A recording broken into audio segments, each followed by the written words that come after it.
Here we are, guys. Welcome to our first episode of The Vice here on Tall Squall's channel. We're still working on the name. We've got sort of a little bit of a power struggle over what we should call it. We might do a vote at some point, but we shall see. Here we are. This is the first time that we're hosting this over here on my station and not over on Encounter Roleplay, who's been a wonderful, wonderful supporter of my campaign and me getting to this place. So just want to say welcome to everybody.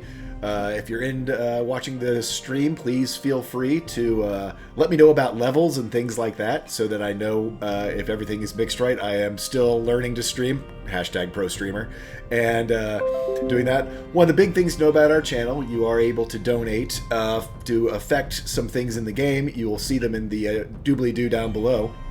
All of our proceeds go 100% to charity. This month, we are actually all the way through January 31st. We are supporting Christopher and Dana Reeve Foundation for spinal cord injury and research.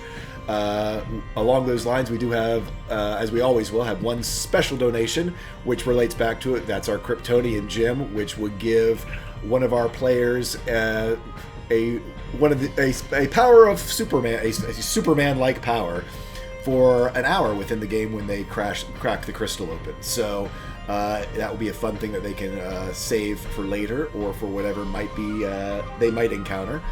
But with that, let's get started and go around and say hello to our players today. Introduce yourself and give us the name of your character, since this is a story about the beginnings of our time together. We'll save detailed introductions of your character to a little further on in the story, but let's just meet our players. Let's start off with Alicia. So, hi everybody. I am going to play the character named Luna Isle. He is a monk, and that's all I'll say for now. Okay, let's go on down to, they're going to go clockwise. Templar Warden, let's hear about you. All right, I'm Templar Warden. My real name is Daniel. I will be playing Hidden by Axel, or his name is just shortened to Axel. Tunarth, Danny. Well. Sorry. kind of stole your thunder there. Sorry about that. Thunder is stolen. I'm playing Kel, as it says below my name on the screen there, or my face. And I'm a wood elf. I'm a druid, and we'll see more as we go. Cool. Good Guy Pie. Okay, I've returned. Still haven't found the thing I'm looking for, but Good Guy Pie, playing Look Goldheart, sorry, and I've costume. Let's go. Yeah. You can't tell us your race and your class? Oh, I'm sorry, I'm just a human blood hunter. A human blood hunter. And up to Bird vs. Plane. Yeah, I'm Derek. I'm Bird vs. Plane in the chat and on Twitter, and I will be playing Iskatul, the half-elf bard. Awesome. And I guess with that, let's get right into this.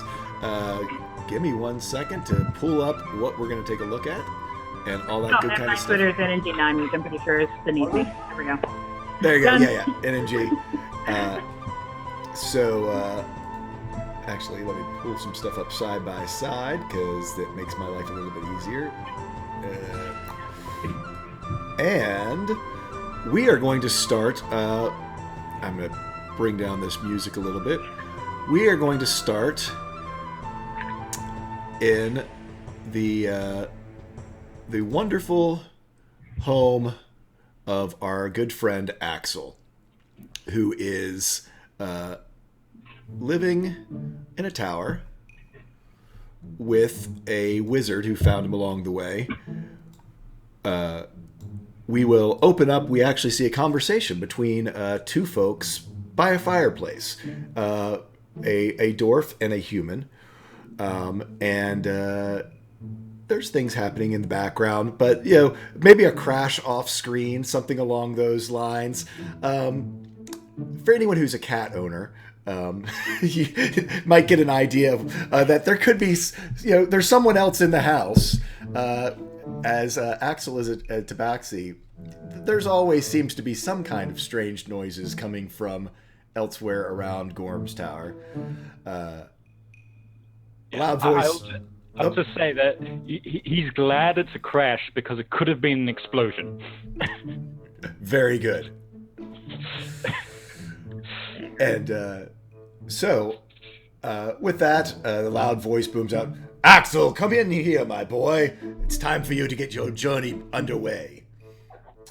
You hear a scrabbling, another crash. Axel bursts into the room. Journey? His eyes wide. It's like he's got the little excited, fluffy tail. Wait, can I give him going on Journey? Well, you've heard me speak of the Eternal Keepers before, yes? Well, this is my friend Jeffrey.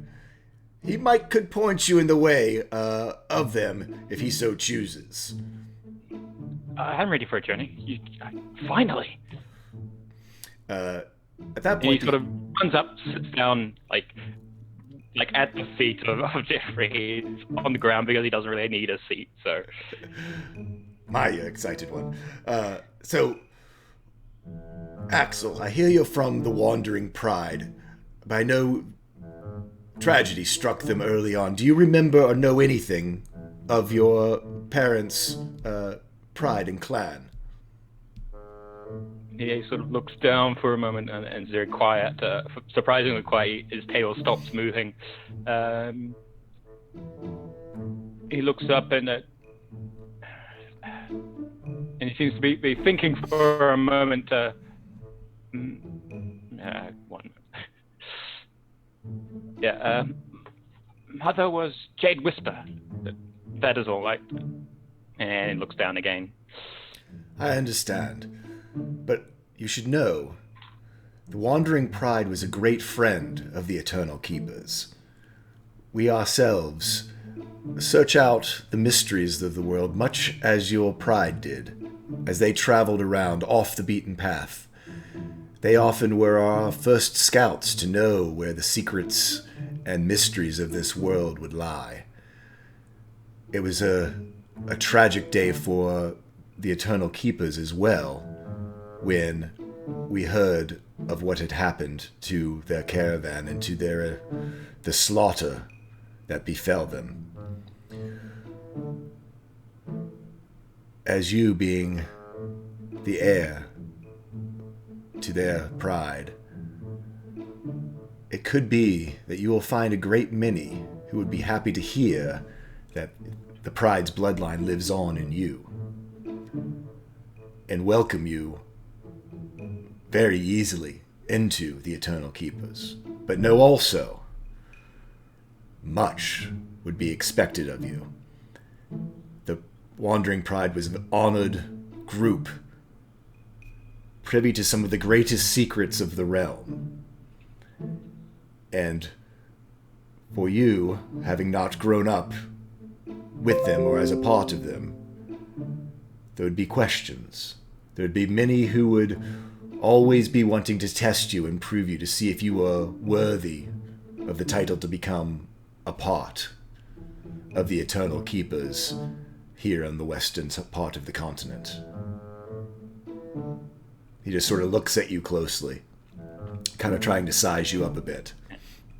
Axel's like, he was listening in like, oh my, yes, I will do that. I will find my family. Pauses like something like that, and I will do the exploring. I really want to do the exploring. I want to be finding all the things, and I will. Yes, I will. I want to help. I want to help. Well, you must then know this is how it all begins. It's how it begins for all of the keepers. There are trials, many trials, depending on the person and the place and the time. But the first trial is always the same.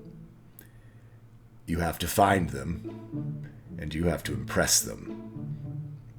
And you're not one, I guess. Not anymore. No. And I'm not. Find them. I can do that. I'm not. Do that. It looks to Grom and it's like, can I go? Your first step is to seek out a crossroads where much knowledge will flow. And just listen to the whispers.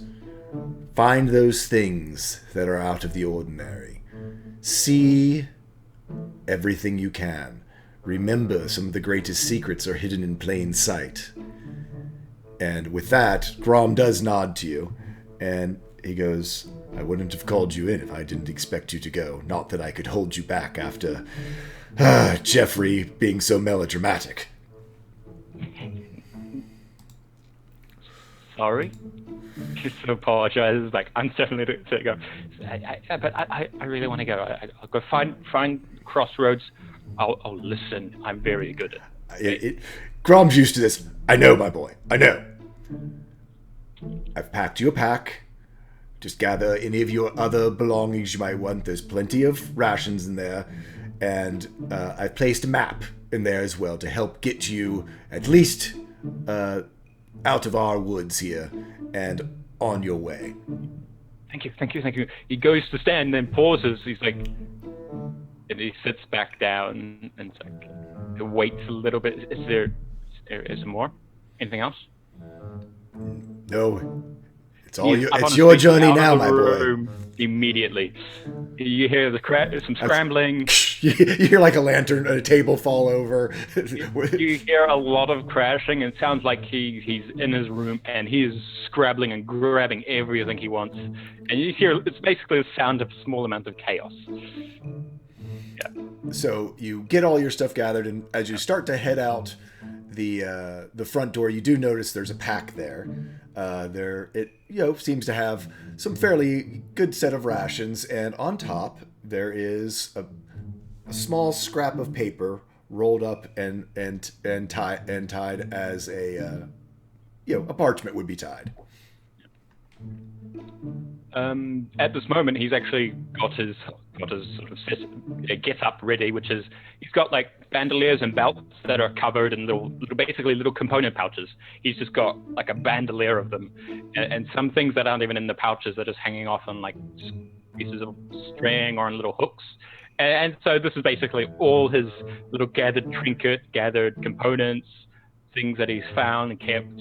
And then, of course, on his belt, he's also got what looks to be a water skin, except it's actually like a scroll container, so it's a long circular thing. And that's, of course, the watertight spell component. So he goes for the pack. He's gone out. You just said he went outside, right? Well, no, he's just headed towards the door, and basically Grom has left this pack with the piece of parchment wrapped up, right by the door, mainly so he knows that you won't forget it. You have to trip over it on your way out, sort of is the idea. So it goes up, and he grabs the map, and he looks over, and he spends a little bit of time just going over it and actually memorizing what's on there to the best of his ability. He's actually quite good at that, surprisingly. He is a wizard, so he has learned the skills of memorizing that. Yeah. So, as you look at the map, basically what it is, it's really actually a small scrap of what was probably once a much larger map. In fact, you're kind of familiar with this because one of the things that Grom does, as he updates a map, as new areas are found, etc., basically he slices out the old area, whatever he has his new piece, and, through magical means and whatever, puts the new piece in, and kind of sets aside the other little scraps, first thing to hand out if he needs to have old reference, whatever.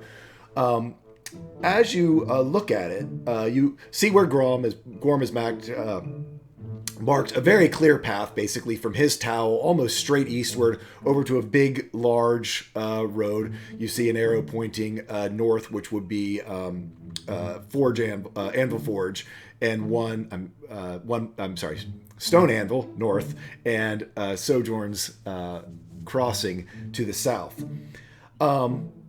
What's interesting, and again, you're somewhat used to this because you've helped him with his maps before.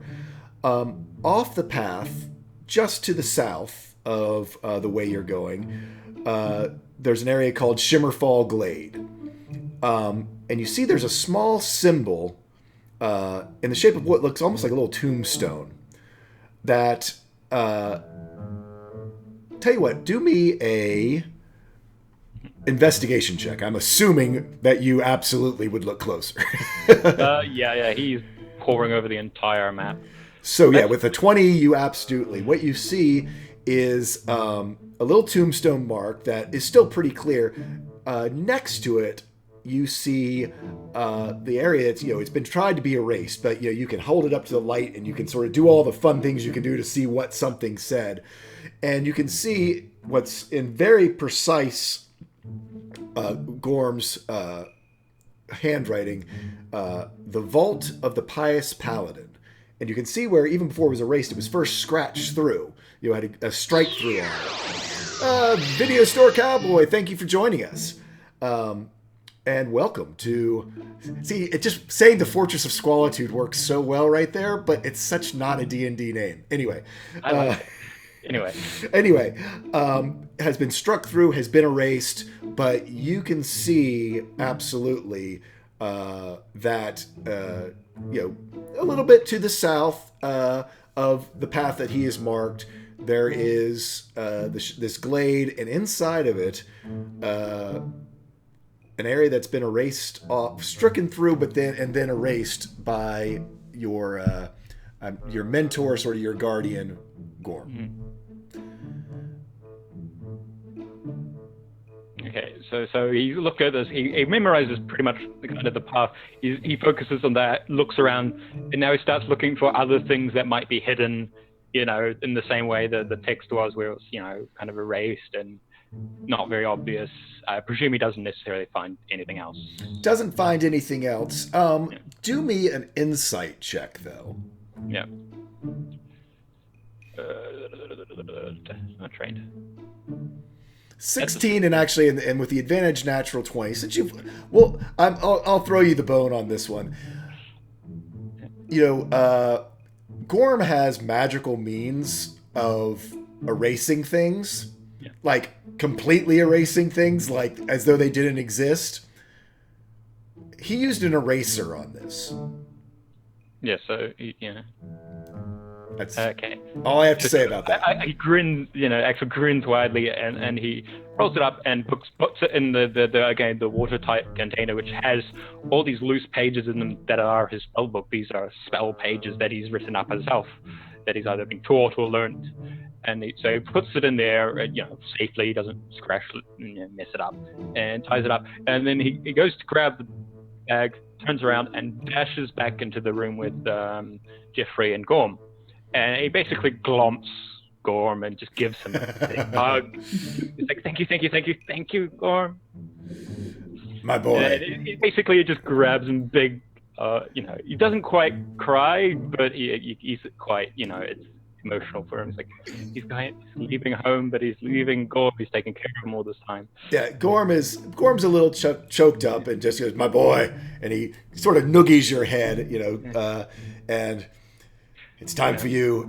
This place has grown too small for you. The world is now your home. But I want to see the world. Never forget your roots. They'll always be here for you. I'll come now back. Get out of here. Go along. And I'll come back one day. And as he says that, he sort of dashes out. He actually goes onto all fours for when he's making like these dashes. He just goes on all fours, runs, grabs the bag.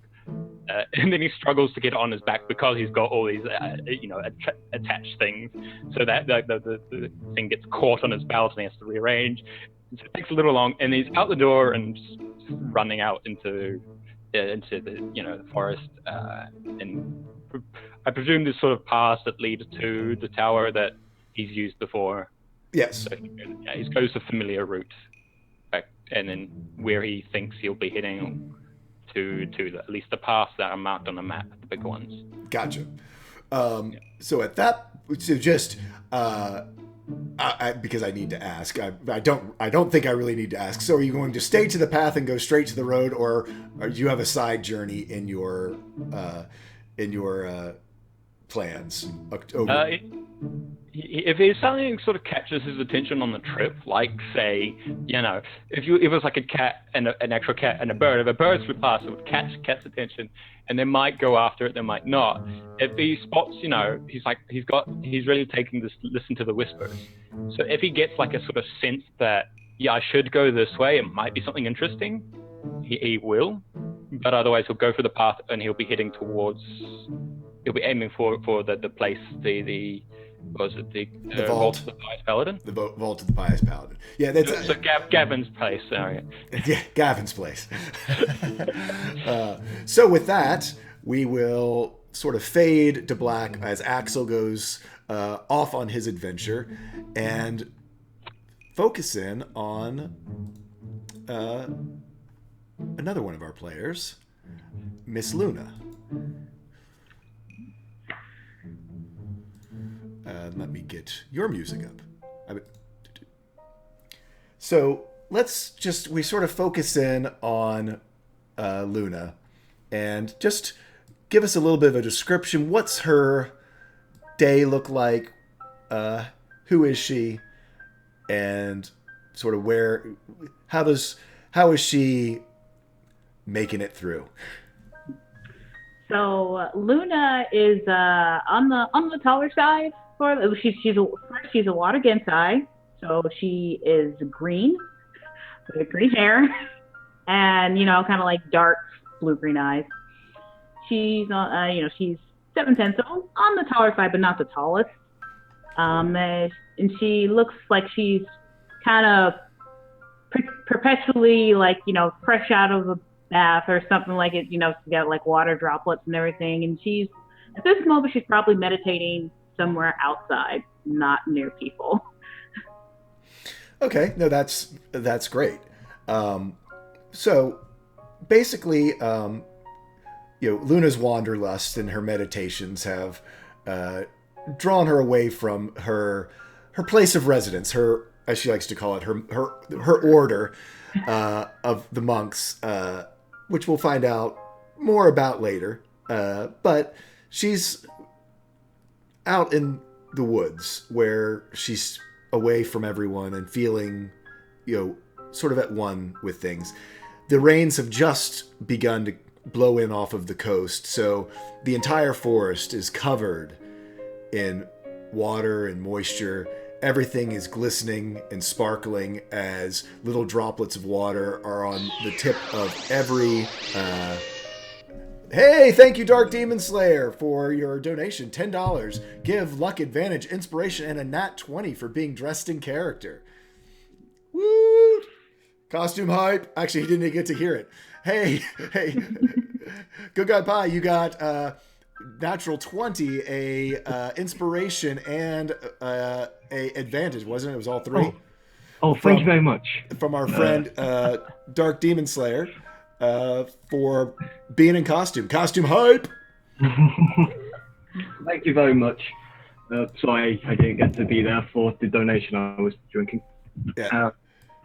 So, thank you, Dark Demon. You have been an incredible donator to our channel and to the Christopher and Dana Reeves Foundation. So, it is much appreciated for everything that you have done to give back. Speaking of back to there. So the forest, I've put up a picture. Actually, I didn't move you guys over, did I? Oh, look at that. I totally missed you guys. I moved the stream over to Gorm's Tower. I didn't move the players over to Gorm's Tower. Sorry, guys. Did you all see it on the stream? It was kind of cool. Both, so. Yeah, it was kind of cool. I was going to say, here, I'll move you all back. Let's you guys. There was Gorm's Tower. Pro streamer here. So there's Gorm's Tower, if it's all loaded for you, and then now we're over in Luna's area, in the forest.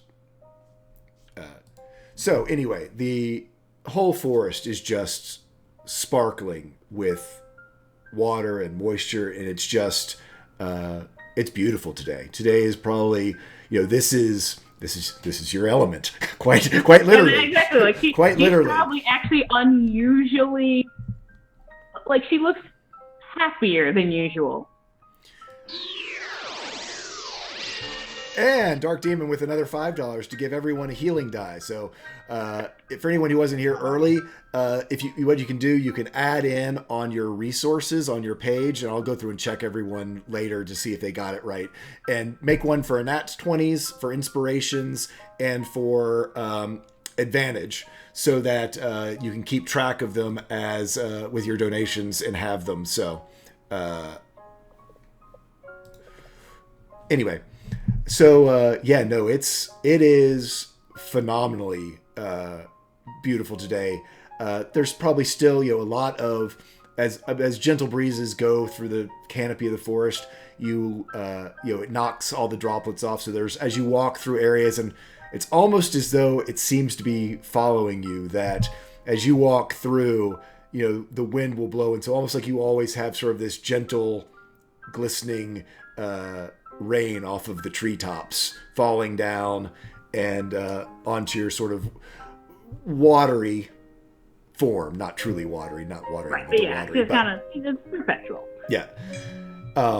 So, you're lost in just the beauty of this. You hear something a little strange. You've heard all sorts of birds and just nature around you. The birds coming out after the rain, little places foraging. Probably a deer coming and getting a drink out of one of the puddles. Since you move so silently through the forest. Not moving so silently, you see a humanoid figure in what kind of your eyes is like kind of rags with bits and bobs and things strapped all over him.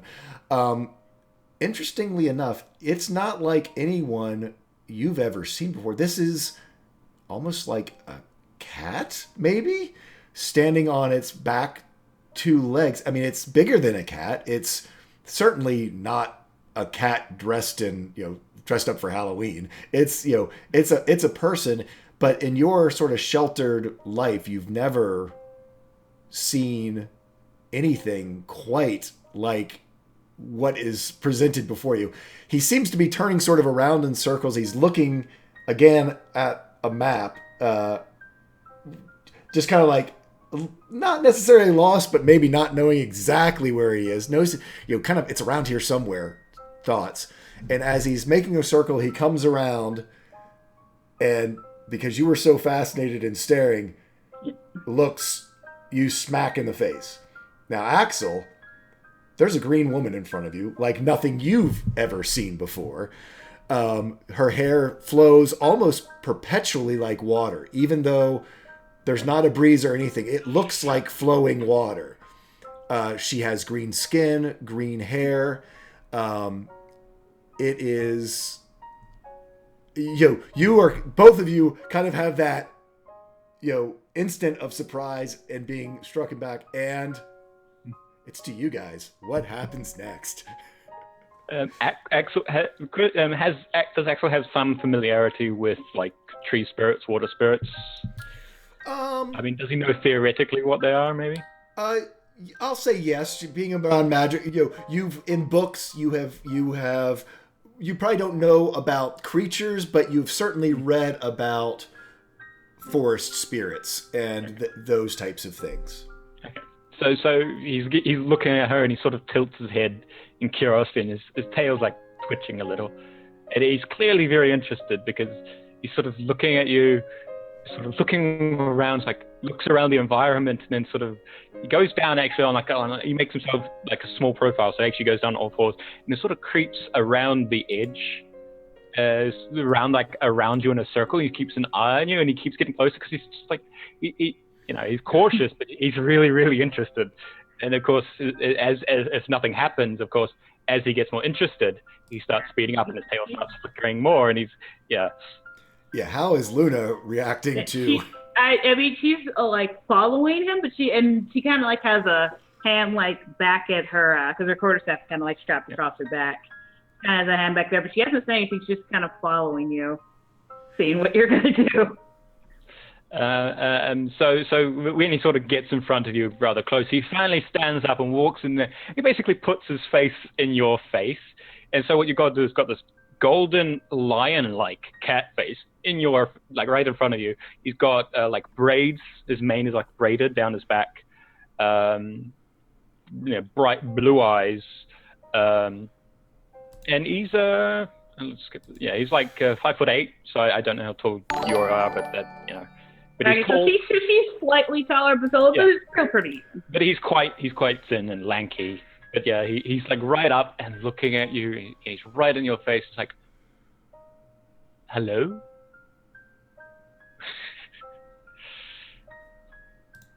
Hello. Oh, you can talk. Hi, hello. And he offers a paw as in like to shake. She's gonna look down a bit for like a couple seconds, for like 10 seconds, and then cautiously sticks her hand out. Shakes and it's like, hello. I'm hidden by Axel. What are you? Are you a dryad? No. Oh. What are you doing here? I'm going on an adventure. And I got a little lost. But I saw you, so it's fine. You're really interesting. What are you? She's very. She has no idea what to do. She's not used to people. One, it's like, okay, it's a gamble whether people acknowledge her or not. And two, if they do, she's not used to them being friendly. Yeah, and he is right up in your personal space.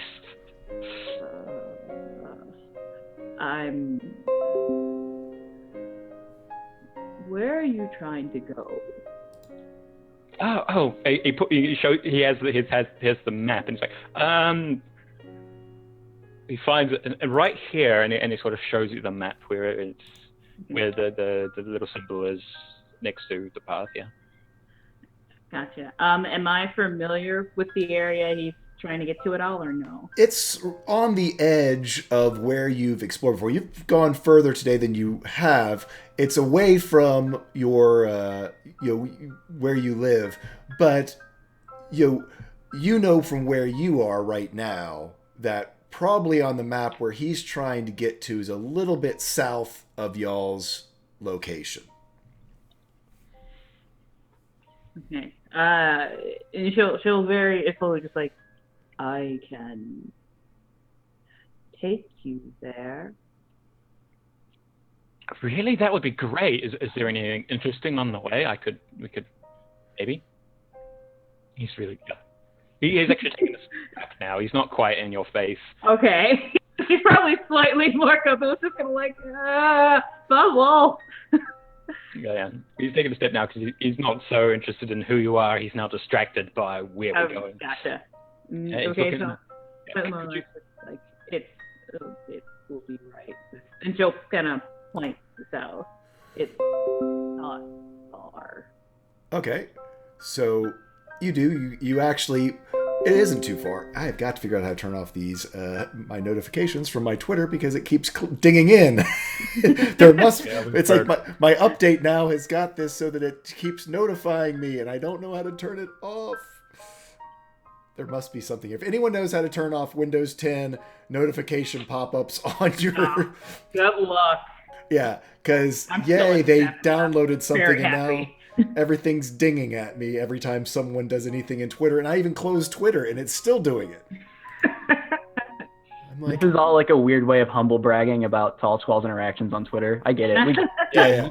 Every time it dings, it's because well, because they saw that Bird was on. Yeah, Bird Verse is on, and exactly. And good guy. So on that note, anyway, so it's about 30 minutes, but you move along and come to this beautiful cave that has a little tiny spring and water flowing out of it. Oh wow, that's really, really pretty. Ooh, wait, right click on the notification and turn on quiet hours. Thank you.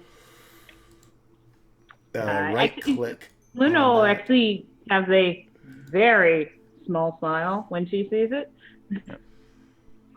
So he'll bound forward and he'll like poke his head.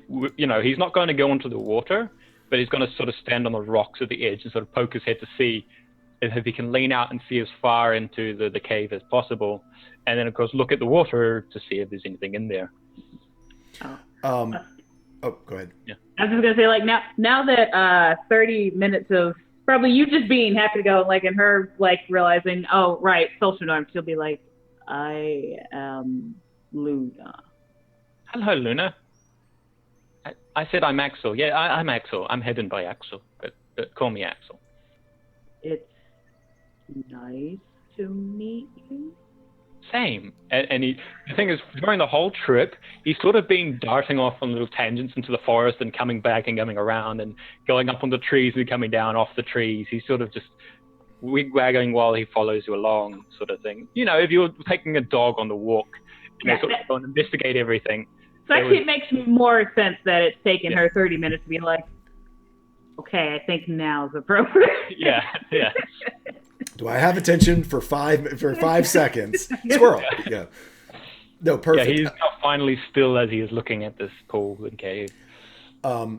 So, Axel, you looks in and it stretches back, and it's very interesting in its structure. Even as you look in, I'm going to go ahead and move you over to the next one. It's not necessarily a closed cave. It actually is kind of like this open cave for a while. You can see where the top is broken and open up and light beams down, but you can see it goes back a fairly good way into the cliffside. Hey, Forever, how you doing, man? Hey, Cronus Winter, if I haven't said hi to everyone. It's not like anything you've ever seen. And, for Luna, it is, if you've ever been in like a limestone cave where the stone almost looks like it's flowing in liquid, the way that it's shaped is almost like stone made from water. And so it's certainly, again, just because you're a little bit outside of where you've ever gone before, you're almost even surprised, like, how did I not know this was here? Right. Something that was this. She's just kind of like, how? And I imagine she's like, there's some water. She's probably like walking like right through it. Like, yeah, and she actually looks a little happy. Yeah.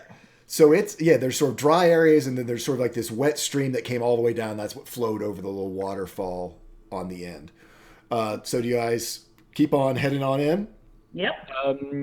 Axel sort of take a look at the water, basic health and safety things. Is there things in the water? Is the water stagnant? Such and such. It's flowing. Luna's walking. Yeah, she's plopping right through. Actually, here's a good question: is Luna barefoot? Is she usually? I mean, like in water, is she sort of barefooted, or does she have? I think before she would have gone into it, she would have taken her shoes off. Okay. Not just curiosity. It's not like in her, suddenly her foot gets bitten off. Normally, I imagine she kind of has sandals on. Okay, so they're easy to slip off and put in her pack. So you put them in your pack, right? Yes. So no, it's flowing water. It's clear. I mean, it's even without. I wouldn't even make you roll for it. I mean, it smells like absolute fresh spring water from out of a spring. It's it's that nice artisanal, that good Kentucky water. Yeah, it's the stuff you bottle and sell. Exactly. So, is there any shiny things, particularly amongst the rocks? He's going to be looking for shiny things the whole time as he follows after Luna. You see, he's going on all fours now. He's looking around, quite entranced by the place. So there are shinies, but after about the fourth time of getting really excited and jumping over and all shiny, you realize that it's because there's little deposits of like mica in the walls of the stone itself that sort of shine, and you start to realize that yes, there's sparkles, but there aren't they aren't treasure hanging on the wall. No. It's just the natural sort of not iridescence, the reflection, because sunlight is peering in and water's dripping down off. There's vines that hang all the way down from the openings in the ceiling that have water sort of dripping and flowing down them, and just the movement of the water and the refraction of the light. You get a lot of it's kind of mirror ball disco effect off of the different little wet things that are in there. So weird little reflections. You've got that nice ripple effect that you get off of the water in sunlight, whenever you have lit water at night by a pool. So it's beautiful. So it about 15 minutes, actually probably not even 15 minutes, probably only about 5 minutes, you guys of continuing down into it, you actually come to sort of what seems to be the main pool where everything is flowing out of, with this interesting sort of shape all the way there at the very end. Axel, I'm not gonna make you roll it. It's very similar to the shape of how this was marked on the map. Hey, we found it. Yes, we found it. Thank you. And then he goes forward, and then I'm presuming the water looks as deep as it looks in that picture. It is as deep in that picture. There is, unlike the picture, because you can't ever get exactly what you want, there is a sort of a raised ledge. I mean, there's a shallow beach, but then it does drop off very quickly. So you could keep your feet dry by walking around the edge of it. Or if you wanted to swim right across, it is beautiful, clear, deep. It's that if you've ever been, I mean, I'm from Florida, so we have a lot of the deep blue springs. As you go deep, as you look down in it, you can just see it getting into this deeper, beautiful blue, because there is a bit of light, almost right above you.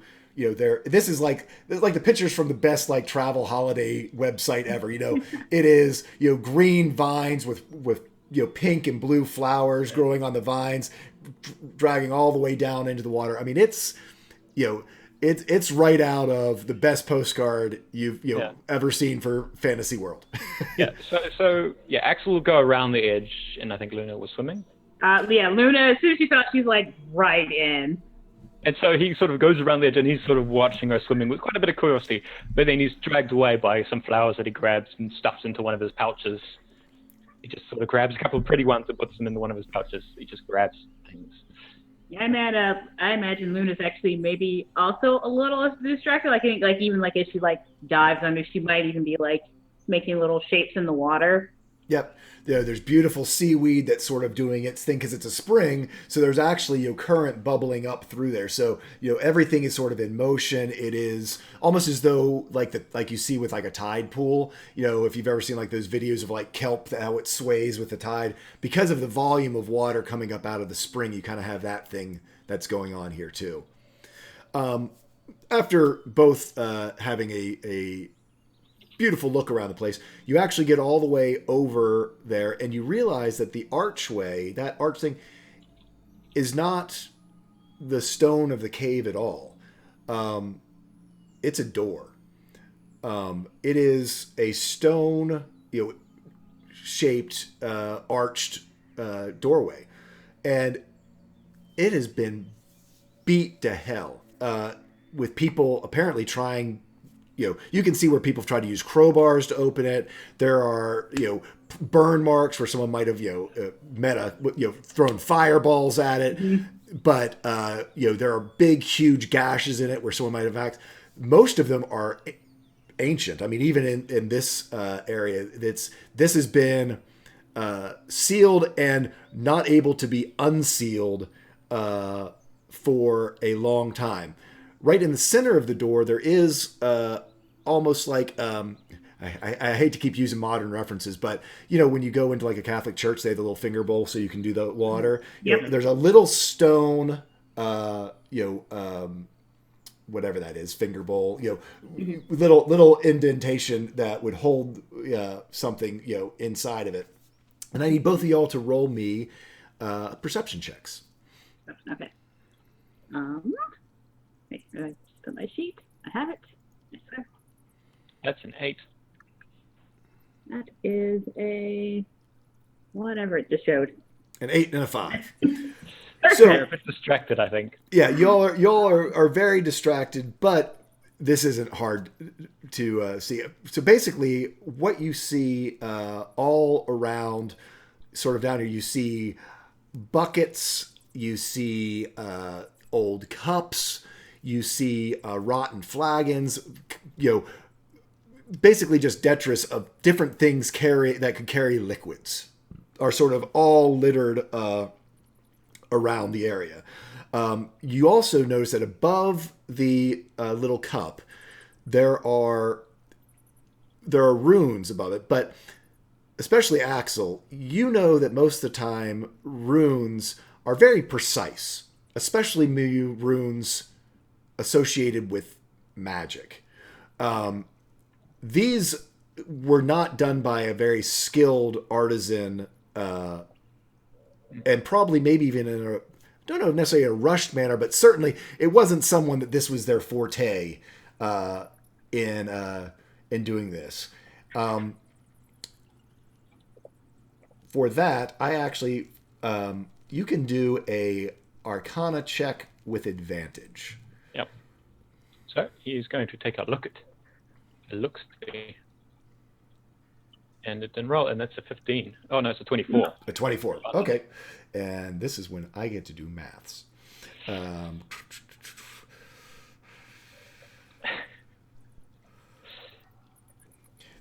Don't you hate it when you put maths in your things? Yeah. You haven't played Pathfinder, have you? Yeah. The advantage of running a podcast is that you can edit out all of your terrible contractions. It's wonderful. Gotcha. No, it was a 6, guys. Oh, yeah, it was a 6. 1, 2, 5. Gotcha. Okay. So,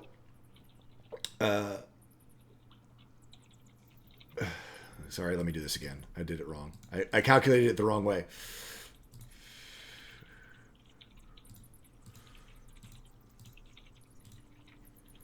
Okay. So, as you're sitting there, there's something familiar, but you can't quite place it because the familiarity with modern magic would just pop, you would instantly kind of know what it is. But there is something familiar, and then it snaps in your head. These remind you of the runes in your Dragon Rune book that was found with you, that you have back from the Wandering Pride. So, you start getting into the book, and you start looking and flipping through, and you start to see, there's nothing that is directly that correlates with this. And so at that point, you sort of settle down, and it's your choice. I assume you're going to solve this mystery. Yeah.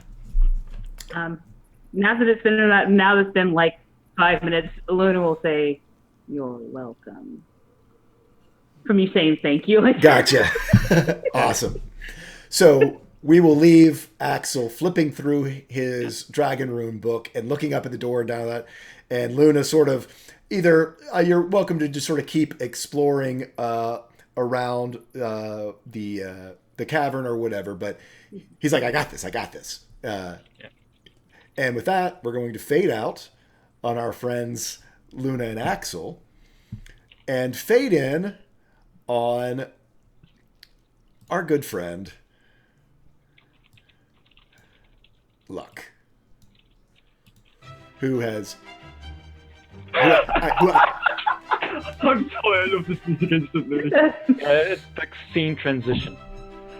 Yes, and this one I love. It was like I was flipping through music. I'm like, oh my god, if that's not Luck, I don't know what is. Gotta listen now.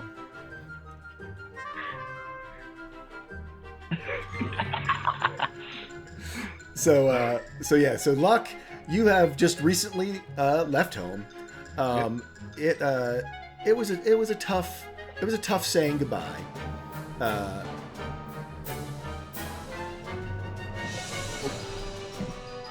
You can go ahead and do them, Templar. Yeah, you can go ahead and do them and keep them in your pocket. Well, I was going to say maybe it could be introduced as a story thing, but I can do them right now. It's fine. Yeah. No, I think it's something that he learned. I mean, since that's part of your choice. I mean, because that's I'm just gonna get one of those each day now. Yeah, I'm going to get a free D20 crit every time. Oh, you know what? I have not done. I haven't put up a window so people can see the rolls. Sorry, guys. I just realized I didn't have that in there. I know. Pro streamer. Yeah. So Axel gets sort of, because he's very interested in finding out things. So he has delved into divination magic to the point where it sort of seeped into his very being, and he sort of has visions of the future while he sleeps. Therefore, in mechanics terms, he gets 2 d20s to sort of put in place of other rolls, and he got a crit 20. So he can use his quick. He can. Yeah. So our good friend Luck, it was a hard saying goodbye to your wife, your kids. The end of your time as your town's protector has now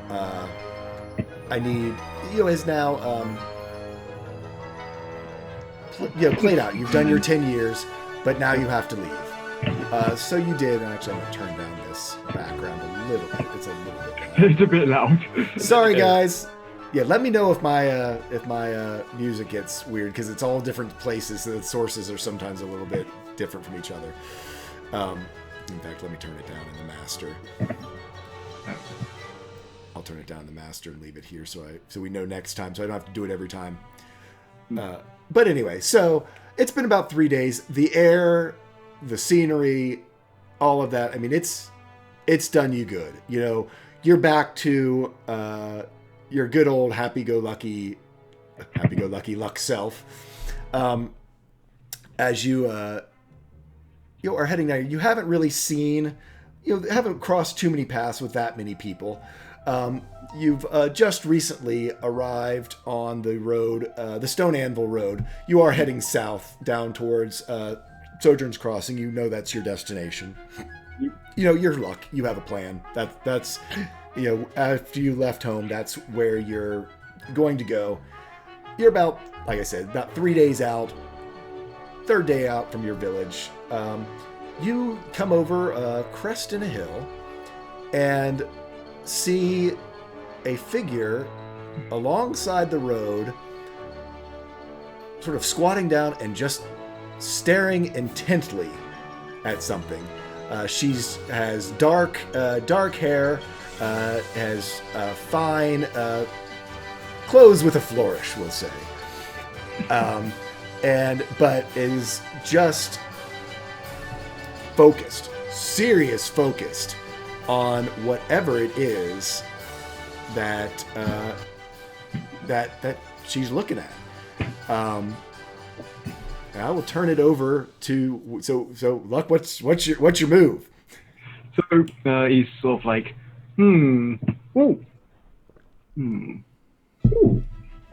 as he's practically sprinting, I guess. Like he's like up on his backpack. Where is it? And he just. Hello there! As he sort of just sprints up to this person, concentrating. So, how does Iska respond? And give us actually, I tried to describe her. I should have let you describe what she's wearing. It's all good. Iska, as I mentioned before, is a young half-elf woman. So she's got the pointy ears and everything. She's got a bit of an undercut, but yeah, other than that, some nice long, dark hair. She is wearing some clothes with a flourish, as you described. And unlike her character sheet, she's got a bit of like a nice decorative like shawl that like kind of drapes down over half of her body here. And as she is staring intently at this thing, she hears this loud, very loud greeting. And for a split second, she looks over at this approaching person, does a bit of a wave, and looks back. Quick description of Luck, actually. Sorry. Yeah, I'll do that now. I think this is more appropriate description here. So as you sort of look back, and he's gonna like do like a slide and stop like probably few inches away from your face, like a few inches away from you, like like this momentum of just all the stuff he is carrying just dragged him a bit further than he was expecting, and just this silver-haired, sort of very rough silver hair, sort of bearded. All his hair is just this silver colour. He's bearded. He's got this fairly nice sort of sheep clothing, I guess, over like this bulky, not sort of leathery armour. As he's just got this giant, like this big pack on his back, and it's just riddled with like little momentums, like it's just rocks and little necklaces and and little names carved into them, all along like his pack. He's got like this war pick right on his back. It's like, clearly got his name graved right into sort of the handle of it. As Luck's pickaxe. Do not touch. Do not touch it. So he sort of, he blinks. He's got like these yellowish eyes as he sort of blinks, and it's like, "Why? What are you looking at?" Iska will kind of sit there for a minute and just stare a little bit longer, and then finally like come out of whatever trance she was in and say, "Sorry, a ways back, I saw this leaf in this gust of wind, and just it had the most beautiful tears in it, and I just could not find it. I've been searching for hours for this, and now that I've finally found it, I just had to just drink it in for but a moment, and my God, it's brought me so much in this short amount of time. Anyways, I'm so sorry to have ignored you. Could you, by chance, give me that greeting one more time, as loud and as long as it was before?" Sure thing. Hello! And as you do that, she like whips out her violin and tries to find like a matching pitch to go with your hello, and just kind of like drinks in this moment and just like savors this matching tone, and is just so happy for the briefest of seconds before There! What brings you out here? Well, this leaf, actually. And now you. Who are you? You have the most beautiful voice. You're dressed. What are all these things? What kind of adventures have you been on? Please tell me. Well, my name is one to be remembered. I am Luck Goldheart. And every time you like start speaking, she like kind of like sways and nods like in like the tone of your voice here, and is just like enraptured with what you're saying. I come from a village, not too far from here. Elevation Pit, a fine mining town indeed. I am on an adventure now across the lands. That's amazing. That's how every great tale starts. That's beautiful. What do you pursue? What do you seek? I seek friends, alliances, nothing more, and to uphold justice. The warrior who left his town, who left his family, in means of searching greater relationships for the greater good of humanity. That, my God.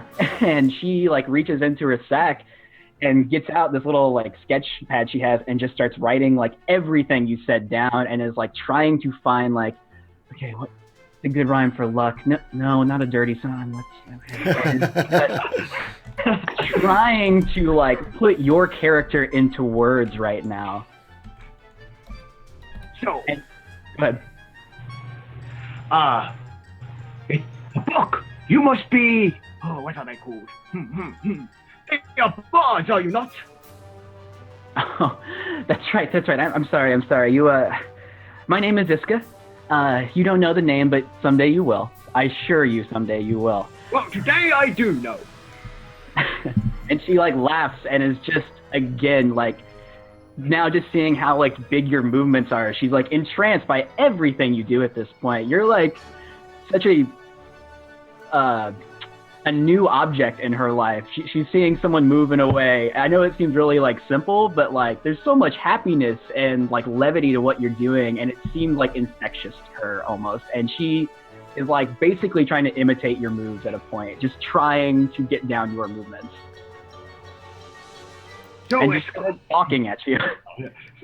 So Iska, It is great to meet a bard on the road. I haven't seen many people on the road while I've only been traveling for 3 days, but who cares? It's always great to meet new people. And he's pretty much taking your hand and he's just shaking it great to meet you. Anyway, I am setting out for, hold on, I remember this. Sojourn's Crossing. Sojourn's Crossing, that's it. Thank you, voice. Yes. At the mention of that, I think she will have a look of excitement on her face. There's so many people in Sojourns. There's so much in Far be it from me to ask, but can I come with you? Do you mind? Come with me. You can be my new traveling partner. And with that, she's ecstatic. She's just stoked. Oh, thank gosh! I just need to. Yeah, okay, yeah, never mind. Yeah, that's great. Let's do that. Let's go! He doesn't even question your pause or anything. He's just excited to meet another person. So, same. So, on the road, it's dangerous out here, but don't worry. I am a protector of not just justice, but everyone. Strength, glory, yes. This is the tale of luck. Okay, I love you guys. Can I just tell you, I love you guys. That's awesome, guys. So that's pretty awesome, and Luna's going to be super uncomfortable. with both of We them. have a very interesting group right now. Yeah. Barry Brightman, thank you for following. I do appreciate it. That's awesome. Thanks. And I need. I was gonna. So they start heading down the road, and actually, well, it's gonna show up there anyway. How am I gonna do this? We're gonna let everyone in a little bit on it. So the big question is, Kel, do you reveal yourself as you just saw this whole thing go down, or are you gonna sort of keep your distance and follow from afar? I'm gonna follow from afar for now. Okay. That's probably a good choice. I can't imagine why. Intrigued, but cautious. Gotcha. So, anyway, so you guys start heading down the road. I mean, you guys are off to see the wizard, man. The birds are singing, the squirrels are hopping around through all around you. There's lots of just, it's this beautiful road. It's the music that y'all are hearing that we're piping through here. I mean, that's you guys. You are on it. I'm feeding off his energy and just circling him and skipping around, playing said music, just so stoked and just trying to match his hype. Yeah. So with that, I need, for luck, to roll me a perception check with advantage. Okay. I'm actually proficient in this one. 22. 22. And let me see. Okay, so you just screech to a halt. An absolute halt. There, your fey, undead, demonic sense just pinged big time. And actually, I'm getting noise from somebody. I don't know what that is. Let me see. Don't know. Anyway, but so pinged big time. And this isn't just that there is a fae or a demon or something close by. This is something that has suddenly begun to call in a very malevolent sense out to dark fae and undead and demons. And because the way your sense from your blood hunter and crimson rite, it is almost as though heading almost due west from you, as though a path in glowing blood just goes straight off the path and right into the woods that just started to a corpse of trees and woods off to the west of you. I knew something was funny about that Axel guy.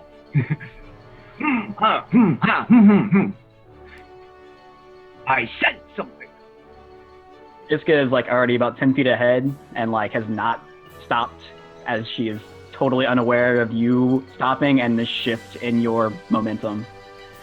Iska, my friend, we will take a change, or should I say, a diversion in our track. Only quickly, though. Aha. My senses are tingling.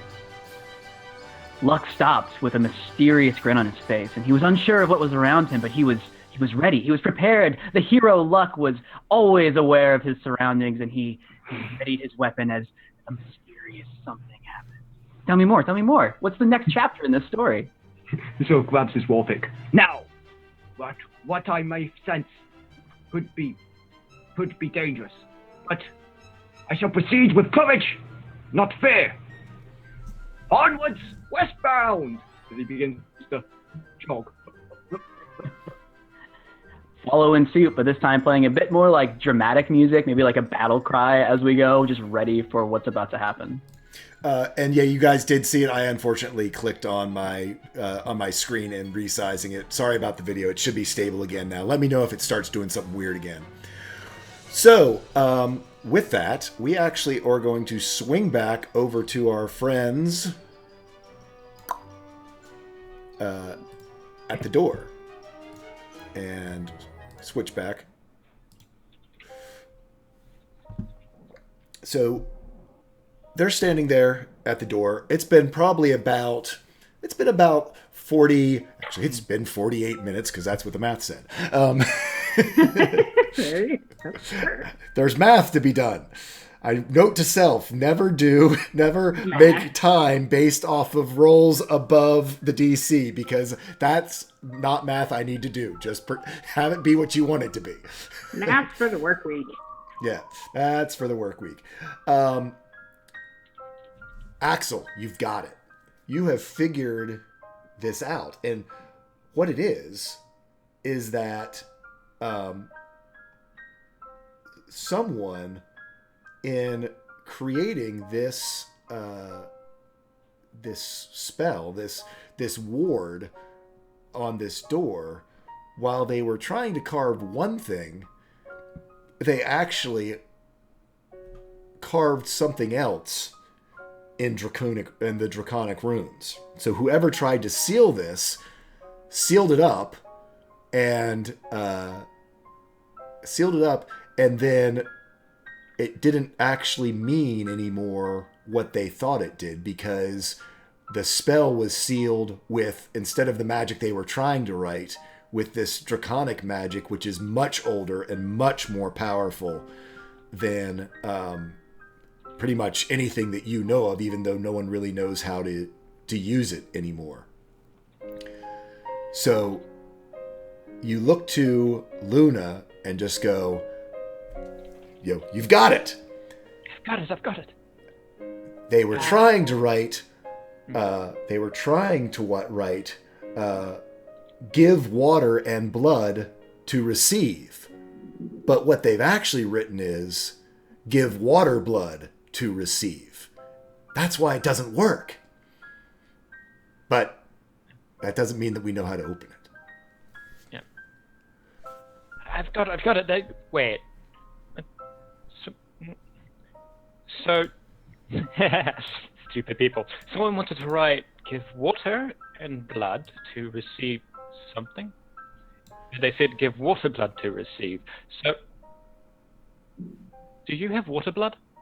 And I imagine, like, while you've been, if it's taken, like, 48 minutes to, like, study, she's been, just, like, enjoying the water. And, like, in the course, she has kind of been, like, when I said shaping the water, so she's actually been making shapes also above the water, like, with the water. Yeah.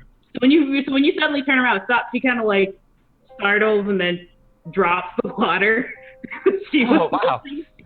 He's instantly taken away from what he was talking about. Like, oh, wow, could you do that again? You just basically look like excited to like see that. You don't look fearful or anything. Yeah, he's totally into you.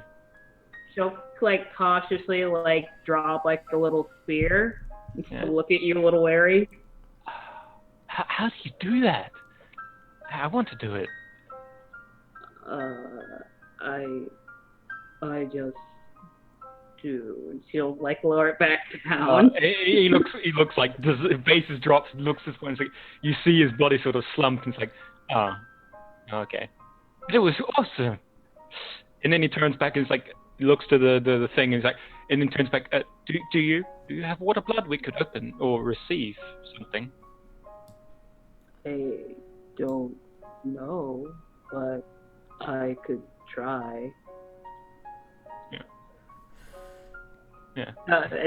She's just gonna like vaguely hold out her pants. She doesn't know exactly what she wanted to do. Like, so right about that time, as you're doing that, and yay maps. Monsters say. Oh boy. Hey. A loud clamoring, and actually, sorry, Kel's not quite here yet. Kel, you're here, but you might not have revealed yourself yet. Having traversed through caves and water and all sorts of magical places, following his phase sense, you hear a loud sort of, well, you hear music, a loud violin playing, probably a little bit of singing, and splashing, from across the cavern. So we hear it first before we see them come in. You probably hear them coming. You're hearing someone splashing and making noise, and it's echoing all the way down the cavern to you. In that case, Una would probably like dive back down in deep and like try and like see them from above, just like to like kind of wait till she sees something. Okay. Do me a favor, guys. Everyone double check that they can control their character and all that good kind of stuff, that you can actually move them and see them and you see other things. Yep. Interestingly enough, Luck, the path that you've been following, goes right down deep into the water. Now, it was already going down into the water before you see a splash and as a green figure dives in. So you see a green-skinned young girl go diving in right towards where you see this weird summoning trail of dark fey energy has led you to. Oh, perfect. So yeah. Axel sort of hears the splash, he hears the noise, he turns around and is like, oh, hello. People, hi. Wait, yep, just checking I was unmuted. Hello there! He sort of looks around for Alicia, then turns back. He's like, we are opening this door. We're trying to open this door. Do you want to come and help us? The door must be opened, and you ask for my assistance? No problem. Would this be like the first time someone like either myself or Luck has seen races such as this? So, Iska, well, let's roll it. Let's find out who you bumped into. I need 2 intelligence rolls from both, or I guess history rolls. Let's do history rolls just to make it fun, so it's not just an intelligence check. So I need 2 from Iska and 2 from Luck. Get those out of the way. Iska has heard of cat people. She has no idea about a green-skinned race, other than maybe in a song or something, but not what it could be, where it could be, anything like that. Luck has absolutely, in fact, Tabaxi has visited his village before, in a caravan or whatever, and you have a suspicion about the green-skinned girl, but you don't know, you've never encountered one, but seems to very much match the descriptions of one of the the types of children of the lost that you have heard of before. Anyway, but as all that unfolds, a weird sort of looks like a frog-like being that's covered in a shroud of water and sort of watery tentacles emerges from the far side of the pool. I need all you guys to roll initiative. It's begin. No. All right. Oh, let me bring up the thing first. Sorry. I'll let you, since it was a crappy roll, I'll let you redo it. So since I didn't have the thing up, okay. And actually, let me clear the thing because apparently it's still up from the last time we did this. Sneaker. Hello there, Gwog. Yeah. So Axel actually gets this moment of deja vu as he sees sort of the thing rise up, and he realizes this is not good. I'm going to use the 11 for his initiative this time. Okay. Wow. So go ahead and roll it, and I'll Good plop start. I'll plop it in there as a replacement. It's actually quite good that I got. Yeah, it would be 11 plus 4, so it'll be 15.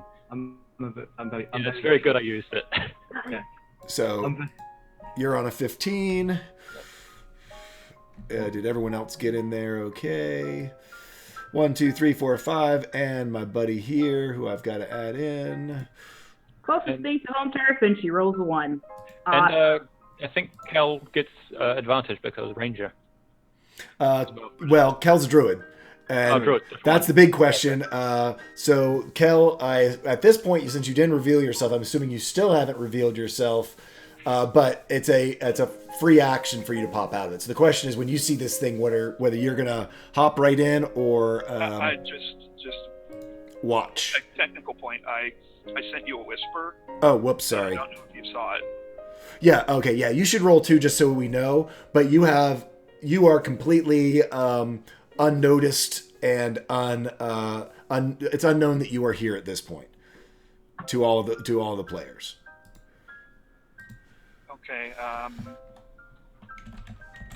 Yeah, I'm gonna hold my action until I see what happens. Okay.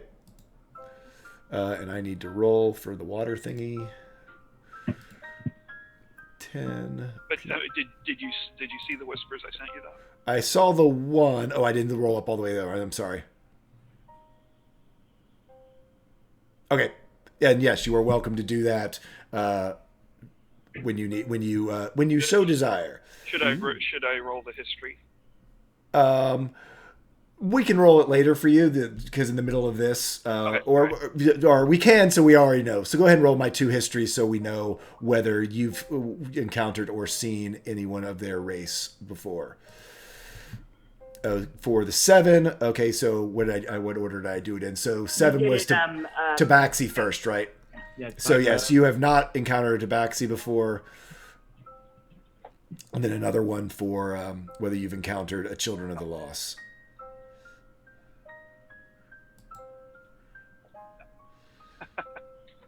Not surprising, but Yeah. They're not common. Nope, they are not common. And Wills, thanks for the host. I do appreciate it. Initiative is +5, so there we go. So 15. Water thingy. The best Water thing. thingy. I don't want anyone going and looking it up on me. Let's put it in descending order. And so with that, Iska, this thing just popped up out of the water. It looks like a weird humanoid frog-like being that's sort of shrouded, almost like a jellyfish level of thickness of water over it, and has little tentacles that pop out from it. And let me get us out of this music because this is not the right stuff. Very calm. Have a whimsical conversation with it. Yes. Very calm. Yes, it's a very calm, laid back. I think this I is... gently hit it across the face. You're just supposed to be friends. Let me turn this off. Come on. Music, start playing. There we go. Oh, There we okay. go. There we go. There we are. Much better. So, Iska. Iska, I mean, this thing it just emerged, correct? Like, it just kind of came literally out of the water. just emerged out of the water. Right, I think between this Luna's character being something Iska's never seen, and Tabaxi, also, like, nothing she's ever met before, I think she's more just kind of like, she needs to understand this picture greater. She is all about, like, seeing everything that she can and getting as much information as she can at any time. So I think she would probably rush up a little bit and then cast Fairy Fire onto the water thingy, trying to illuminate the cave a little bit better so she can see everything. Okay. And that would be, let me go ahead and just do this real quick. So the water thingy needs to roll a dexterity saving throw. Okay. And if it fails, any attack against it will have advantage for up to a minute, I believe. It rolls a 14. And that beats it by 1. So it's at least more visible. Okay. As Iska begins to play and you see some violet lights surround water thingy and try to illuminate the cave a little bit better for everybody. Okay. Water thingy. What's water thingy going to do? Water thingy is going to. Oh, it has all sorts of fun stuff.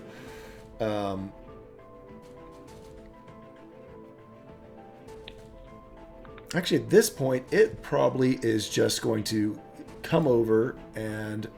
Did I have it on the? I need to get myself on the right one. Tokens. It is actually going to move over, and it's heading straight over here towards Luna. As you do. Yep. As you do, because it's in the water. Here's something else in the water with it. Oh, I see. Hey, you're in the water. You just dove into its place. I did. And with that, it's going to make an attack. Of course it's going to make an attack. I'm going to make sure I got the AC on this right. And since you're in the water and it's in the water, it gets advantage. 24, I assume will hit. Wait, how much? 24 to hit. Oh, yeah, that'll hit. I don't need a second. I thought you said a 44. I was like, wait, what? Oh no! It's not. It's not that bad. It does 7. Backup character. It does 7 piercing damage. Ow!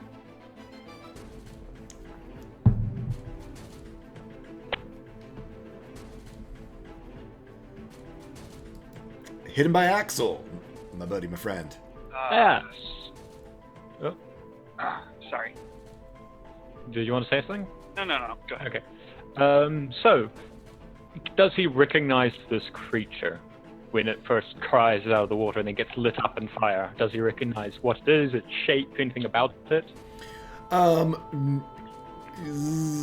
let's do it. Let's do a good old history check to see. I don't think it's a high DC. You probably wouldn't have bumped into one of these, but you never know.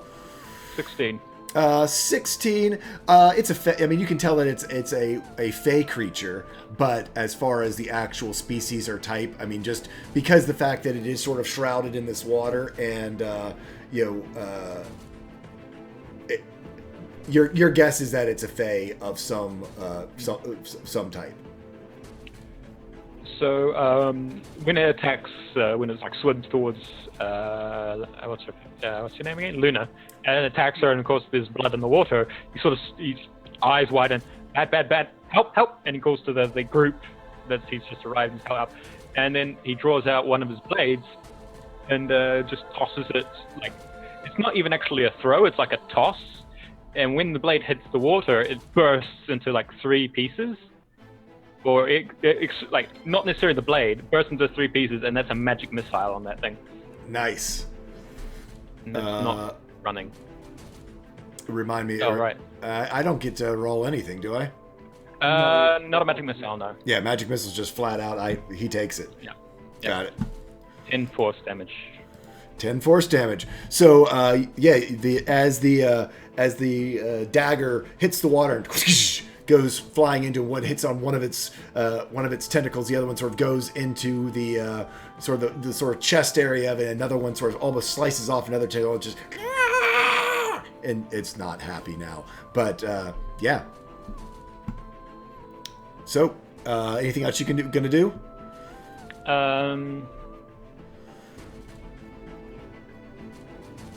He's actually going to sort of go into the water, like knee height, this, and of course he's going to, if Luna needs help getting out of the water, he's of course there to help her, but he's not actually going to reach for anything, so okay, it's not really it. He's just going to be closer to help her. So, in the fray, there is this strange little squirrel curiously looking at what's happening in front of in the thing, just kind of inquisitively, this little like weird little squirrel who's just like, what the fuck? And with that, Cal. So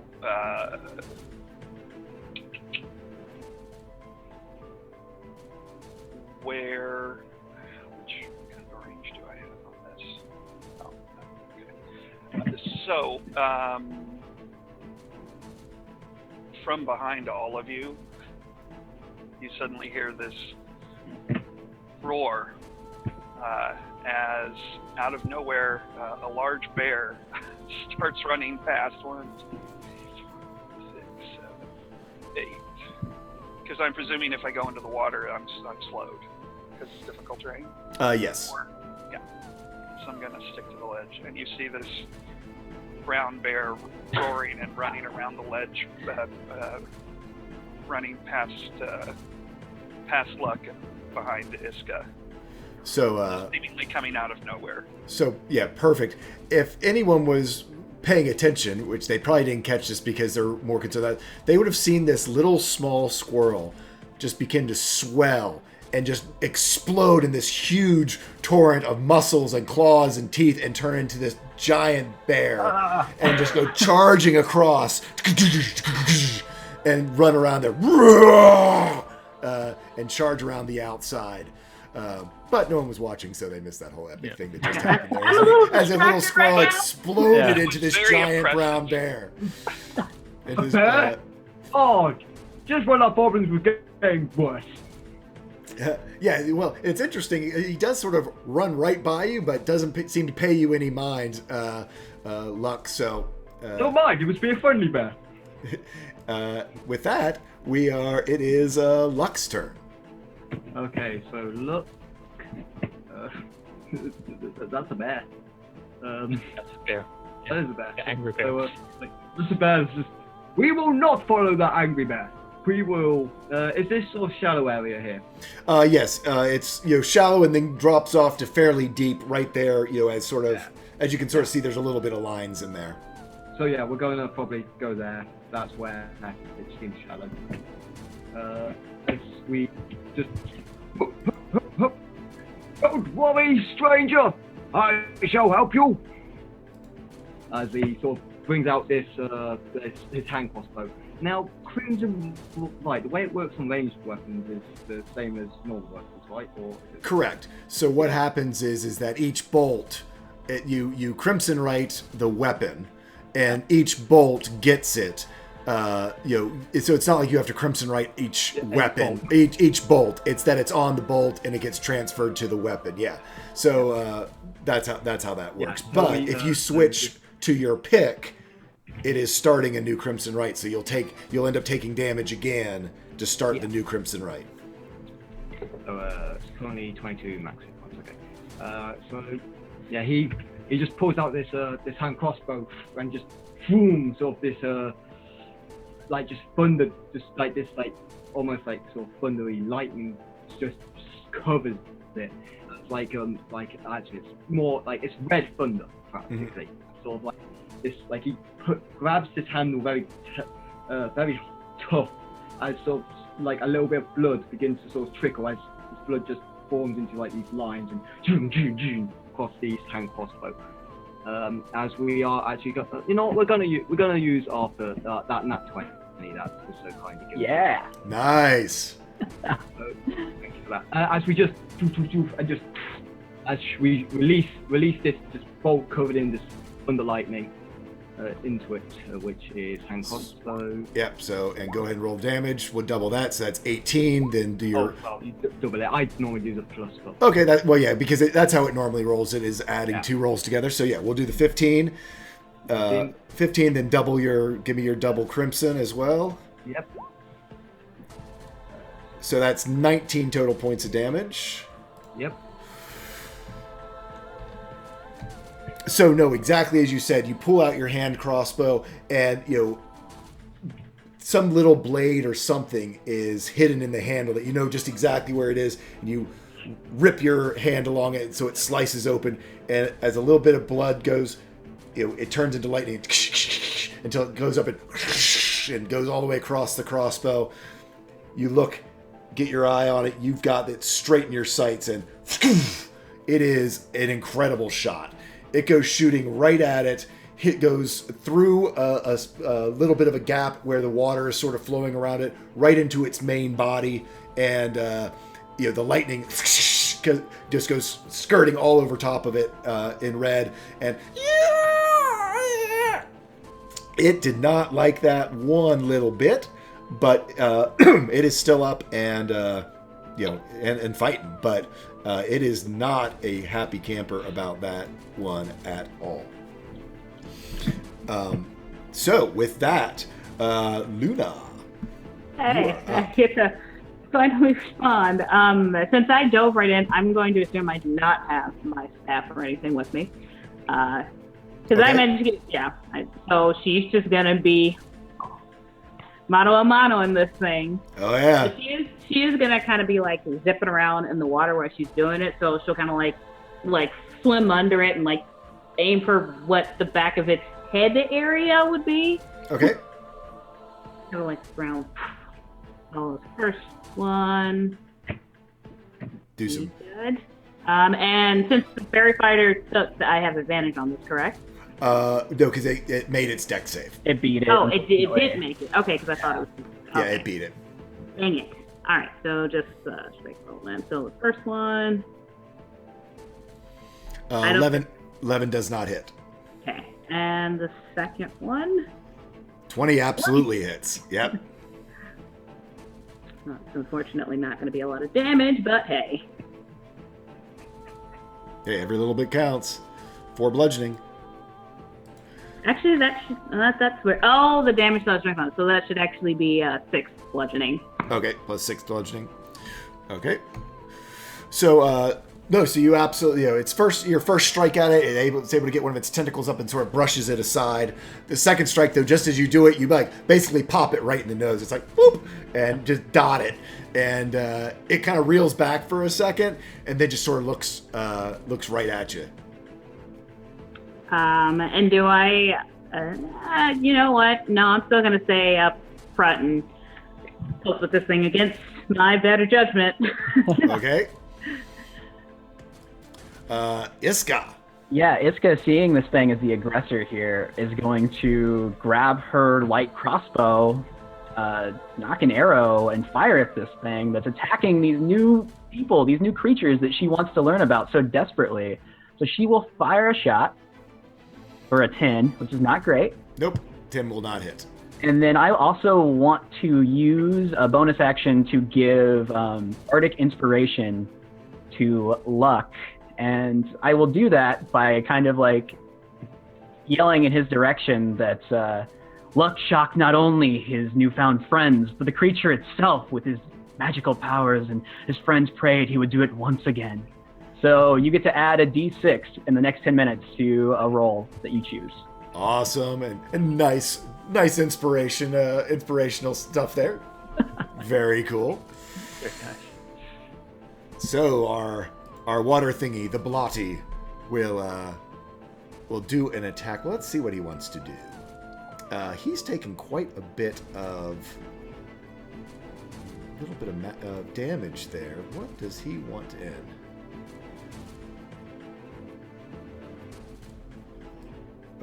I should have done this before I got here. So since I didn't prepare myself, I'm not going to play any of those. He is just going to do his dagger attack again against Luna because she's right there. Yeah, I'm still there. Yeah. Like, I moved around a little bit, but I'm still within striking range. 22. That'll hit. Oh man. So it's another 7 damage. Oh, she's still up, but ow. We all do have the healing die. Wait, real quick. Well, never mind. You know what? I'll save it for the next thing. It'll be fine since I didn't say it. Okay. So with that, it is that is its turn for right now. Axel. Again, Axel's now full on combat mode. Although, you know, he's keeping an eye on Luna under the water, but he's focused on the creature. He does notice the bear coming around, and he looks quite scared. Actually, he looks uncertain where to attack, but he pulls out another knife, throws it again at the water. This time, and it's like a claw, and so as he throws it, it bursts into knife is still there, but it bursts into like a talon, ghostly talon that dashes the water and it tries to basically impale the creature. He casts Chill Touch. Ooh, with a nat 20. Nice. Very nice. Yeah. And that is a number that is 14 damage. It's 14 damage. Necrotic damage, yep. Yep. And so basically this claw locks into place inside the creature's body and just sort of stays there. It doesn't do anything more. If it's undead, it can't heal, but that's about it. Yeah. No, so this claw just sort of rips its way through the tentacles and just locks onto it. And right around it, you can see this black necrotic energy that sort of starts to spread around the area, kind of like this weird, awful wound that then the water around it sort of seems to freeze and drop in black crystals as this continues to sort of hold on to it, right in the center of its chest. Kel, you're up. The bear is charging around. All right, so I'm going to continue charging around here, and then can I use my action to dash Certainly. up to it? Okay, so I should have done that the last turn. I forgot. So I'm going to come right up on it. Obviously, I can't attack, unfortunately, but if there's any way for me to try and shove Luna out of the way as I'm shoving my way in. Yeah, I'll let you do do me just an athletics check with your bear stats. Bear's attacking Luna. Get him. Yeah. We'll see how this roll goes to see how you all perceive it. Yeah. Is it a competing athletics? Is she trying to stay in place? I think, say within the water, it's not because we're battling and she was just attacked and attacked back. Well, she hasn't attacked back yet, but basically, not yet. But in the same 6 seconds, basically what happens here, and especially hidden by Axel sees this bear, absolutely of all human things to do, sort of shouldered in and then just kind of with his big bear butt sort of hip checked Luna to the side, and in fact knocks her like 5 feet, so she seemed that she's out of the way. But it was basically big old bear booty hip check. I imagine like she was kind of like reeling from getting hit with the tentacle, and she's finally like starting to get back in to a place where she can attack, and then just bear. Yeah. Pretty much. Suddenly. Bear butt. Yeah, ballooned, yeah. Yeah, she got ballooned, that's for sure. So yeah, and so next we got our buddy Luck. Luck! Luck is actually going to move up 20 feet, so he doesn't have to shoot at disadvantage. There we go. As he just sees this bear sort of push this way. It's like, this bear is an ally. Excellent. He shoots with his hand crossbow. Again, the red lightning zoom as the bolt is released. 23 will definitely hit. Nice. As we roll that damage. 8. And, crimson white. That's 9. God damn it! I'm both. Don't like this low crimson white roll. So, as you get up there, you take aim again, and this time the don't get quite as good a shot as the last time, though. The crossbow bolt goes in there, but the lightning seems to start to arc around one of its tentacles, and the tentacle just sort of dissolves before it's able to really catch and go all the way through its body like it had done before. This creature is starting to really look bad. The big thing you're noticing is a lot of the water that once sort of coated it in a whole sheath is now just like barely 2 or 3 streams off of each, little tendrils coming off of it instead of being a nice, all over kind of shielded look to it anymore. So I think, is that as a bonus action I can do this when you see blood? I'm just checking blood because stuff. I don't know if it's... Some of them are bonus, some of them are reaction. Oh wait, it's the mark. As a bonus action, yeah. So you have a bonus action. Yes, I do. I do have a bonus action. So with the blood, Malik, as this sort of bolt hits, sort of blood spurts out, I guess, and it sort of forms into like a almost like a target, like it's boom, boom, boom, with like a little dot in the middle. Okay. No, so what we'll say is, as the bolt hits that lightning, instead of like turning into damage as it normally does, what it does is it goes streaking down and just sort of lights up the entire watery area. So it's almost glowing like neon. So almost like a fairy fire would have done. This is just making it so you can see every wound is sort of, you can see them sort of glowing. You can see that. I assume this gives someone advantage or something. It's double damage to all crimson white hits. Okay, so for your next crimson white hit. But yeah, you see that basically all of its current wounds are almost like charged like a capacitor, ready to blow if you maybe hit it with the same type of damage again. So I think that is Luck's turn. We've done movement action and bonus action. Miss Luna, you just got bear checked. All right, so considering now that she's a bit closer to the shore, I think she is hurting pretty badly. I think she might actually at this point take the moment to kind of like run up and grab her quarterstaff real quick. Okay. And question, did everybody get that D10 healing, or was it just good guys? Everyone got the 1 healing point, I think. Yeah, everyone got 1. I can double check, but I'm pretty sure that everyone. Let me double check. Everyone gets a healing dice. Yes. Okay. Yeah, I think I'm gonna go ahead and roll that. I might need it a little bit. Thank you, Dark Demon Slayer, for saving Miss Luna. Much appreciated. Hey. For 6 hit points of damage. Nice. Pretty solid. Hit points of healing. Sorry. Healing. Yes, healing. Yeah.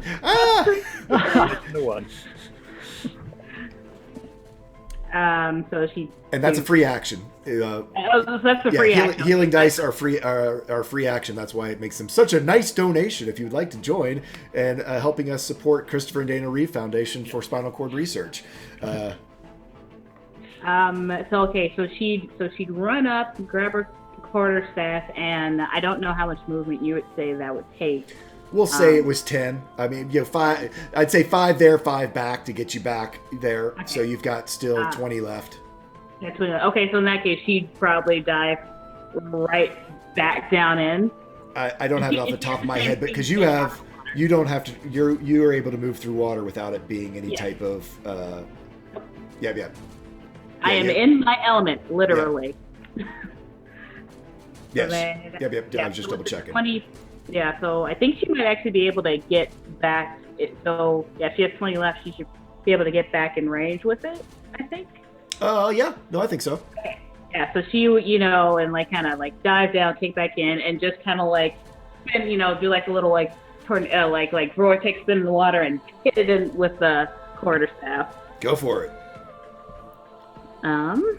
I will say, with you being in your element and being pissed off, you can have advantage on this.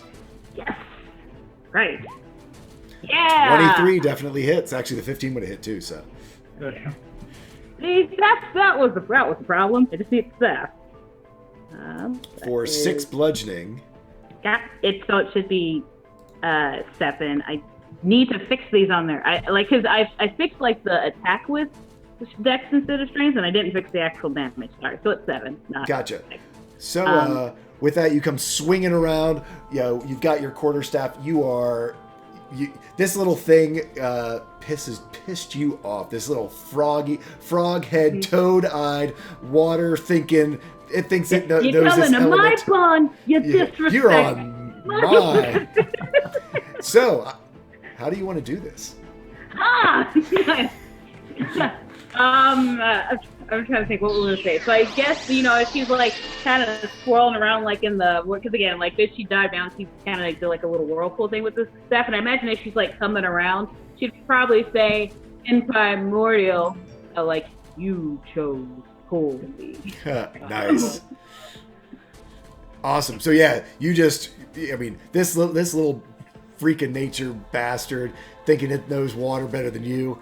So you just completely outmaneuver it, come swinging around, and when you hit it with its quarterstaff, just, again, in your primordial speech, which is this weird, aquatic, almost like gurgling, bubbling of water, and you just shove the quarterstaff right through it, and all life just drops out of it. Hey, Sprocketeer, thank you very much for the $10 donation. Let us know what you want that to go towards. There are several different options in the doobly-doo down below.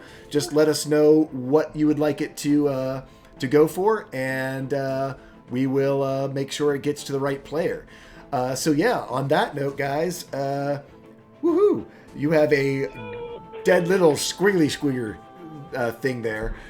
He's kind of, because it is, it's like I say, it's kind of like a frog-looking thing, and it is kind of melty, kind of jellyfish on the beach kind of looking thing. Its form is kind of almost like a deflated balloon a little bit, and it just sort of floats up on the top of the water. I will switch us out of battle music because hey, y'all won, and yay, awesome. Not dead. I came close. And we will go back to that. Oh, no, we're not there yet. We're going to go back to. Sorry. Oh, also, happy birthday. Hey, happy birthday. Who are we saying happy birthday to? Happy birthday to you. Happy birthday to you. Happy birthday. Happy birthday. Happy birthday to you. To you. Yay. Well, thank you for covering for when I didn't know where my music was. Kryptonian for Alicia's. They're also green, by the by. So awesome. This is my character. Thank you for the compliment. So we should, let's see if that's not playing very loud. Do y'all hear music? Yes. I hear like the kind of like trickling. Yep, it's just trickling right now. Great. So yeah, the cave now seemed very quiet after the after the orchestra stopped playing battle music. Iska. The way bears do, I want to just take my claw and just kind of scoop it and just throw it and try and smack it against the wall. Okay, so kind of chuck it.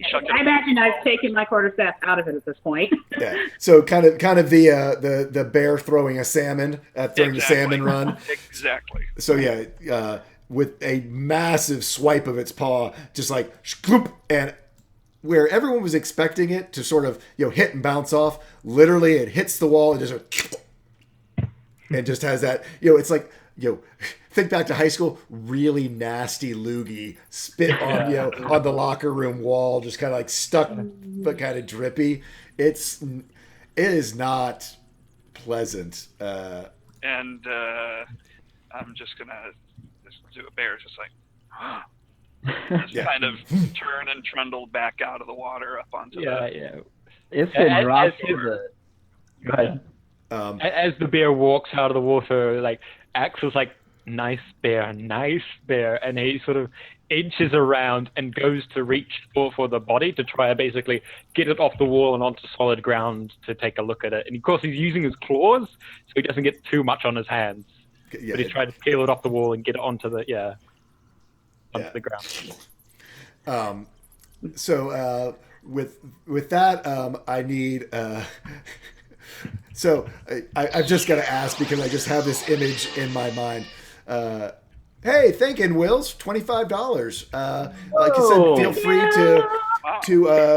to say what you want it if you have a specific thing you want it for down in the doobly-doo, or just straight donations are much appreciated and are going to go straight to charity. But feel free to influence the game in whichever way you wish.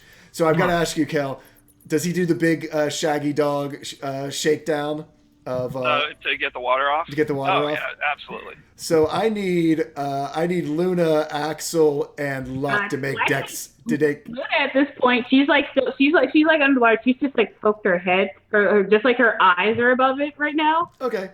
You can still do me a deck saving throw to see if you get actually you're already soaked, so it doesn't matter so much to you. But I definitely want to know whether or not Axel just gets soaked by. If he notices the bear doing this, if he succeeds to save, he's not trying to save himself.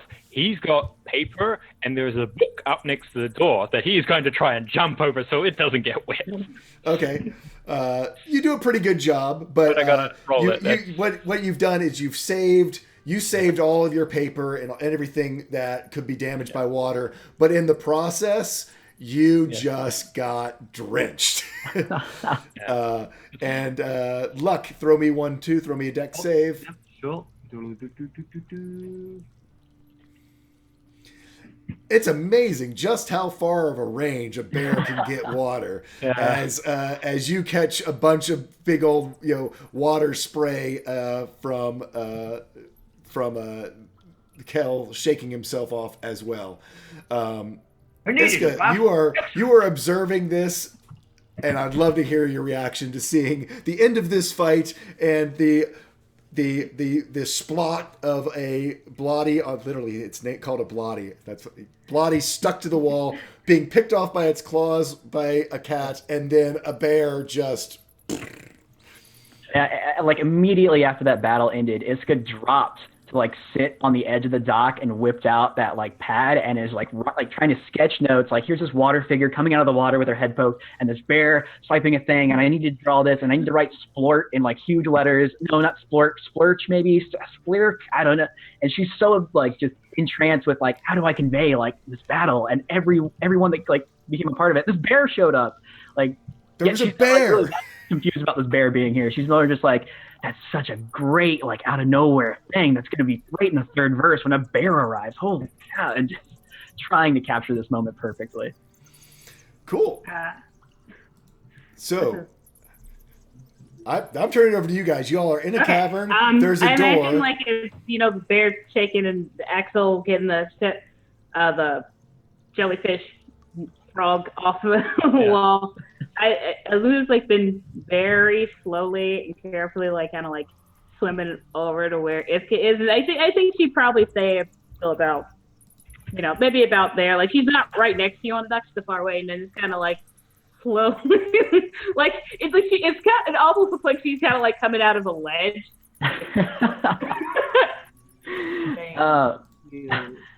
I think even without asking, Iska is like gonna like take a break for a minute just to like look at you and like reach out and like try to touch you. She's just so entranced by like, what is this thing? What does it feel like? Like, how do I need still to know pretty far out in the water, so like you would have to like actually kind of like go in a little bit. Okay, I think even with that, then Iska will like forget everything, remove her violin and pad, of course, and then just like hop in and like start swimming. Just like, so you just have this half elf like drop everything, wide eyed, like coming at you, just like like hyperventilating almost. Like, and then she's just kind of like freeze in the water, and like maybe like dip her head back down a little bit.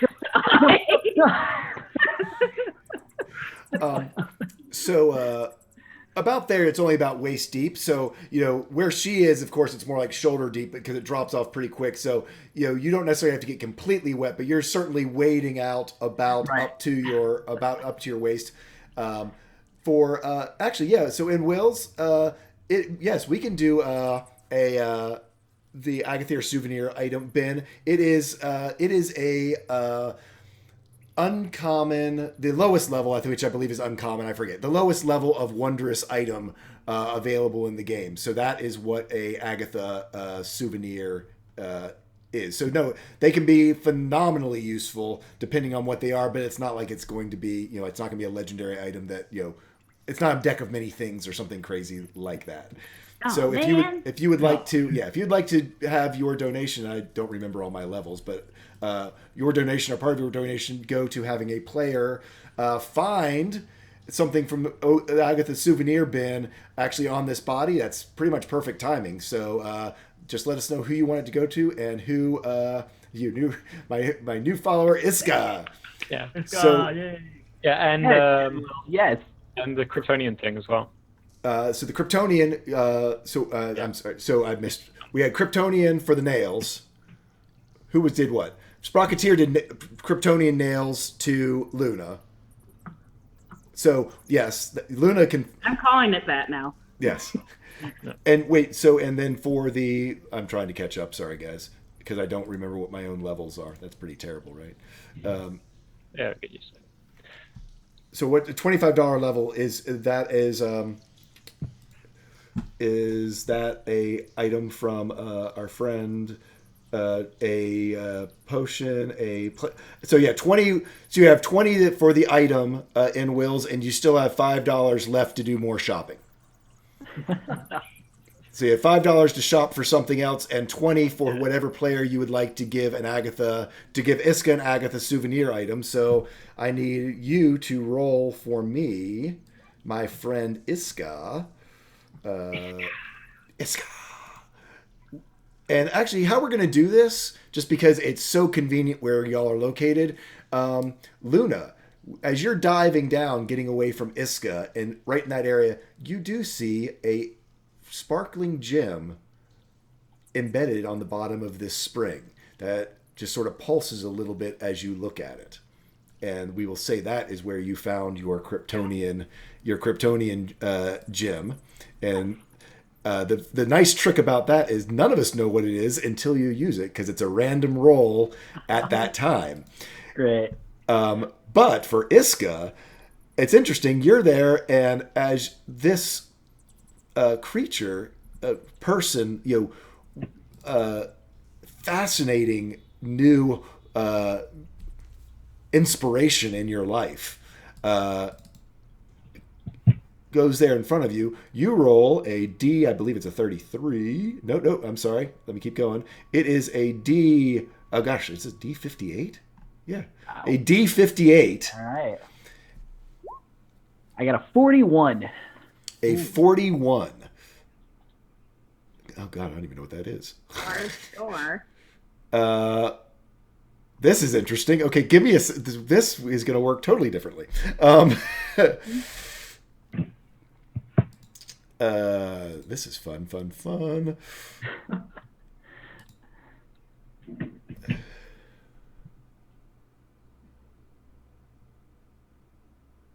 Holy shit. Okay. So we're going to do this. It's a little bit different. I'll bring it in just a moment. Sure. First, since Axel, are you running away, Templar? He's running away. So we'll do it this way. Go. No, it's fine, dude. If you need to go somewhere, we can do this part first. So, are you investigating the body? Yeah. Axel sort of he's got one of his knives that he recovered. Of course, he recovers half of them. Yeah. And he's investigating the body. He's looking over it. He's actually going to sort of take off all his stuff and start drying himself out. Yeah. As well. And he's going to be. And then when he's dry enough, he'll get some paper out and start taking notes and sketching it and everything. Yep. So you do that, and notes and sketching. Iska, this amazing cat-like creature, that you've never encountered. I can't remember what you said you encountered it before. Anyway, you've never met one in person. You've never had a conversation with. It seems to be fascinated with this body. So you make your way over there, as you do, to find inspiration, and probably thinking, maybe if I squeeze it right, if I can squeeze this just right, I can get that sound, so I can make sure I know how this sound works. Perfect. And as you do, you squeeze it, and a gland kind of pops up through its skin. It's a globule about that big. It's clear, obviously sort of gelatinous, and it does make just kind of a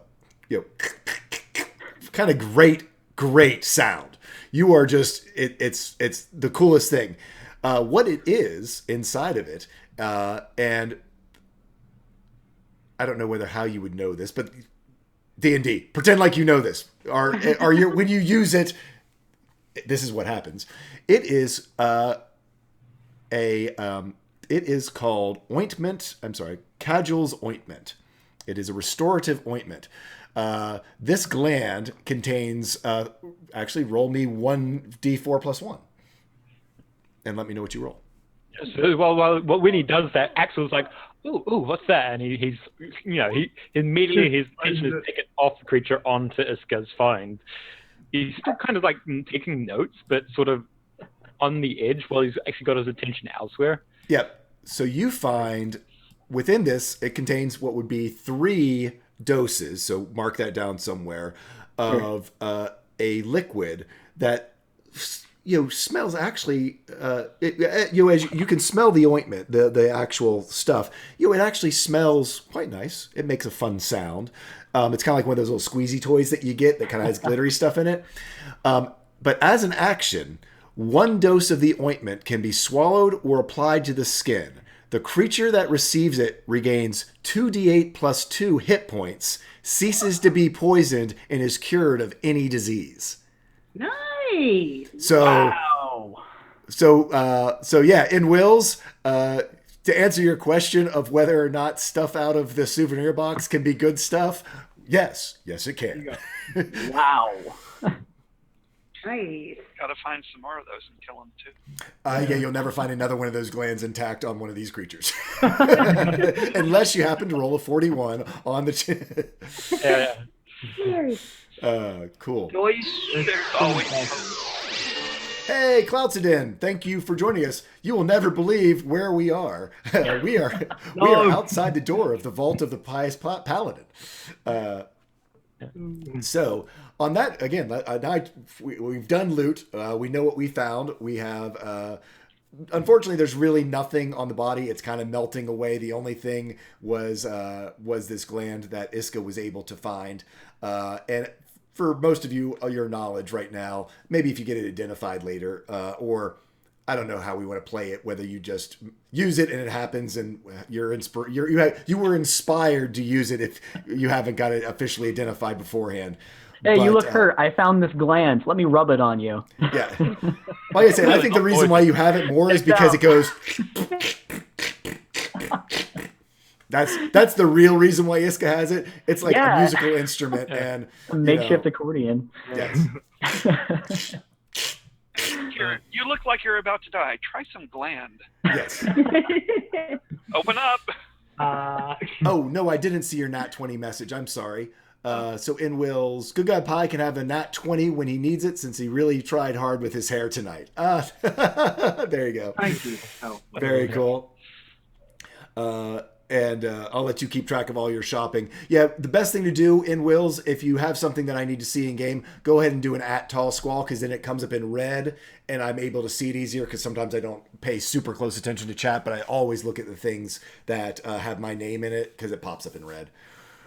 Anyway, again, continue, guys. You've got now a searched body. I imagine at this point, Luna's, kind of slowly after, you went to investigate land. Now she's actually slowly walking out of the water. Like she puts her quarterstaff back and it's like strapped, slowly walking out. So is Bear still in bear form? Yes, as far as you know, it's a bear. It's a bear. So this is still a very friendly bear. Yes. This is wonderful, because it's just like, this bear is legendary. This bear will go down in history. And he just begins to stroke it like, oh, who's a good bear? Oh, you. And I'll kind of do the snout, just kind of poking him in the stomach and rubbing my forehead, just to get some more rub down time. A little more scritch behind the ear. Yeah, it's good bear. Good bear. Who are you? Yeah, there we go. Just, I'm going to continue the conversation. Just joking. I mean, Axel's got a bit as well. I am the Goldheart from the village of Elevation Pit. That sounds cool. I'm headed by Axel. You can call me Axel, and thank you. Luna, are you okay? How are you? I'm okay. Good. And back to investigating and writing. Anyway, you are a cat person. You're interesting. I like it. I am Tabaxi of Wandering Pride. Yes. It's gonna put that gland away, and it like wants to extend a hand to Axel and be like, "I'm sorry, Tabaxi," and like have a hand out for a handshake, basically. Oh, I met one of you people before in the village. Yeah, you did? Where? When? What? When? Where? A few years ago now. Okay. Nice person, though. Nice person. Yeah. Okay. And he sort of, distractedly shakes Iska's hand. As soon as you take Iska's hand, she like brings your arm closer and like puts her head down like into your like fur, just to try to like get this feeling of just like trying to absorb all this again. Yeah, wet cat fur, and sort of Axel sort of is happy, and what he does, because what's Iska's hair like? Because he brings his other hand over and starts sort of rubbing in your hair like she. That's exhaustion.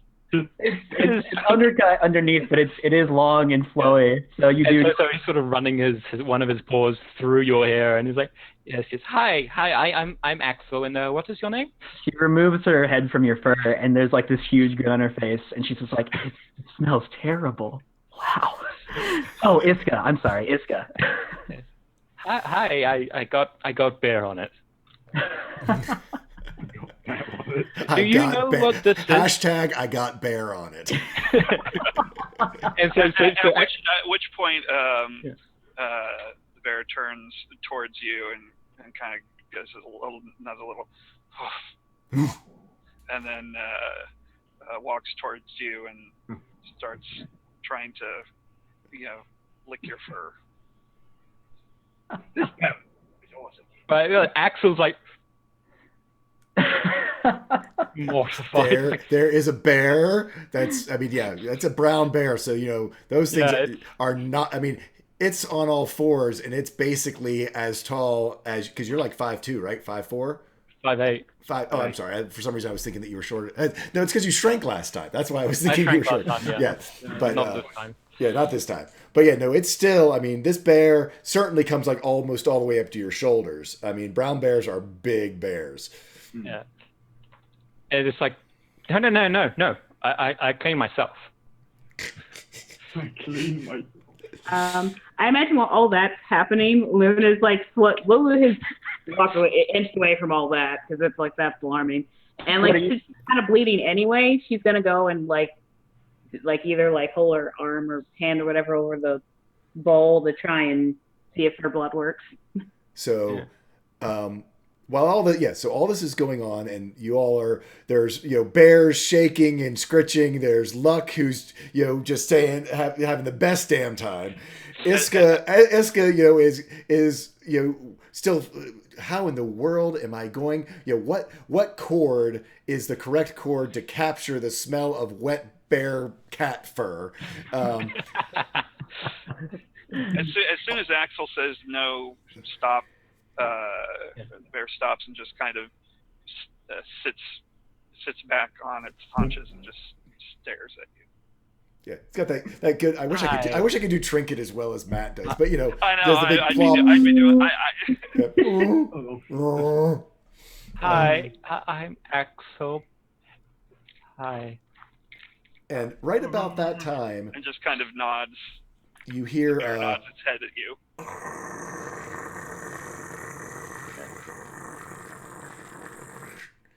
That's the sound of adventure. Of stone, as stone against stone, and behind you, where there once was a stone wall with just a slightest indentation that would make you think it was a door, is now an open dark hallway to somewhere. Luna's gonna go forward because again, all the people are kind of freaking her out. She's gonna Are you away from the group? Because look will not have that if you're moving away from the group. Do we all? I mean, it's loud enough. You all turn when the rock slides open, and without pause, you see Luna just walks right in and sort of disappears into the darkness. Her because I know she's hurt, and I've already tried to protect her, and I just seemed like the wisest move for her to be doing when she's already injured. So I'm gonna. They'll be fine. I practically sprint in front. It's like, that's adventure. You stand behind me, for I shall investigate first. I love you guys. Axel, when he hears that, like, Axel's got to basically grab all his things in one big bundle, he's running, and then he runs after, like, no, I'm adventuring. I'm investigating. Mine. Me first. I found it. And then it's like people are running by. Luna just suddenly dashes herself against the wall when you run by. So, first thing, I gotta see whether you guys can you all actually see stuff. No, you can't. But why not? Stand by. Is everyone in black screen, basically? Yeah. I can't see anything on our end. Yeah, black screen. There we go. Axel should now. Remind me, Genasi do not have blind sight, dark vision, do they? Oh, yes, they do. Oh, they do? They do. Okay, Yes. so... cool. Yep. 60 feet has sight, okay. And Luna... So the only person who does not have blind sight is... Blind sight? I'm sorry, dark vision. Okay. Cool. It should be me, because I'm... Yeah, you're a human, so there you go. So yeah, it is very dark in here, and we are using for folks who at home who aren't familiar with it, we are using dynamic lighting. So that's what it looks like to our players right now as they go in there, except for Luck, because that's what it looks like to Luck. Yeah. It's just blackness. It's just blackness. So, Darkness. Like, I run into it, and then as I'm running ahead, I just stop, and it's like, wait a second, I can't see. haha. And so Axel's sort of shrugging on all his things. His book is back in his bag and everything, and he's like, okay, but I go first. Where did you say that from? What? Where are you?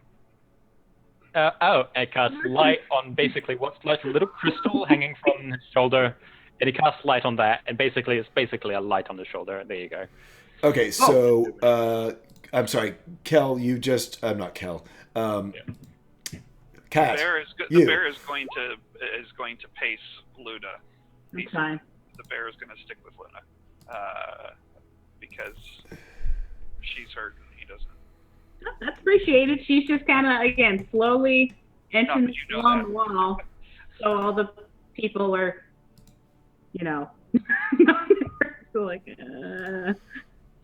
give me half a second while I get this working.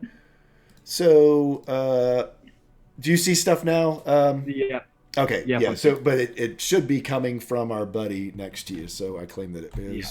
Good. Okay, so yeah, that works. I should just be seeing light, yeah. Okay, yeah.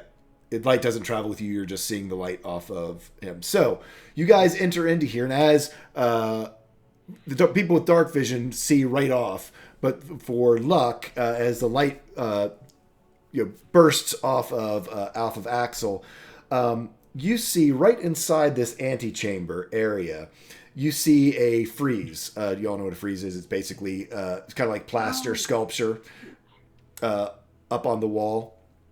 You see up there, and it depicts a man in armor picking up a yoke with a bucket attached to each end. And there's an inscription above the archway that reads, when Palor weighs you down, ask not for lighter burdens, but for wider shoulders. Ooh. Oh, sorry. Quick note, Jay. I'm sorry. I made a mistake. Fire Gensai have dark vision, not water. My bad. Oh, They're right. gotcha. So you do not have sight, but you'll be able to see. Sorry. Yeah. No worries. Thank you. Yeah, I couldn't remember. I knew that. I thought one of them did, but I didn't remember which one. Okay, so are you seeing stuff right now? I am not. So that's appropriate. Well, no. There's light coming off of.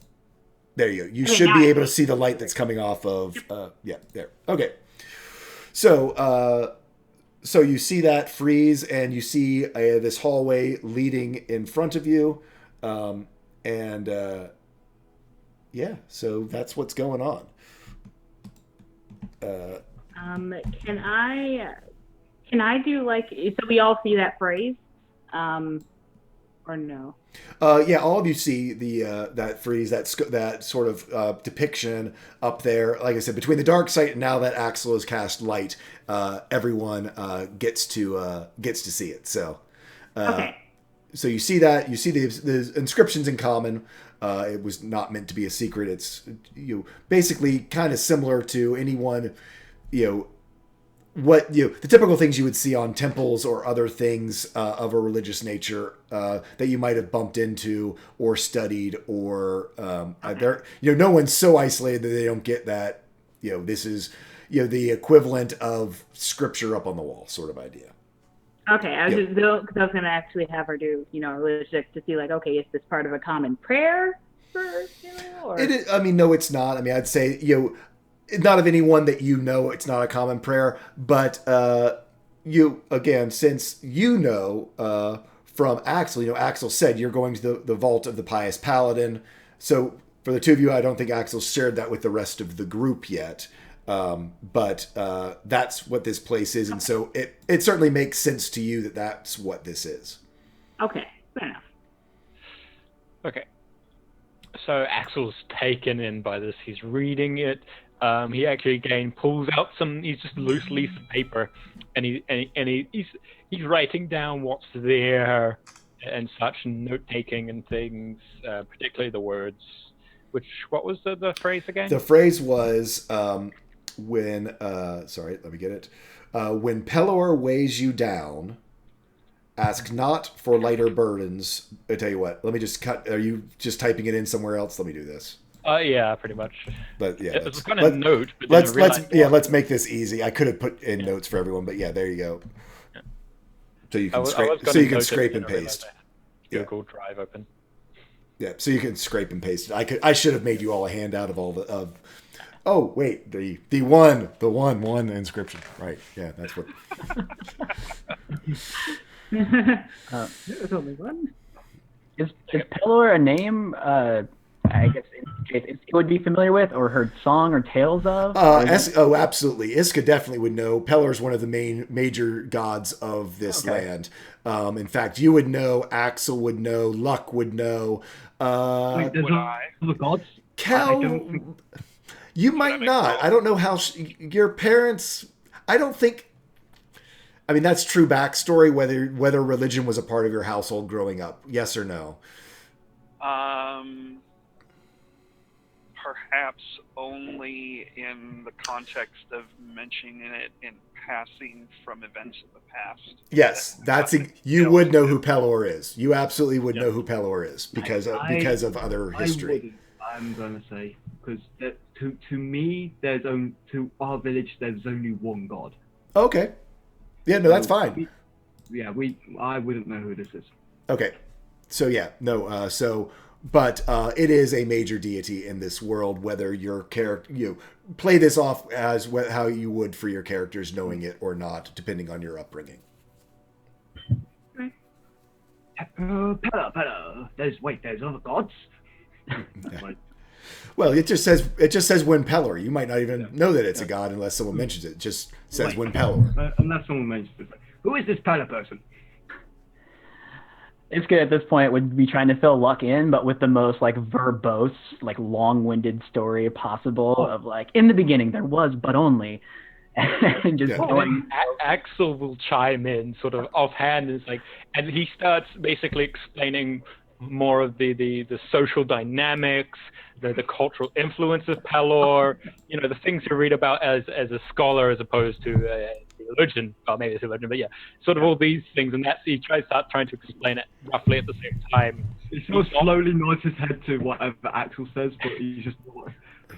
It's just gonna he's just gonna continue.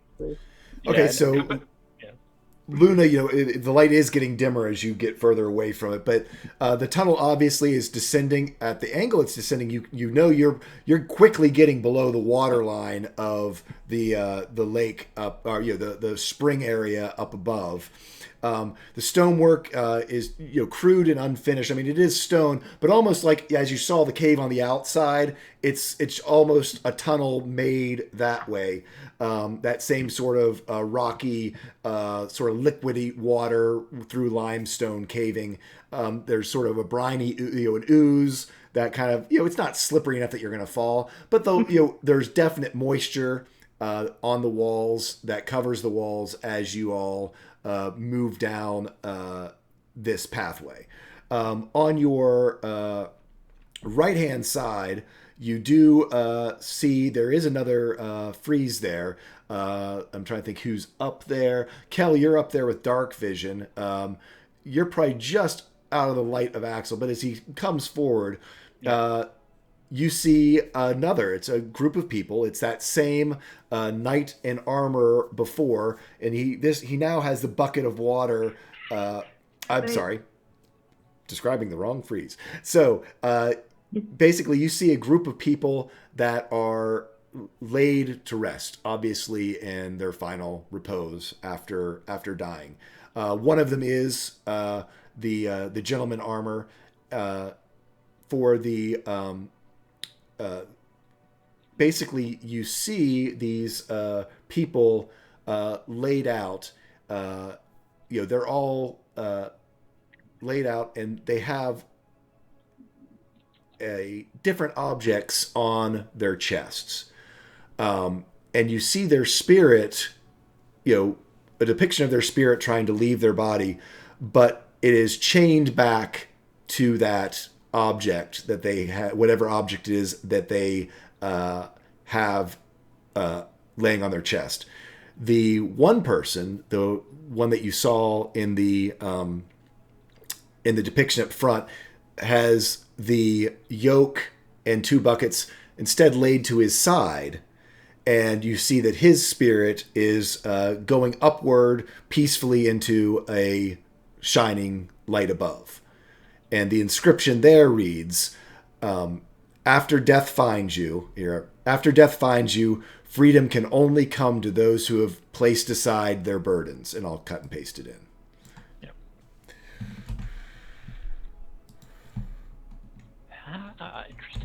Interesting. And he's just walking along casually, noting everything, and just keeps walking. Not really looking where he's going, just mostly keeping his attention on these things as he writes while walking.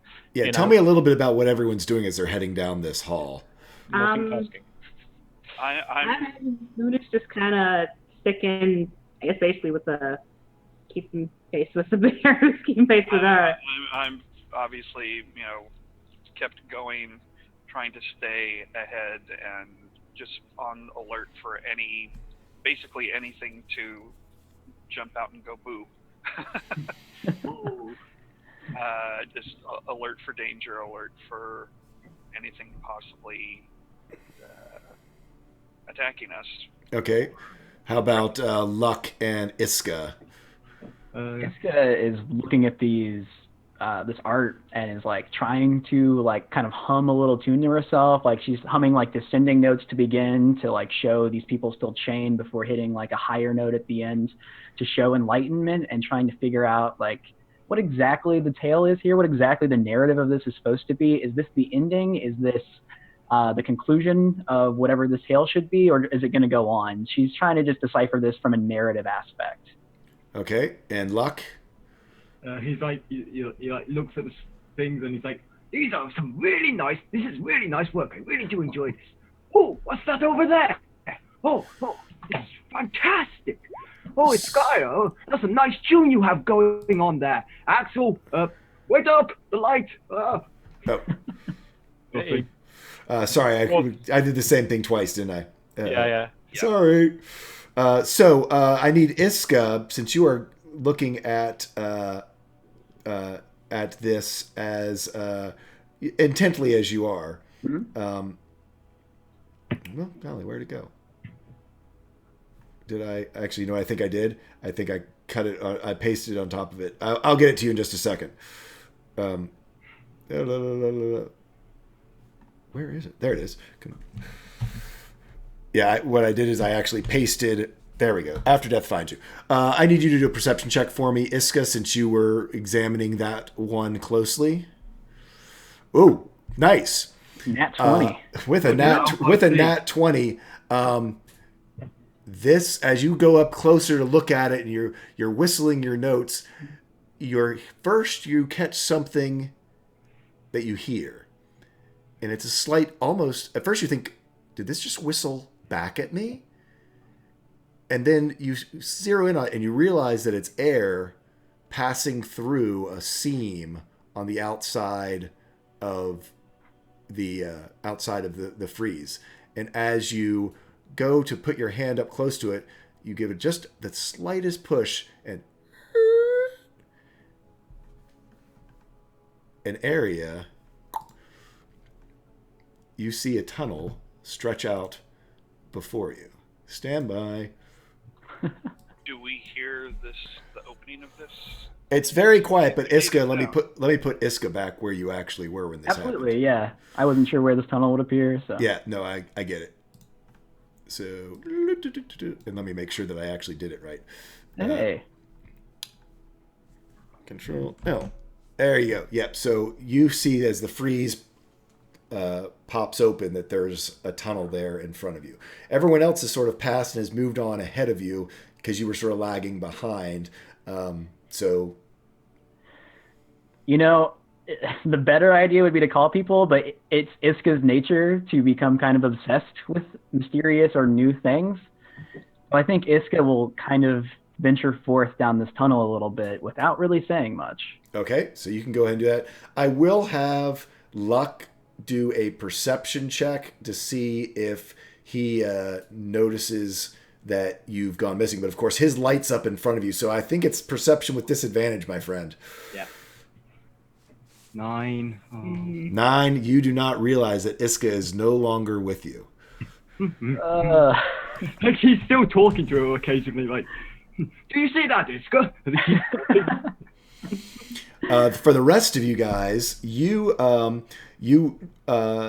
find this chamber containing, it's got rotten wooden planks, all kinds of things like that. You do see there are skeletal remains. Those are actually there. The skeleton on the floor is a real skeletal remains that are there. You see him holding a stone about the size of a softball, kind of rough cut. It has a rune on it, and while none of you recognize the rune, oddly enough, you all understand what it says. It says zeal on it. And, and what's everyone's languages across the board? Just... I have common, primordial, and abyssal. Okay. Common, primordial, ancient draconic, and dwarven. Okay. Common and infernal. Iska, you're not there. Cal? Right. Common, elvish, druidic, and sylvan. Okay. I'm going to say for the folks, and again, everyone can understand this immediately, the folks who know Infernal realize this is the exact opposite of Infernal, that this must be what you've heard about in your teaching of Infernals. This must be Celestial in the fact that as you see that it basically self-translates into the concept.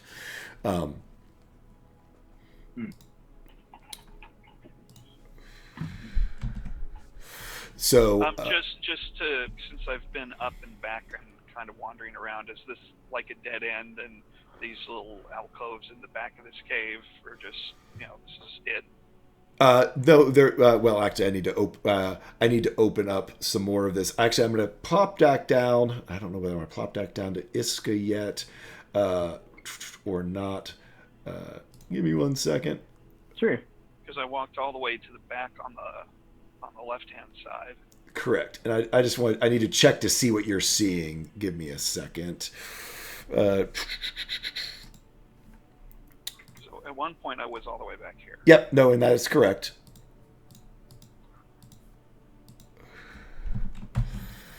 Yeah. No, that's you're for what you're up to now. That's where you're seeing what you're seeing. Yeah. Okay. Yeah. And I'm just wandering at this point, just trying to determine if there's anything else in there, which there obviously doesn't appear to be, other than. Actually, wait a second. I realized my fog of war is a little bit too. You have a straight wall on one of those walls, didn't you? Yeah. No, you don't. Sorry about that. Yeah. I see. Uh-huh. Yeah, Axel's also looked around there, but he was distracted by the bodies, and he actually picks up and grabs that stone to look at it. I need everyone to do a perception check for me. Yeah.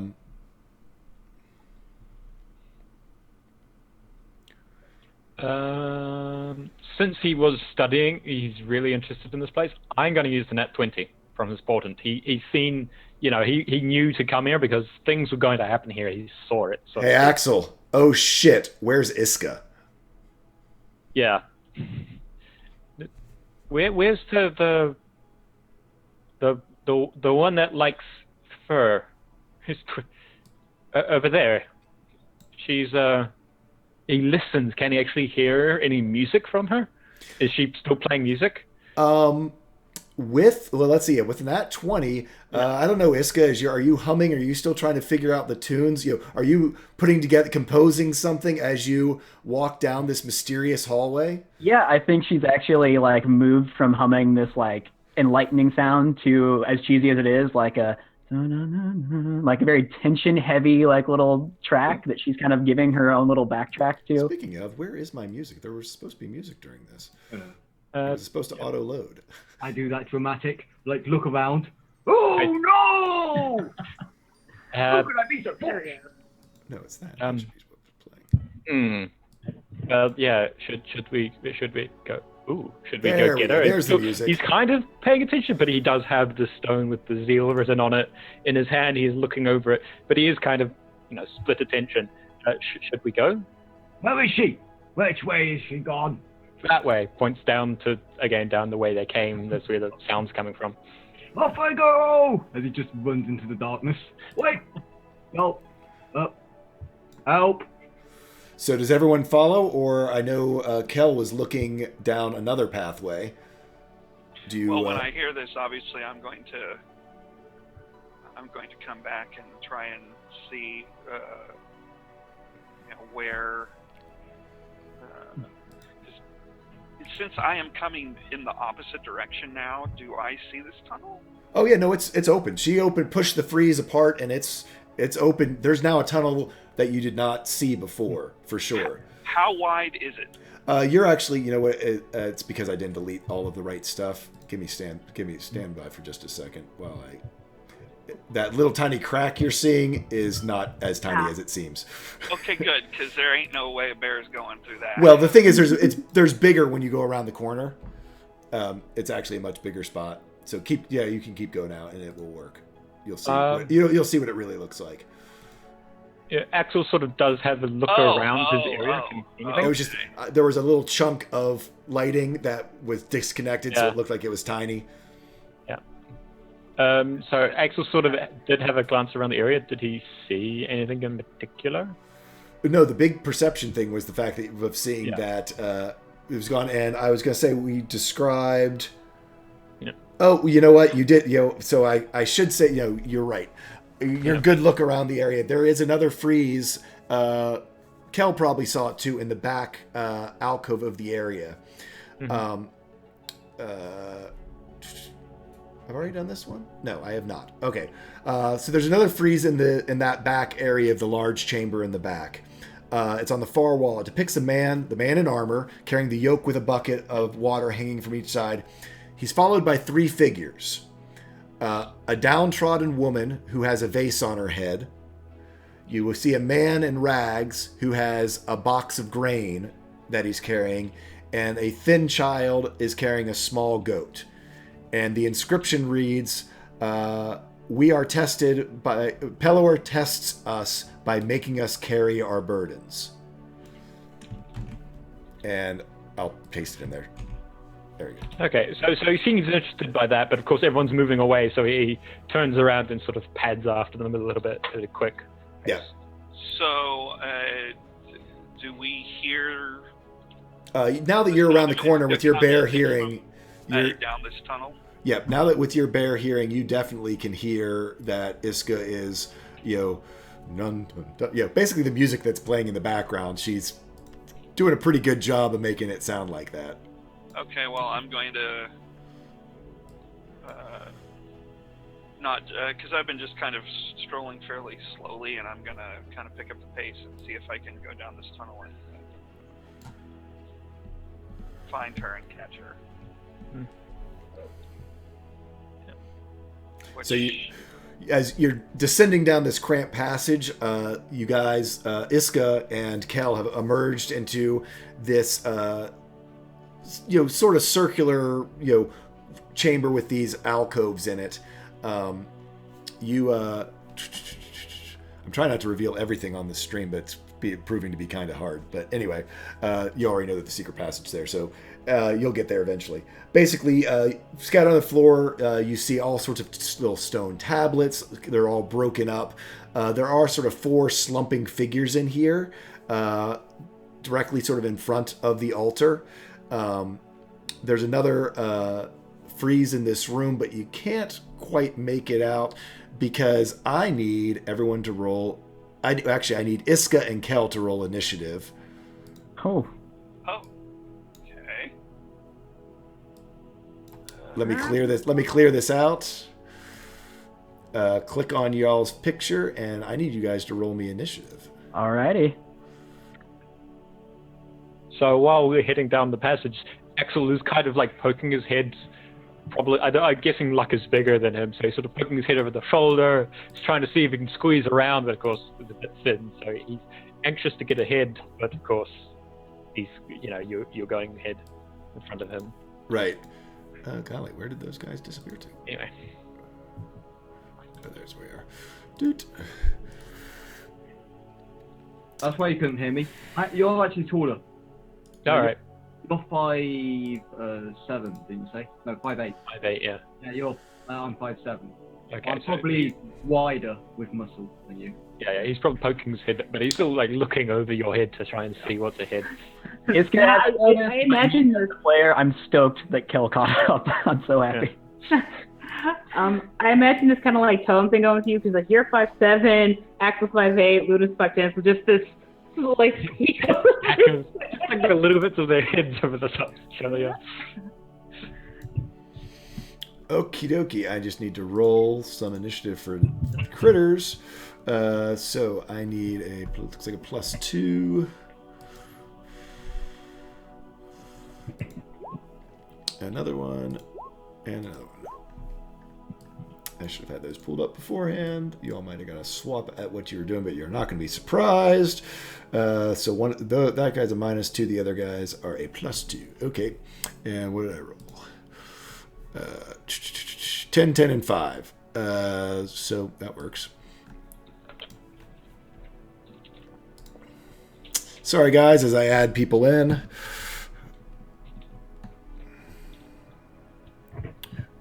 I'm just going to put in what they are.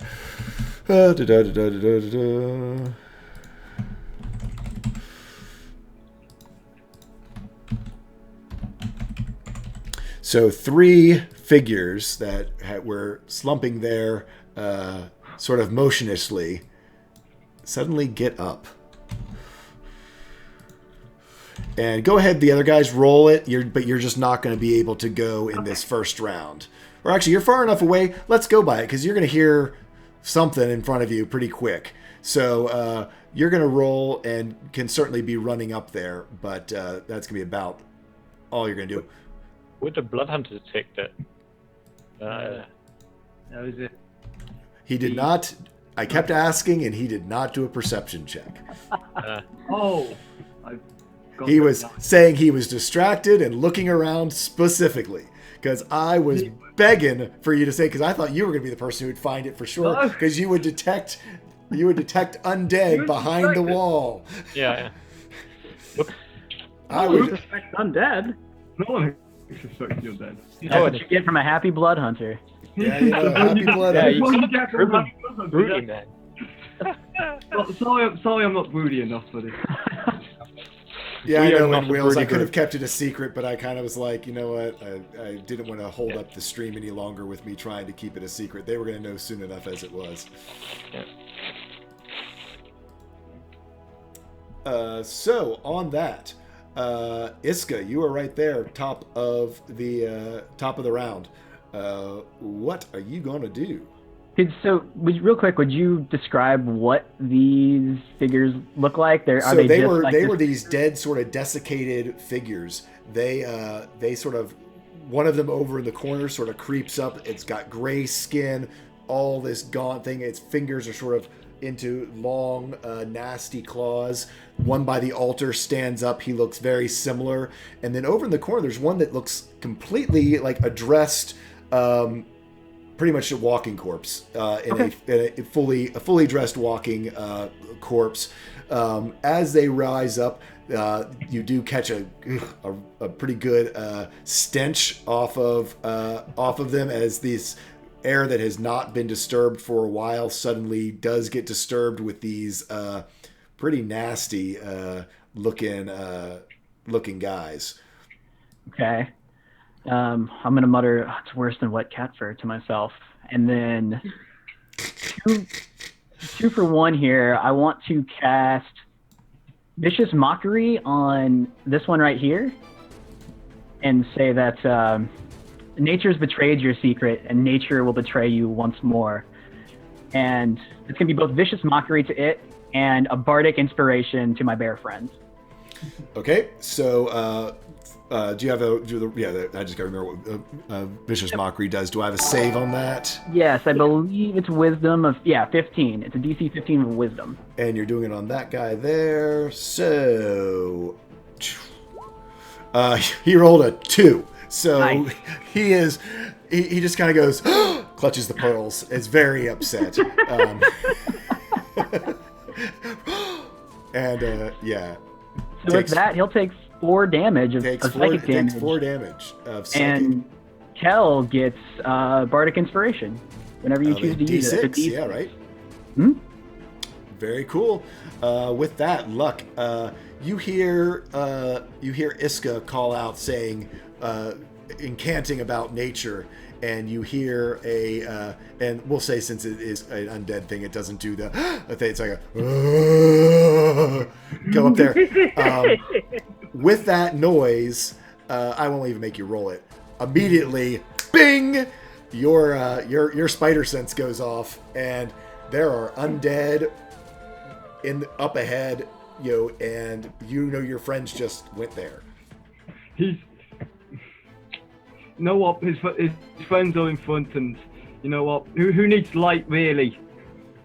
As he's just gonna charge into the darkness practically. Like he sort of can see the hallway. It's just he pulls out his war pick and he's just like, forward.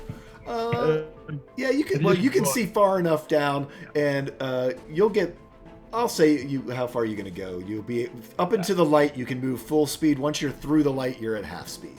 Okay, so look, like it is literally I get to like the end of the light, like the end of the full light, and hit dim light, and I'm out of movement. Okay, so that works out about right. Yeah. I'm sort of just looking around, and it's like, oh, this is, light. Light is very important. As he sort of grabs backpack and lights up a torch. Like torch in one hand, yeah. Torch in one hand, warpick in the other. Okay, so you're gonna light a torch? Yeah. Okie dokie, I can do that for you. So that's a 30 and a 15, and an all players. Torch. Did it actually burst forward? Yes, it did. Cool. So you are able to see, and you have torch in one hand, and you see what you're able to see, which is that there. Yeah, you can see that it's opening up into a cavern in front of you. Kel, you are up next, my friend. All right. The bear gives a roar. That's my best bear roar. Sorry. Hey, that's fine. I'll boom, boom, and come up here and attack this thing. Okay. With a bite, which is a miss, most likely. Yes, it is a miss. And a claw. Yeah. The claw does hit, though, so it sort of dodges out of the way of your bite, but as it's dodging, it basically didn't see you coming around with this haymaker swing with your claw. For, wow, 14 slashing. Holy cow. Come on. Bear is awesome. Don't piss off the bear. Go Bears. Hey, I'm cool with that. So, yeah, dude. High five. Yeah, you your claws rake right across its torso, literally kind of rip it open. If it weren't already sort of desiccated, it would basically have guts falling on the floor. But it just sort of opens it up, and sort of like dust and sort of ash and nasty goes out, and sort of like a black oozy slime that it's, especially to your bear nose, smells awful. You mess with the bear, you get the claws. Yeah. Yeah. So with that, it is that ghoul's turn. He just took a huge hit from you. As you're coming around, he actually comes down and bites down onto your. We'll see if he bites down here with a natural 20. Bites down onto your paw for yikes. For 18 piercing damage. Okay. Ow. Ow. Yep. There's your problem. Oh, there Yikes. So yeah, he does that. That's all he can do. I'm so glad the bear found me. The next one. That kind of damage is unbearable. And there it is. There it is. Do we end the stream now? Do we just end the stream now? They can't take away donations, right? Yeah. We're ending the stream now, aren't we? Okay. This ghoul will come running up to Iska, and going to take a swing with its claws. 13. That matches my AC. So it hits. I need you to make... Oh, you're an elf. Never mind. I do not need you to make a DC Constitution saving throw. But I do hit you for... It does hit you for 8 slashing damage. Yikes, alrighty. Ow. Half elves get the same as elves. I'm sorry? Half elves get the same Yes, as elves. elf heritage. It's part of your elven heritage, so... Help heritage. Did not know it's specific to this monster. Oh. That hurt a bunch. So, the zombie over here comes running forward. It is... you know what? Because I think... Doesn't it have a thing? The one I picked? I did. This one actually doesn't go anywhere near you guys over there. It seems to sense something around the corner. Because this is a cool, fun little archetype. It goes running around the corner. quote unquote fun. Fun little archetype. Comes running around the corner. That's its movement, and it will take a slam attack. God. Okay, guys, you can look in the stream. I actually am rolling nat 20s. Yeah. For a nat 20 on luck, but it's only 7 bludgeoning damage. Okay, that's fine. We can deal with 7.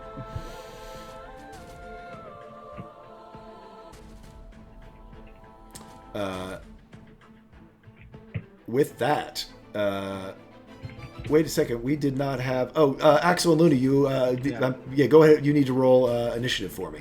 Yeah, we did, and we got 23 and an 8. That was after. Oh, gotcha. And I need. Okay, I need to do. Yeah, that was after what's his face ran off. Luck ran off.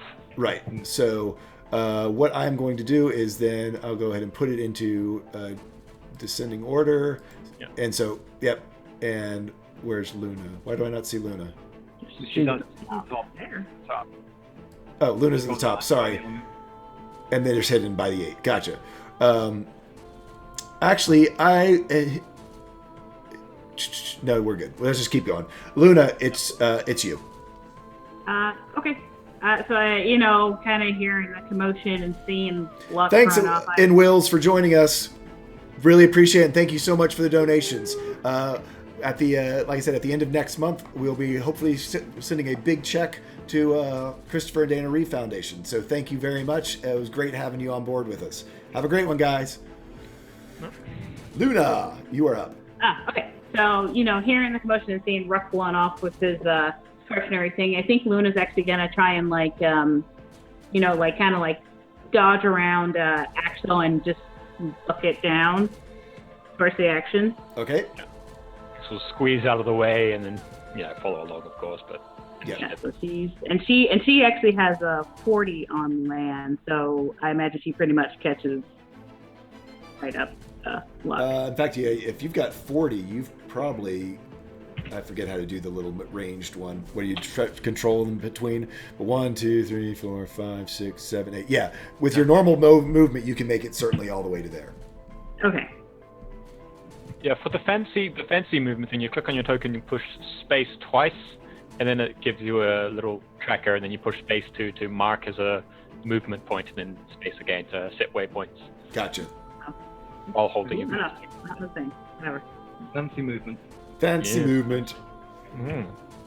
Roll 20, professional. Oh, roll 20 pro. Anyway, so you've moved. What do you want to do now, Miss Luna? So I've moved to there, and I don't have any range attack. Well, I take it back. I have some. Okay. What do I see? That's true, because I just hear commotion. What do I actually see when I? He has a torch now. Oh, so yeah, you should be able to see his light from his torch. So you see this weird. You do see that there's this weird, sort of Renaissance dressed, old style dressed corpse attacking Luck right in front of him. You could. Okay. Could I I don't know. Could I reach over Luck's shoulder and try and bop it right in the head? Do you have quarterstaff have reach attribute? It does not, does it? No. I don't think it does. You could squeeze by, but you're already out of movement. No, I think you're pretty much. Okay. You could dash and get by him, but then you wouldn't be able to attack unless you have a bonus action that you could use. I do get a bonus action. Well, I'm trying to think. Do I have to attack to get? I think you have to attack for the A monk. monk has to attack. The martial arts, yeah. Yeah, Okay. you have to attack for. You have to have a. You won't have an action to take the first attack to get the bonus. Gotcha. So I guess at that point, she just kind of would stand ready, I guess. Yeah. Okay, Iska. Great. Is that that healing die we have? Is that a bonus action, or does that take up anything? It is a free action. That's I'm why they gonna are use so that. awesome. I'm going to use that right now, before I do anything else. So let's see. Oh, nice. 7 hit points. So I'm gonna start playing a nice little ditty, a very upbeat little ditty to make myself feel good before I start playing a very discordant and creepy, weird little tune. I'm gonna cast Dissonant Whispers on this ghoul that's right in front of me. Okay. And that's gonna be a DC 15 Wisdom save. Wisdom. If they fail that, they will take 14 damage and will have to use their action to get as far away from me as possible. That's a good spell. It's an 11, and what is it? Let me look at what the condition is. Sure. I think, isn't it frightened or something? The fails it takes 3d6 second damage and must immediately use its reaction if available to move as far as its speed or allows away from you. It's not a fear. It's just a single reaction. No, I was just checking to make. I just making sure it wasn't a charm. I don't think it's a charm. So no, it absolutely fails. So it's going to take, you said, 14 points of damage, and run back from whence it came up here in the corner. It is. Get back. I don't know you like that. Exactly. Get back in your hole. And yeah, it does the big. It backs off from you. As it does that, I want to take a mental note of what this ghoul looks like, frightened, because I want to be able to convey fear being afraid after this battle. I like it. As you run away, you get a reaction, don't you, to attack it, or does it say something? Was that what someone was saying? You have to spend. No, it's reaction if it moves away. No, but I'm saying, doesn't Bird get a reaction as it runs away? If it moves out of his engagement zone, I think it does. Yeah. So you actually, if you've got a melee weapon, you can attack it as it runs. I will swing with my dagger at it, and that's a 19 to hit. 19 hits. That is one. You can just click on dagger. Where it says dagger under your roll, just click on it, and it will roll the damage for you automatically using all your stats. Not on the actual in chat. Oh, sorry. I'm still super new to like roll 20. Yeah, no problem. Don't worry. No problem at all. No, Everyone does it. Yeah. Everyone can tell you, I did it for the longest time. Like, I'm clicking it, it's just doing the hit roll. It's not giving damage. What are you talking about? Stop yelling at me. I don't understand. Yeah. So that's all of Iska's turn, every bit of it. Luck, you are up, my friend. So Luck is very unhappy that he's just been hit by this undead. So he's by the way, the torch, that won't affect my dueling feature, will it? Nope. Okay, I mean, if you want to, you can say you drop it on the ground, it'll stay lit. That's fine. Okay, yeah. So it's like, I bring up the war pick with my name engraved in it. As I do so, the war pick is sort of mounted like that. Mm-hmm. So instead of with the handle that way, so he grabs it and he cuts his hand as he sort of grabs it and flings it into his hand as the blood runs up it, filling in his name along the way. As the red light, sort of that red stormy lightning, is invoked through his pick. And I will actually spend that free action to do that 1d10 healing. Because, ow.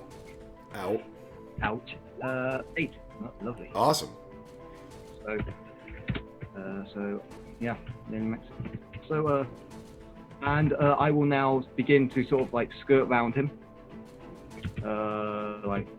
so, staying within 5 feet at all times, of course. Yep. So, as I sort of skirt around him, and as I get like around him, and I bring this sort of pick down with a mighty fury of 11. It's a zombie. I'm going to spend that inspiration I got earlier. Nope. Oh no! Do I hit? It hits. Oh, it hits. Never mind.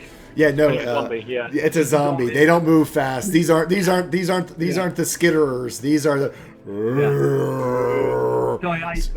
Yeah, you completely flummoxed it as you were turning. I mean, yeah, armor class 8 guys. They are not hard to hit.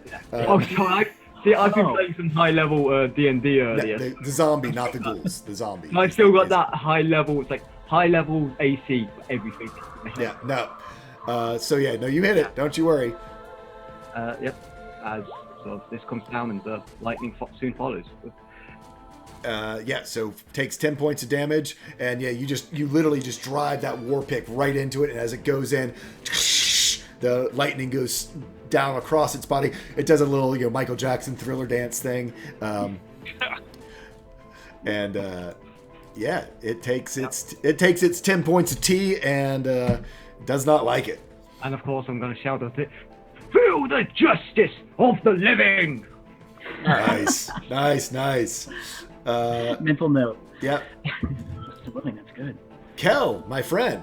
All right, with another roar, bite, claw.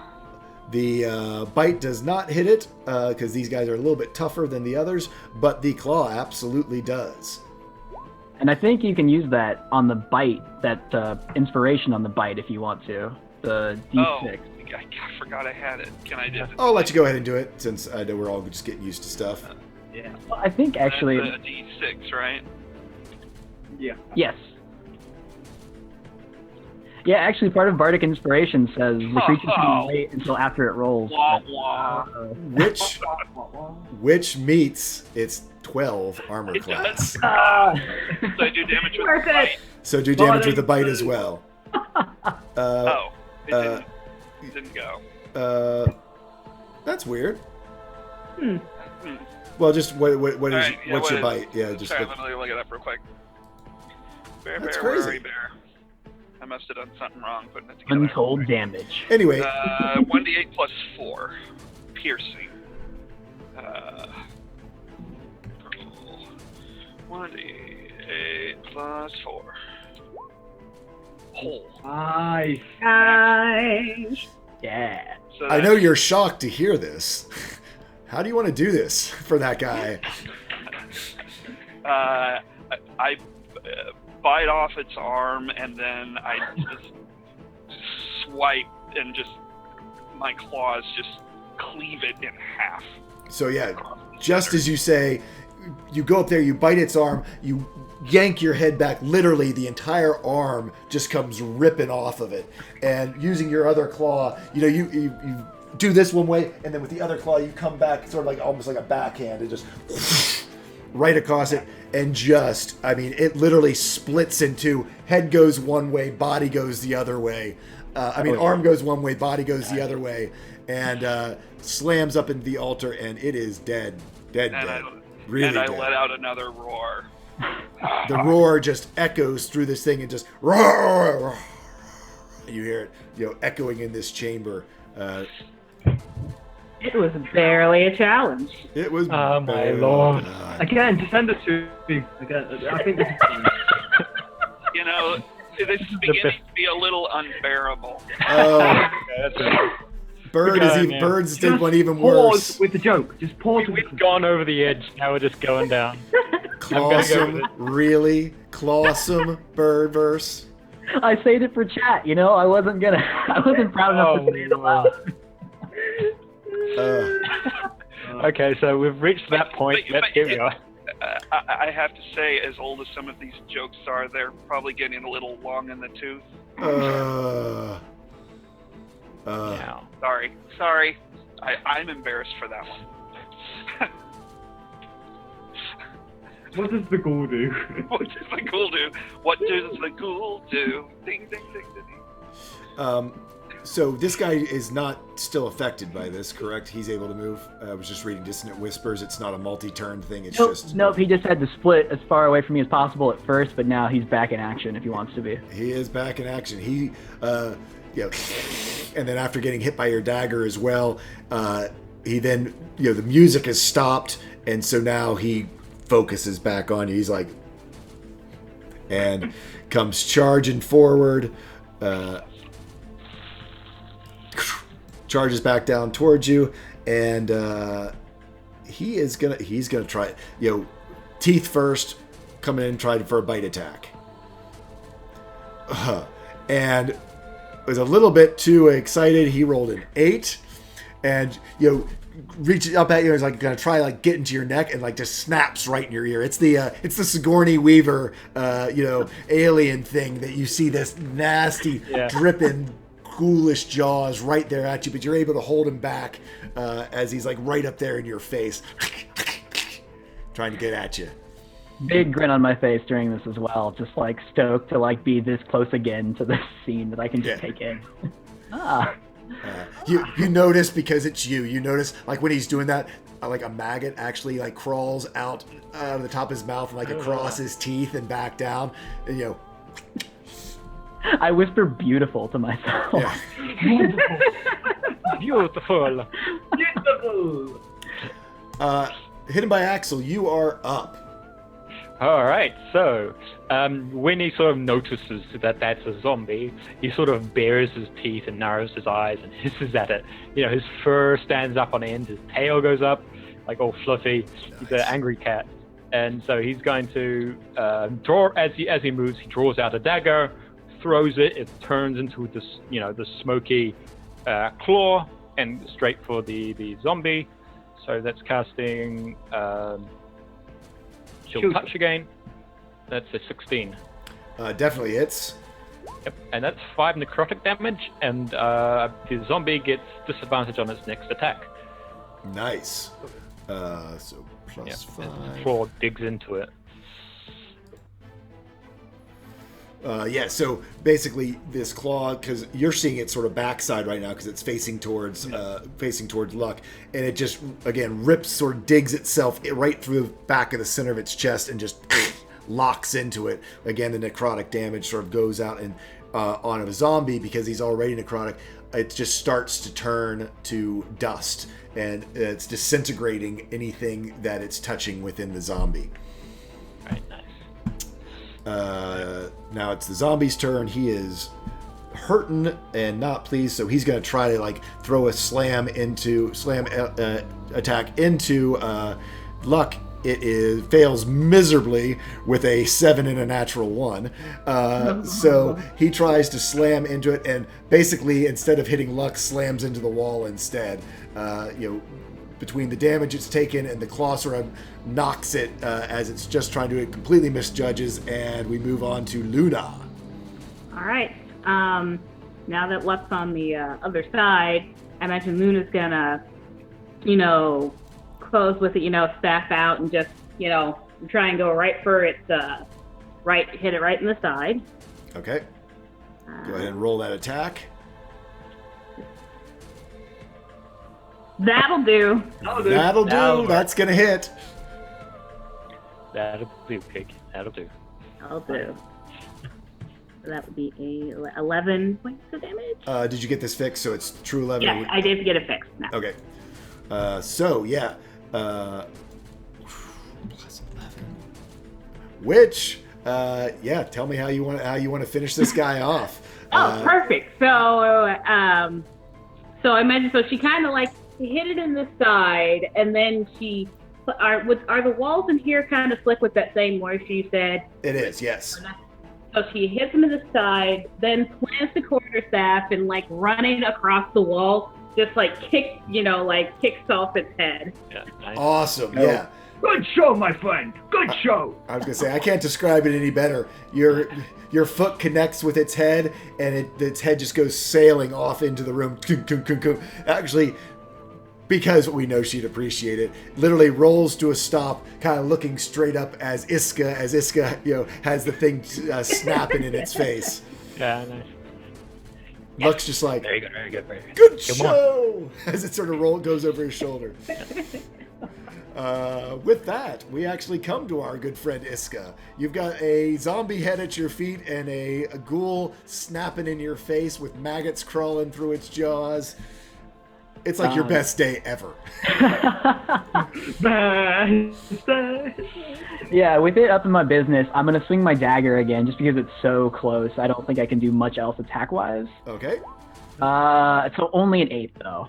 8 does not hit. You're a little bit distracted, and also you're still trying to hold it off as it's trying to bite you, and you really aren't able to get a good swing on your dagger.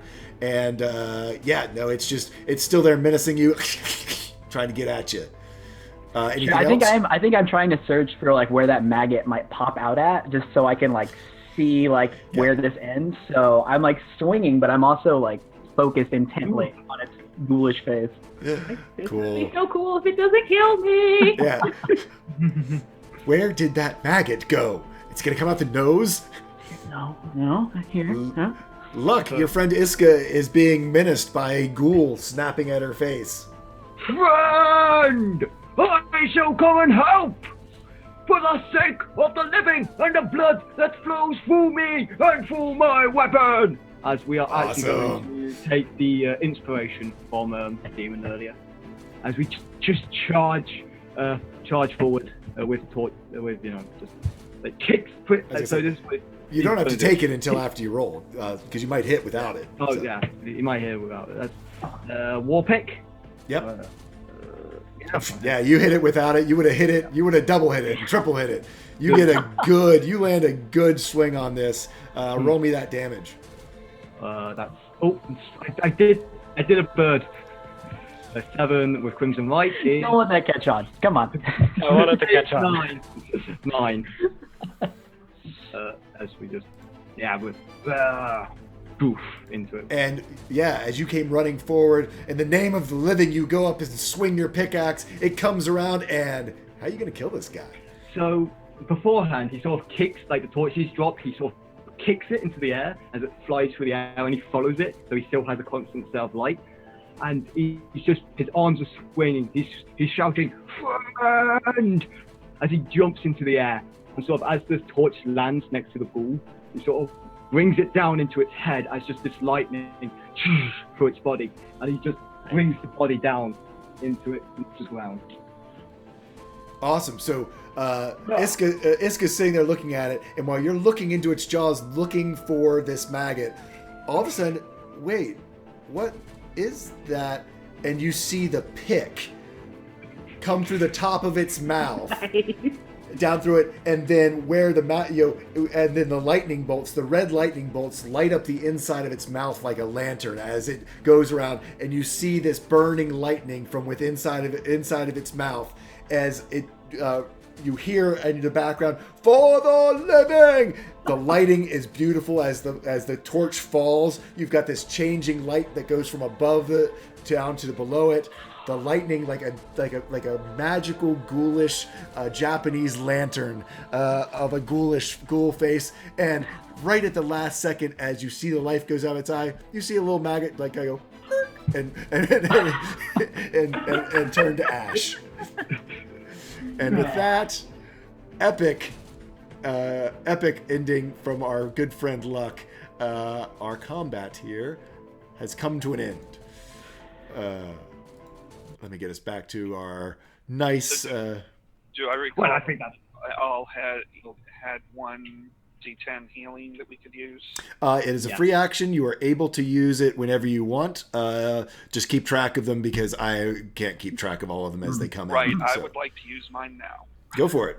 Yeah. So Axel sort of head and heel, skirt around the remains. He's looking very, very angry cat like. Okay. And actually, at this point, and okay, here's a question for you. Probably good guy, I think, is my Templar might be a good moderator at other places. Do I have to have something preset up in order to do a straw pour? Or is it something that is external to Twitch? It's external. It's a straw poll. It's straw poll. Just strawpoll.me. So we will do our very first one of these if there's anyone watching. I think we had a couple of people who are watching. A couple of people. We have a couple people who are watching. So one of the fun things we wanted to do, we thought would be a good idea because we had such an amazing luck with it last time, was for novelty items that you can put into the loot table, into the loot from these monsters. Our favorite one that happened last time was the Pantaloons of Endless Baguettes. And the Pokemon. And the Pokemon. Actually, that Pokemon came from a viewer decision, but... Did it? Oh, okay. No, it might have been. It was the viewer decision, and then we had the loot. Yeah, because it was top 2, yeah. Or we topped the top 2. But anyway, for vanity items, for humorous items, for novelty items, if you would like to suggest some that we can then vote on, or if we only get one suggestion, that will be what it is.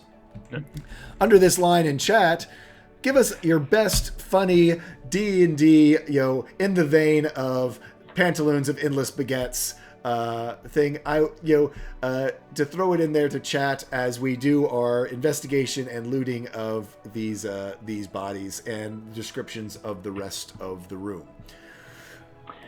So yeah, who's doing what? Iska cannot stop giggling and laughing and picks up the head at her feet and looks at it and tosses it over and goes to Luck and pats him on the back the whole time, just cackling, just so giddy about what just happened. As you pat him on the back, just whoop,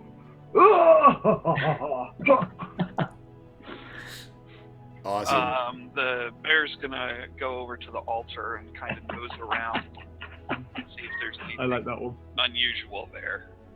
Cool. Axel, are you? Axel's he's going to look around for anything on the wall, but then he'll go over to the altar. I think there's a corpse right next to it, so he's a bit icky, and he sort of puts his foot out and pushes it away, and then goes to investigate the altar as well. Okay. How about Luna? What are you up to? Alicia, Luna. Oh, I'm sorry. I forgot my name for a second. I've done it before. New campaign. I totally understand. I was gonna. Actually, can Luna do like a religion check on like the altar, see if she knows anything? You can. I mean, and when I say altar, I mean it's more just like a dais. It is not a fully dressed out something you would find in a church altar. It's just obviously sort of a dais, and that they were sort of all pointing at it. I will say this: so behind the altar, all the folks who are looking over that way, there is another frieze that is in the room. And where is the? And now I have freeze frame in my head. Freeze. Oh, I'm so sorry. Okay, somehow I have messed up where its little saying is, which I kind of need to do. I might have to wing this one because I don't have it typed in. But anyway, you see another frieze that is in the room. It depicts the same knight from before, but he seems bigger, more impressive than he did before, and he is carrying a goat. There is a healthy woman behind him who is carrying a box of grain. Behind that, there's a well-dressed merchant who is carrying a yoke with a bucket on each end. And in the very end, you see a small smiling child, which is carrying a vase on his head. And the inscription above it is, "We all grow stronger when we carry the burdens of others." Okay, neat. I assume you guys are searching the bodies. You all can. You find on the one corpse that was dressed in clothes, you find about 50 total silver pieces. There is just a kind of really rusty, it's not even really a dagger, you can say. I mean, it's probably more like it was like an eating knife type idea in one of his pockets, but it's junk. Ghouls were basically naked. I mean, they just kind of have loincloths on, and nothing very much of interest on them at all. And then I guess we're going to go with Templars because he's about the only put in there. And I don't want to. Last thing we need to do is add more rings to this campaign. Well, I mean, there's two there. I mean, but what I was saying, because with rings, we've already got poor Lucky already is cursed with rings. That hasn't happened yet, but it will happen. It will happen, and I don't want. But no, yeah, that is really disturbing, and yeah, sure. Imagine the comedic sense look pointed just first. Happily, looking over the body, ooh, 50 silver. What's this? You see a man going to the toilet. Yeah, no, literally. So yeah, you pick it up, and it's on the zombie because he had clothes, and it's really I'll say it's like a compact, almost like a ladies' compact, modern compact that you can sort of pop it open and pop it down, and yeah, you look at it, it's like you think that oh gosh, this might be a compass, it might be something really useful and helpful that would be good, and you hit the button and it pops open, and the angle is just terrible. It is about the worst angle you could possibly have for something this really not good. You basically see what's obviously an outhouse, and God, is that an orc? Is that hairy orc green butt that you just see? Pretty much, going to sit down. And the best part about this is because it is a mirror. It is a compact of peeping. And there is this psychic component that is with it. And so right as he pops it open and Orc Butt is sitting down, there's just this awful wet sound. It's not, there's no visual, but there's no doubt what, from this angle from the side. I scared my poor mother. I'm sorry. Oh, did you? She came running up. She was... I suddenly regret this decision. I hope you explain to her exactly what happened. I'll explain to her later exactly what's happening again. Yeah. So your mother will never let you say the ending again. So it pops open, and it's just say, hey mom, go watch the VOD. Yeah. No, just go watch the VOD.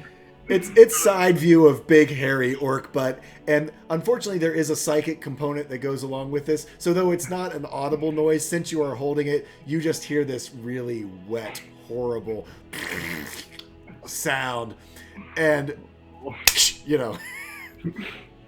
Nope. Who? Oh, nope. He just slowly puts it down on the ground and walks away, just like, nope. Axel was like, "Oh, what's that?" Oh no! So do you open it? If luck stops him, he's like, "Oh, what's this?" And he goes to open it. Does luck stop him? It's like goes all slow motion. No. Right as you click, and this one's not quite. You see something different, but it is obviously a lady who has hiked up just way too much bustle and skirt over a chamber pot, and again there is a wet plopping sound and sort of a sigh of relief as and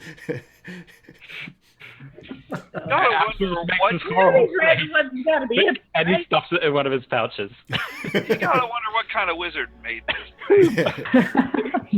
I mean, no king shaming here. Wow. Yes, it is. Yeah, this is not full, awfulness. It's just it's sort of the equivalent of when you're sitting in the stall next to someone, like at work or someplace public, and oh god, no, or maybe that you see someone go into the stall, so you kind of mentally know that I don't even want to have that even thought of that person just went in there, and it's that. I do need to ask about how much time has elapsed. You're probably getting pretty of the fight outside. You are probably getting pretty darn close. In fact, let's go ahead and say that you're there. In an hour? We've got the 2 combats. We've had the getting combats themselves don't take. Yeah, I know. The 2 combats, which are probably exploring, I would say probably took about 10 to 15 minutes to get in here. Exploring around, finding that Iska. Roll me a d4. I see you're doing math again. Oh dear. I see you doing. You've got about 15 minutes. You got about 15 minutes before you're gonna be pop out whether you want to or not. Yep. I see you're doing math again. Would you like some help? Yes. Just no more paper clips. I'm a bear. Okay, so does it look like there's anything else? Is there nothing else really of interest with y'all's investigation around any of the bodies? There's nothing much on them. The altar, like I say, it's really just a dais that's more just sort of a little raised area in front of this other frieze. Okay, so I am going to go ahead and move back towards the way we came, since there didn't appear to be anything else other than the tunnel leading to this room, and I want to go back up and around to where I had started to investigate before we realized that. So, yeah, don't run off too fast. Basically, you guys see the bear sort of do his last sniff and sort of, and bear-like, with purpose, marches back up the hallway. So what are you guys doing? You know what? I really like. God, I'm losing his voice. God, it hurts the throat a little to do it. But you know what? I really enjoy looking at that bear. It knows what it's doing. Yes. I say we stick with it. As Is there anything like Axel's been looking around? Is there anything else interesting in there? No, there really is not. I mean, it's anything of value you have taken. There's you made note of the frieze and what it depicted, and that's pretty much it. Why not? Let's go. It's a friendly bear, so maybe we can find something else. Sniff it out with a bear nose. the most friendly bear I've ever met. Oh yeah, I could. Yes, bears aren't friendly. So very nice to have a friendly bear. Very odd, but I'm not going to question it. So you come back up here, you pass the secret doorway, which had the frieze there. For those of you who went all the way up in the depth of the other room, you pass the other frieze that I had described up in this other room. Pretty much bear in the lead, everyone else sort of rolling along. And you do see the bear start to go up here around a corner, which some of you who did not go that way didn't realize that there was apparently an additional passageway that sort of does a hairpin turn. I did describe the frieze in this room, didn't I? Mm-hmm. The one up. That was the. I don't know if you described it. Let's see. I didn't write it down. Yeah, that was the. Yeah, the after downtrodden death finds you. Yeah, that was the one. Yeah, Prelar tests us by making us carry our burdens. I have it highlighted, so I assume that. Oh yes, yeah. I feel like Iska notes like, guys, look, there's another freeze here. Wow. Oh yeah, like, sure. unaware that you guys went ahead without Oh, her. that's right. Yeah. So Iska sees it again, and sees that freeze, and I won't, unless you need me to. I won't describe. No, it again. no. She's just commenting like, wow, it's all so new in here. Wow. Yes. God, I feel like I'm losing my voice a little, actually. Oh. Man, now that a significant amount of time has passed, she'll go to it because it's like, are you okay? I've never been better. I've never been better. Me neither. Oh, well, actually, I'm always feeling this good. So much to discover. And is there anything over where Axel is? Because he's already seen that freeze. No, up in there. I mean, you've pretty much discovered everything there. This isn't. It's a cave. It's pretty much a cave. I mean, it's been used and has a little bit of stuff to it. But the big thing is that you have these friezes on the walls. Yeah. Okay.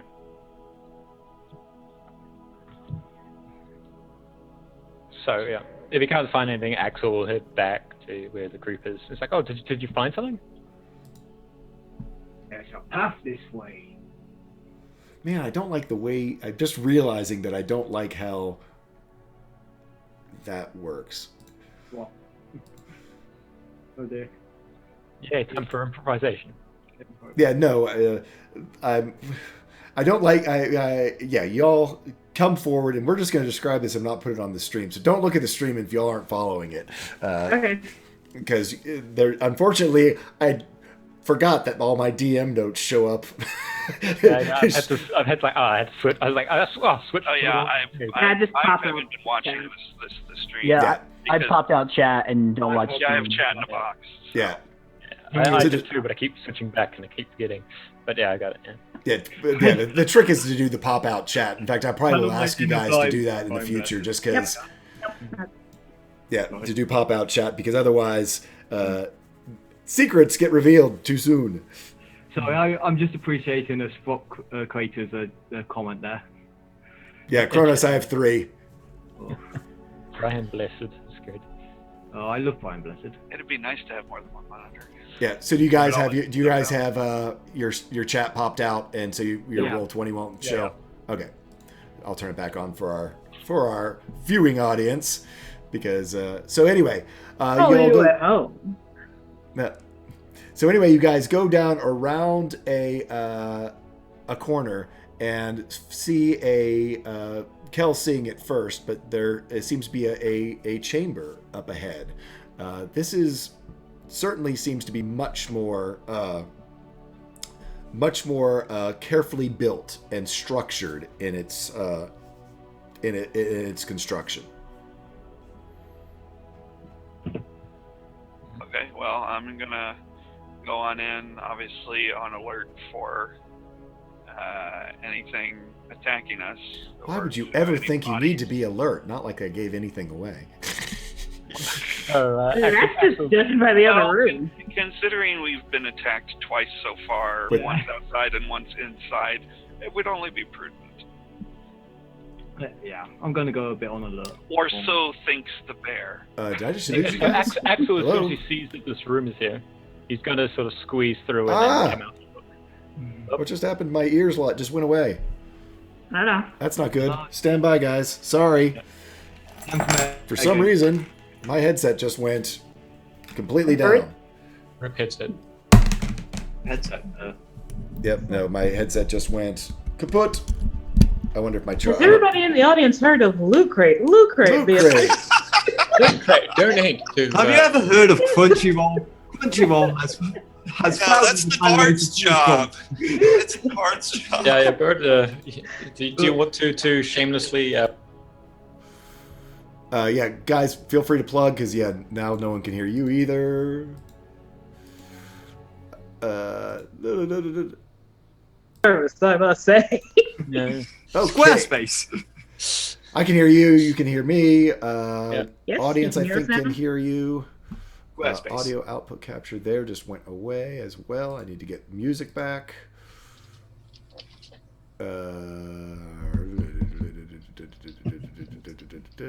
Spontaneous Twitch screen combustion. Yeah, sorry guys. Professional streamer. Anyway. Professional streamer right here. We should Squarespace. get you a hat that says that. Oh, Yeah. dude. No stream. Okay, cool. Yeah, no, everything's okay. We're back up. We're up and running, guys. Hey! So, There's your channel name, Tall Squall's Professional Stream. streaming. Yeah. Yes, Tall Skulls Professional Live, everybody. Live. Oh god, I just did this again. There we go. Okay, flip back to that. Okay, so Oh, yeah, that's the thing. Max Pepsi, the drink of choice for our stream today. exactly. Sponsors. Are we going to introduce what was the gnome burger or things on that? Oh, yes! Anyway, I think. I'm waiting until we actually run into Mickey G's. Oh, dude, Cronus, that's a great idea. That's exactly what I'll do, is join as a player and do it that way. I'll have to figure out how to do that. But yeah, anyway, so this chamber is absolutely, it's been carefully built, it's been crafted, it is a circular in nature all the way around. You can see off to the side there's sort of an archway, but it is similar almost to the door that you saw to enter the vault altogether way back out by the cave. It is barely an impression on it. However, this one obviously has not had anyone try to beat their way or fight through it, because theoretically no one's been in here since it was sealed, because they screwed up the enchantment, the ward on it. You see dozens of small, probably about melon-sized alcoves in the walls, in sort of random pattern, all around, all heights, some low, some high, but are basically a little shelf alcove sort of with an arch top on it, sort of inset into all of the walls all the way around. That's kind of what you see all around you. Are those piles of things actually there, or are they just part of the artwork? Just part of the artwork. It's just part of the artwork. Yeah. No, I rewrote. I used a map, but rewrote what was in it. So. Oh, okay. Yeah. Okay. So I'm just gonna start doing a circuit of the room, just kind of nosing into the alcoves that I see, just to see if like anything unusual. Yeah. So I mean, here over on the far side of the room, there seem to be there's a couple of different alcoves. There, as a bear, you sort of stick your nose in there and you get some dust and sort of sneeze a little bit because they are sort of have dust on them. Bless you. Pretty much. Again, like I said, it's about 2 to 3 dozen of them. They do all seem to be. Hey, 6 Muhammad D6 is now following. Thank you very much for the follow. Welcome, and thanks for taking a look at what we're doing here. So anyway, yeah, you go around the outside of the wall, and just as Luna steps inside, Of course. Sorry. the room seals behind you. Skoosh. Oh. God. Oh, that was a surprise. Did you step on anything or something? And he starts looking around where Luna is. Like, oh, is there something interesting on the floor? Just Okay. I imagine as soon as that happens, Zuna would probably go back up to it and see, if there's any crack or anything she can find to try and get it lifted back up. There, I might make you do an investigation. Yeah, you look and look. There, you do not see anything obvious that that was a mechanism to release it or to do anything special with it. Great. Well, I have to search this room thoroughly. Did you, Mr. Bear? Did you find anything over there? Did I? You snort and sneeze. Snort and sneeze. And Go ahead. No, you go. Axel was done. If there's alcoves on this side, he's poking his, checking in those and looking around in those, see if he spots anything. If there's dust on him, he sort of wipes away the dust and sees if he can find any words or anything carved into it. Doesn't seem to be anything carved into it, but out of nowhere, apparently, a stone about the size of a softball drops to the floor, drops from the ceiling onto the floor right in the middle of it. There is a bright flash that comes from it. And from that flash, your shadows are cast upon the walls. Oh dear. I don't like where this is going. Yeah. Like it either. Fun times.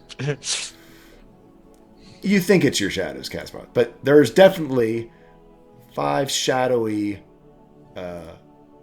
entities that are revealed. And as soon as the light dims out, they become practically invisible again.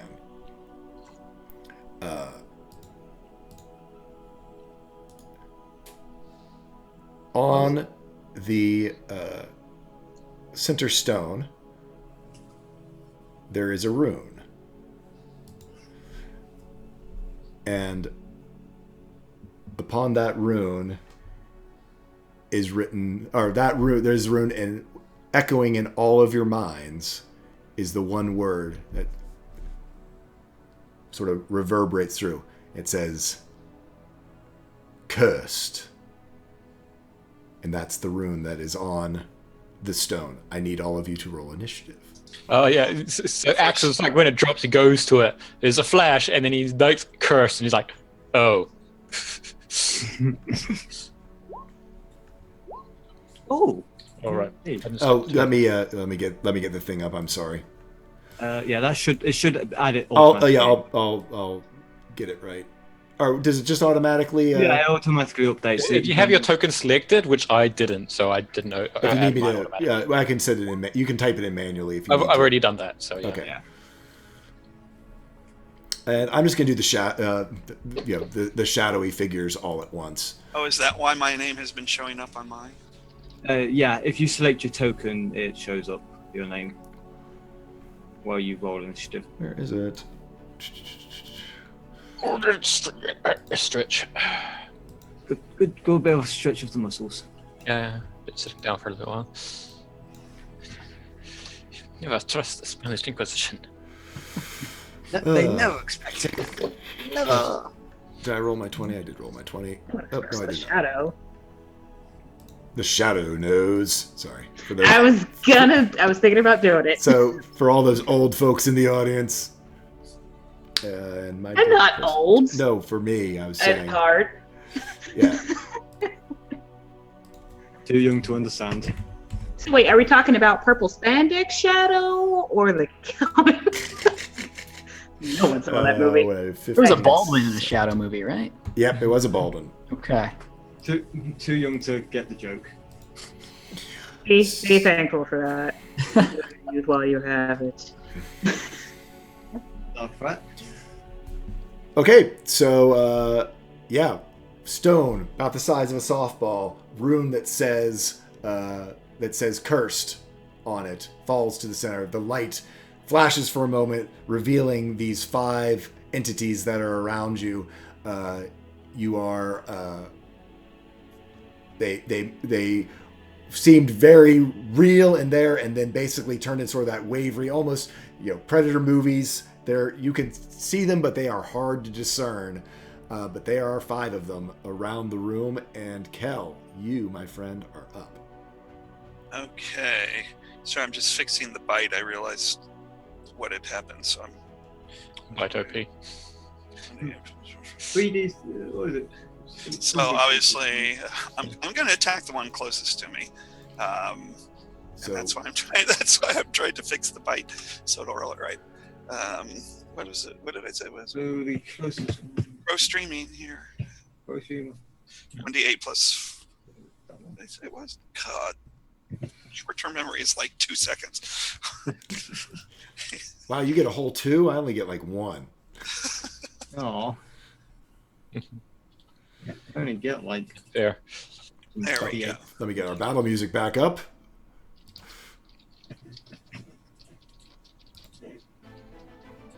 There it is. All right. So I'm going to move here, and that one there, I'm going to attack with a bite and a claw. So bite and a claw.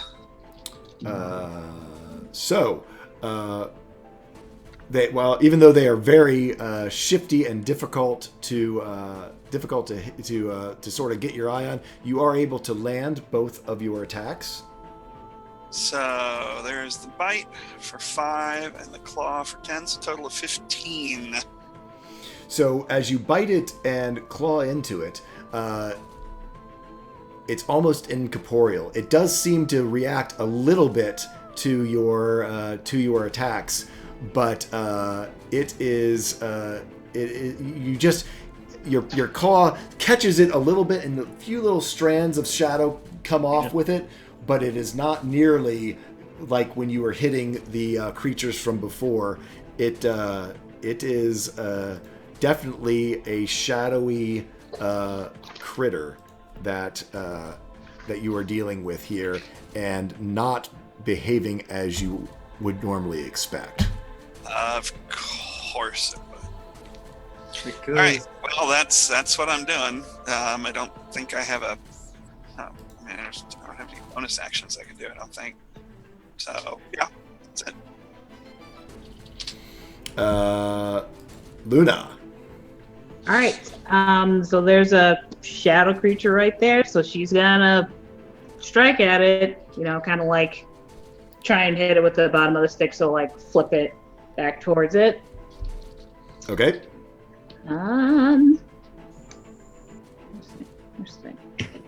I don't think that's gonna hit. You are not able to hit it. Basically, as you swing through, it passes straight through the shadow. It parts around your quarterstaff and does not appear affected by it in any way at all. Gotcha. All right. So I imagine, with it being high at the wall, so she kind of tries to hit it, and it kind of goes to the ground, and she'll try and do drop down and do a leg sweep. Okay. Probably still not a hit. It is, again, almost incorporeal. You swing, and it just goes right through. This is going to be a long one. Okay. That's our turn. Luck. So again, just shadows, people fighting them. To battle! As handcuff, again, name, look, gold heart through the pickaxe. Torch in one hand, pickaxe in the other. As the red lightning begins. And he swings the first time. 13, either way.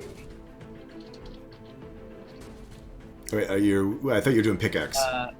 Sorry. Yeah, pickaxe. Sorry. 10, damn. Pickaxe passes right through, no damage. No damage, yeah, also. Yeah. As we... No, we're not going to do that. Yeah, cool. Yeah. And it comes to the shadows' turns. Oh, dear. This one moves over here. What do we have here? So, did I really do this to you guys? I guess I did. These things are nasty. I think I know what monsters these are. 22 on Iska. I assume that hits. Yeah, without a doubt. You take 6 necrotic damage. Yeah. And I need you to roll a d4. Alrighty. Uh-oh. I got a 3. Rolling lots of 3s. Your strength is reduced by 3. Oh, come on. And there's 5 of these things. One for each of us. Thanks for watching, folks. I think this is going to be a short adventure. No one has low strength fight.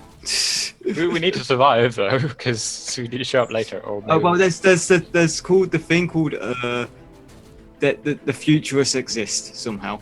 Yeah, it turns out it's not us. It's actually just our bodies being puppeted by something. It's the shadows. Yeah. So that's the first shadow. Second shadow is going to take attack against Luna. 12.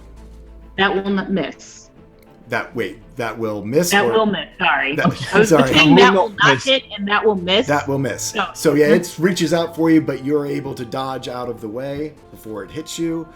Shadow number 3 takes a swing at the bear in front of it for a 10. I assume that does not hit. It does not hit. It does not hit the bear. This one will move over to Luck. Oh, Actually, dear. no, wait a second. No, this one. I'm sorry. This one. This is very bad. No. This one will move over to Axel. Hey, fun times. Yeah, because that's one. Yeah, that's the way this works. One each. Yeah. Yeah, I can take 2 shadow demons. 17 to Axel. Oh, shadows. That's a hit. You take 9 necrotic damage, Oh dear. and you need to roll me a d4. Oh goodness. Roll a 1. Roll a 1. Oh, my luck.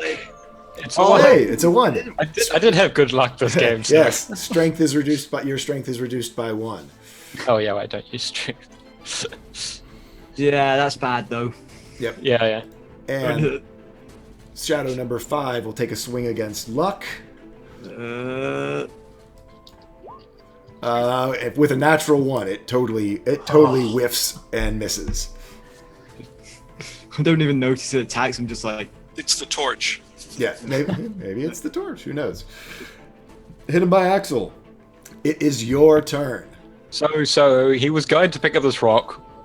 Shadows appear. This one comes for him. He sort of stumbles back, drawing out his, a knife, and he doesn't throw it. He stabs it. Okay. But it envelops his fist the knife shatters, envelops his fist in like a glowing thing, and that before it doesn't actually hit him, doesn't actually punch him, but it bursts into 3 again glowing force orbs, and he magic missiles the one right in front of him. Okay. No. Level 1. Yeah. 13 force damage. So as you shoot this off, basically you see 2 of the missiles all but seem to pass right through it without any effect. But one of them does seem to hit and seem to do some damage to it. Yeah. It's really good rolls, goodness. All the luck. And with that, Iska. Jeez, I don't know what to do against these people. Use your head. Use my head, eh? I headbutt one. There you go. I was gonna say that zombie head. Fusion Squid, thank you for following. I do appreciate it. Thanks for joining up and taking a look at it. You've come in for sort of the culmination of our day. Oh, and we are going to run late, guys. Are you guys okay to finish off this battle? This is it. I am. Yeah, Sure. okay. Oh yeah. Okay. Yeah, quick question. I have the light spell on his shoulder. Does that actually like solidify the shadow or weaken it or Nope, okay, that's just... it does not. Okay, so it's not cool. Okay, well, that kind of takes away what my theory would have been and what my action was going to be. So, instead, just to buy myself some time, I think I'll just Vicious Mockery the one who just hit me, who's like the closest to me. Okay. By yelling out, from the shadows you came, from the shadows you'll return, you'll always walk in my shadow. So it needs to roll a wisdom save, and even if it succeeds, it's only 1 damage. 6, so it fails. Okay, we'll take that 1 psychic damage. Yeah, it just sort of looks back at you. Opportunity attack. No, not this isn't this. This isn't the this. No, wisdom. I'm This just is making fun of it. I'm not scaring Oh it. wow. Yeah. When in doubt, mock. When in doubt, mock. That's a bard. And can I? I'm also gonna get. Let's see. I guess let's go with luck again. I'll throw luck some bardic inspiration here, and say, luck, cast your light on these shadows. Like, remove these shadows from our realm. Okay, so with that, we are back to the top of the round. As Boys. we get back to the top of the round, another stone drops from the ceiling and falls to the floor with a flash of light, again revealing the 5 shadows. And the shadows quickly disappear. But on this one, there is a rune, and without even looking at it, you all know that the rune means outcast. This is really starting to get to Luna. I'm so It's confused. very uncomfortable. And Interesting. with that, it is Kel's turn. Okay, with another roar, I'll do another bite in the claw.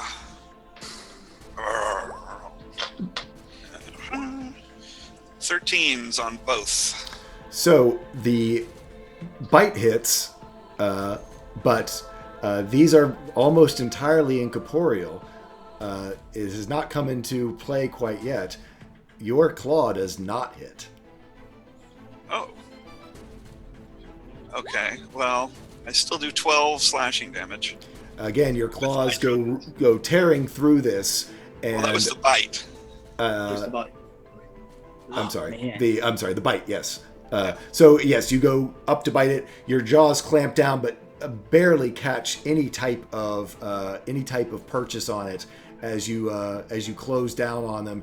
And while it does seem to react a little bit, it does not have nearly the effect that you felt that it would. A lot of the shadow just sort of leaks out between your teeth. Well, that's what I got, so Being early. I'm done. And then it is Luna. She's, and you say like we instantly know what these runes mean. Yes. Plus, this is really starting to get to her. It's like, and the rocks there are just falling in the middle of the room. Yep, there's just 2 rocks now in the middle of the room. One that says cursed and the other that says outcast. I'm trying to think. So she looks really uncomfortable. For right now, she's still gonna try and attack the shadow in front of her again. See if she can get better purchase with it.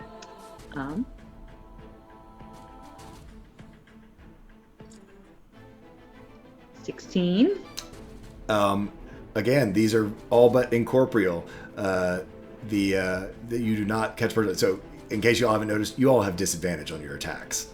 Right. That's why. It didn't come into play actually until it came around where you had your disadvantaged ones were low. We're not doing it. That's what's happening. That's why when it seems like you're like, why is their armor class changing? No, it's that you actually have disadvantage on y'all's attacks. Tricky. I realized y'all weren't catching in. I was trying to make it be like you go, oh, yeah. No one did. So. Yeah, we probably. Yes. Gotcha. You have disadvantage on your attacks. That's what I figured. So yeah, your courier staff passes right through again. Still swimming through, and then still trying just kind of she's verging almost on desperate now, and just kind of throwing one last wild punch. A 15 actually will connect with it. All right. Again, your fist sort of passes through it. It does feel like there is some resistance as it goes through, but it's not nearly. Again, a lot of it's just a shadowy form, but it's an incorporeal being that you're trying to fight. Luck.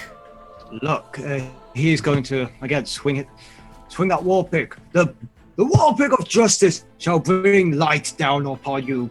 And again, we're probably going to use the Bardic Inspiration since it's at disadvantage. Yep, we are using that Bardic Inspiration since it's at disadvantage. Oh man, that. Wait, no, I do have something from ages ago. Yes, I do.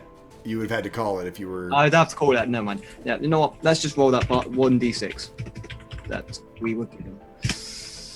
Damn it. Again. I thought. Oh no, I'm sorry. You're right. Yes, 13 does. yeah. 13 hits. So yes. 13 hits. Yes, 13. Yes. 13 hits. I thought it was 14. No one. War pick. Yep. Damage. That's 10. Plus Crimson Light, which is 11. So yeah, your war pick, it goes slashing through it. It catches a chunk of the shadow, but again, it slides through it, most all the way through it before it does catch that last little bit of it. And there you have it. The lightning seems to have very little tech. It's just not taking hold onto these creatures. It seems like the way that you're used to. With that, it is the Shadow's turn. This one next to Iska is going to swing out with its shadowy claws. And with 14? Yep. Ooh. Really? Really good rolls. It hits you for 12 necrotic damage. I'm down. I'm just like. And you need to also roll a d4. Okay. Damn it. I thought I had something to do too. I thought I had something figured out. You lose another 3 strength. Oh, no. Lord. I'm at negative 2 hit points. How much damage did Axel take last time? Because I actually forgot to put it in the damage. I'd have to go back and look. He took 9. Was that you? I think you were the last one. No, you weren't. Yeah, the last 9 and 1 strength loss. So. Yeah. The next one takes a swipe at Luna. 16? Nope. Will not hit. Okay. The next one takes a swipe at the bear. Flows like water. Come on, bear. 13. Will hit. 13 will hit the bear. For 8 necrotic, and I need you to roll a 1d4.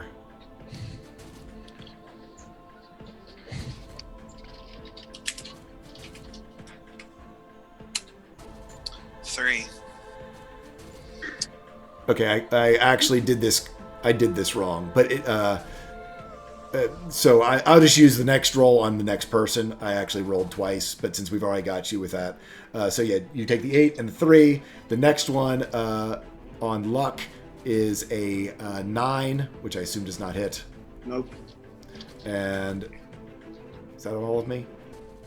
No, I haven't done Axel yet. So no, I'm sorry. That would have gone to Axel. Would get the 9. Which does not hit, I assume, Axel, and then the last 14, one then the last one goes to luck. So the last one onto luck is a 23 Got that, yeah, that's a hit. for 9 necrotic, and Yeah. roll me a d4. I've actually got -11. And a d4. Come on, low rolls. Don't ask for much in my life. Yes, no, I don't. I don't like the fact my strength goes down. I don't like it one bit. Yeah, so be sure that, I know since you're strength-based, make sure that you reflect it on your sheet. Remember what your original was, though, because this could get hairy. Yeah, I'm noting down the original now. Yeah, so Axel, you are up. Nothing's happened. A second ball has dropped. He's basically trying to dodge out of the way of the shadow. He's actually going to try and delve his hand to one of his pouches, and he picked up the zeal ball back in the other room. He's going to pick that out and try and drop it on the floor. Is that? Yeah, you pick it up and drop it, and while the biggest thing you notice is that absolutely they are identical, but nothing seems to happen, and there is no flash of light.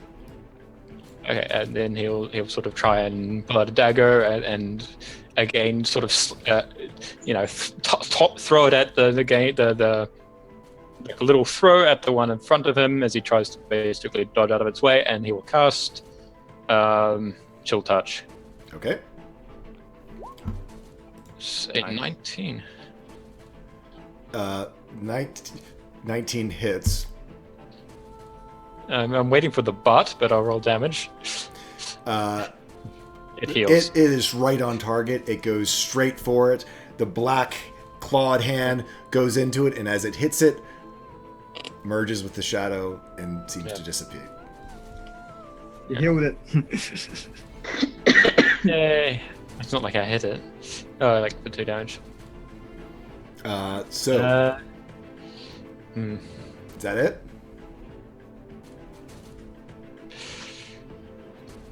Yeah, that's it. He's like, I can't think of anything. What do I do? What do I do? And he's just trying to avoid getting hit by the shadow at the moment. Yep.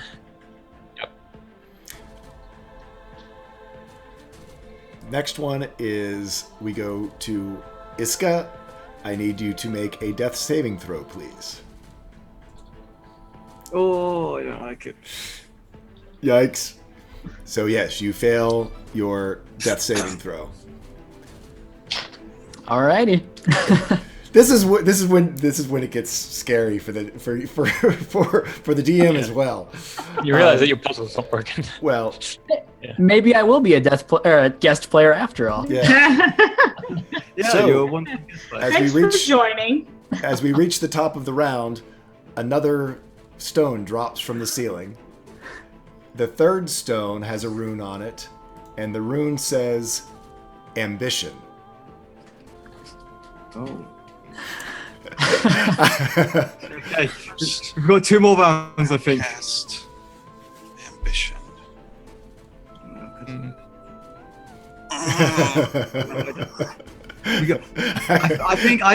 I hate when things go the wrong way. Kel, it is your turn. I like this. All right. Well, I'm going to. I have something figured out that I know my character would have had no idea of, so it's very frustrating. He's gonna just continue just doing what he's doing and just trying to rip this thing to shreds one bit of shadow at a time. Okay. So a bite. Nope. Which is a miss either way. and a claw, which is a miss either way. Nope. And he just roars in frustration. Luna.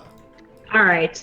Luna is super freaked out now and doesn't really know what to do.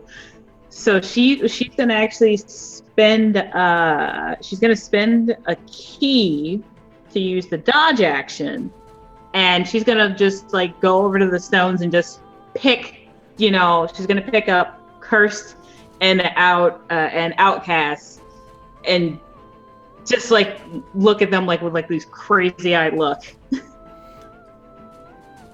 Okay. You pick up Cursed and don't seem to see anything, no change. But as you touch and pick up Outcast, suddenly all the shadows come into clarity. You're able to see them and able to see exactly where they're located around the room around you. But that is your action. Picking up. No, that's our action. Yep.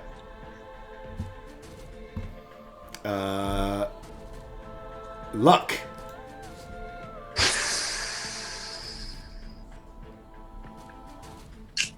We're doing it. We're going to pull out our... What is it? Yep. Do we want to do that, though? You know what? Can I ask if I can pick up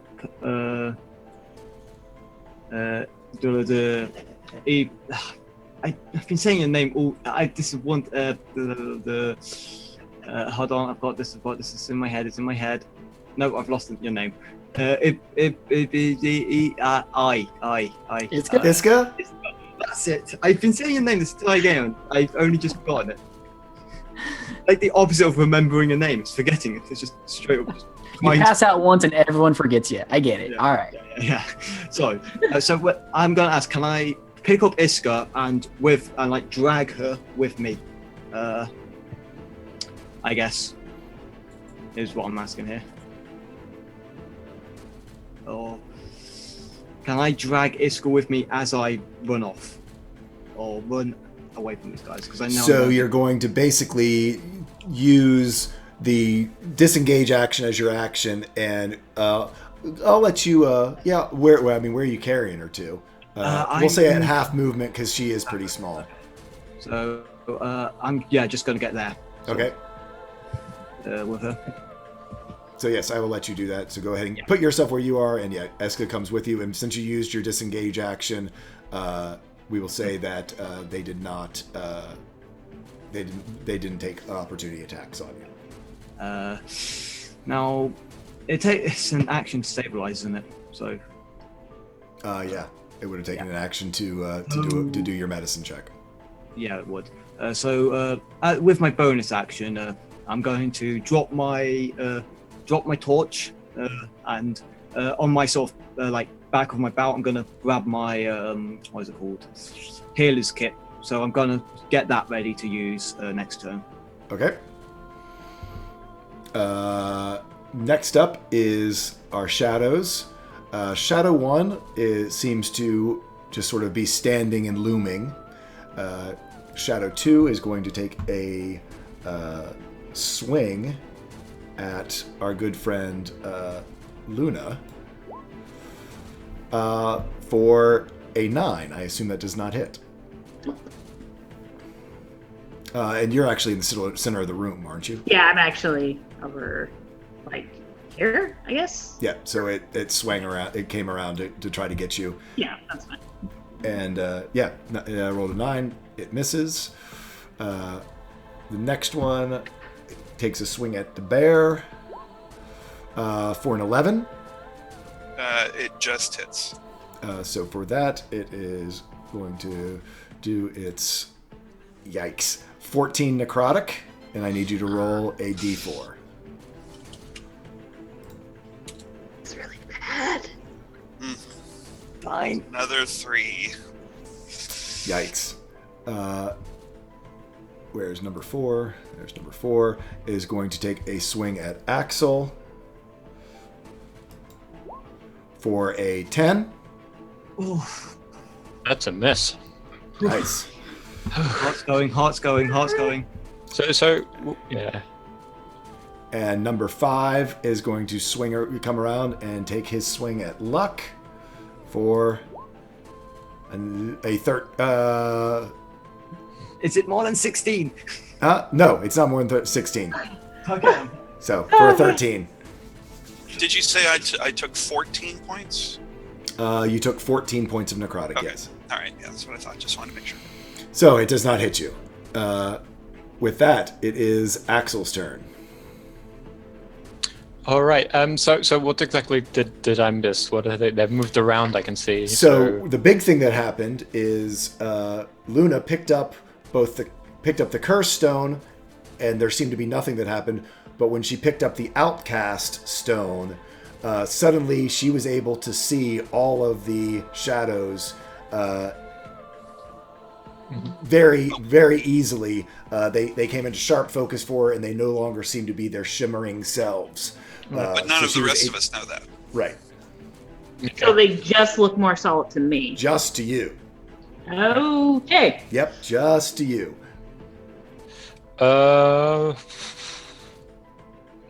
Axel looks incredibly lost right now. He's like,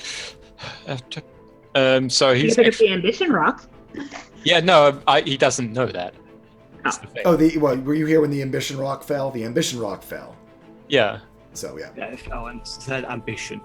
Yes, but yeah, he hasn't. Yeah, I have kind of. Yeah, he gets a little panicky. So actually, what he's going to do is he's going to. I'm going to use a disengage as my action and basically dive past the two shadows, and go and just grab, several of the rocks that are there.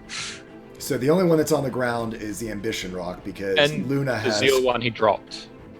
And the zeal one. So you pick up zeal and ambition. Yeah. No effect. Okay. And that is your action. Yeah. So he's around here now. He's disengaged to get past them, basically. And so if nothing happens, then he'll sort of drop them again. Yeah.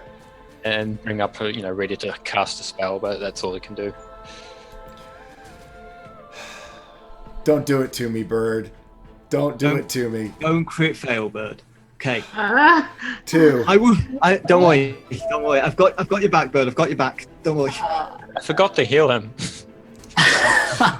Myself, I mean, not Bird. Myself. Yeah.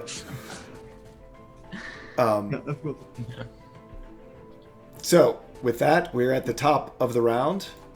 Another stone falls from the ceiling with a bright flash of light. On it, there is a rune. It says, uncivilized. I think I understand what's going on here. Yay! Can we all think of the same thing? That if y'all are putting it together, I think I've put it together. Yeah. I don't know if everyone else is on the same mind track as me, though. I know, I am. And I think we're all thinking something, but we can't. Are we thinking something? Character? I've just been having to wait. Are we all thinking character? I think I know what's going on here. Because mine was last. Oh, well, so I don't know which one. I think I know which one is mine, but I'm not sure which one is. Yeah, that's the problem. So it is my turn. know which one is mine. Yeah. it is your turn. I'm holding your. Okay. Sorry.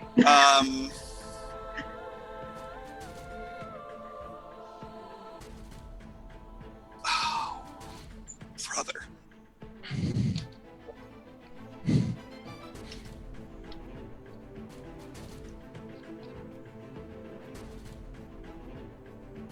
Okay.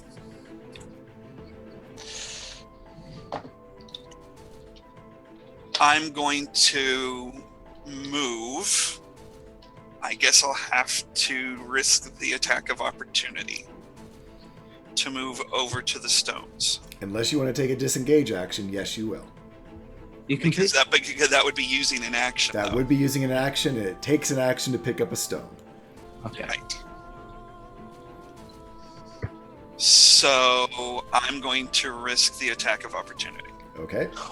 Where are the stones? Like on the number 4? Yep, pretty much right in the center. Yep. Okay. So I'm going to move to there. I'm presuming there's an attack of opportunity. And it's at 11. Which hits me. Oh. No. For 9 necrotic. Okay. This is tense. This is way too tense for me. So bad. Hey! Nice, So you just I'll got the use- one there. You're still up? No. But... Do you still have your healing? Hold on. I want to make sure I'm doing this right. Griffin! So, Listen. tell me again how many points of damage did I take? You took 9. 9 points of damage, and we 9 actually points of damage. we have So I was. Sorry, go ahead. we have a griffin. A griffin comes flying in. A sort of ghostly griffin comes flying in. It seems to have been from a Falcon Hollow as it came soaring in through one wall and out the other. And What is it? I'm gonna just, because you all need it, and all of you take a 1d10 healing die. Can we just do that right now? I'd be okay with that, honestly. I was gonna say Okay. I could give it to you, but we'll say I'm that gonna do this we'll to say the- that it happens right now. Everyone take a d10 healing die because I think everyone's been hit, and Yeah. that will bring. That will I bring want to Iska do this up. in a very specific order, though, Okay, Yeah, Kel, what? do it in a very specific order. Unless you have objection, yeah. because I had 3. As a bear, I had 3 points left. Right. All right. So I take 9 points of damage. Yep. The bear drops to 0. In Correct. that moment, the growls of the bear the bear shrinks and transforms, and Absolutely. the growls turn into human cries of pain. Awesome. So, Nice. guys, yes, standing in front of you now, where there was a bear, suddenly is this Kel. Introduce yourself and describe yourself. You in the midst of battle, you see crouching on the floor over these stones in the middle, an elf, very tanned, covered in tribal tattoos, long, dark brown hair that's very wild, and it's very obviously, the first thing you think of is a mane of hair, truly, very similar to what you would think looking at Axel. Very, wild, wearing, leathers, and his eyes are closed, but he opens them. If you happen to see him, they're amber eyes, like those of an animal.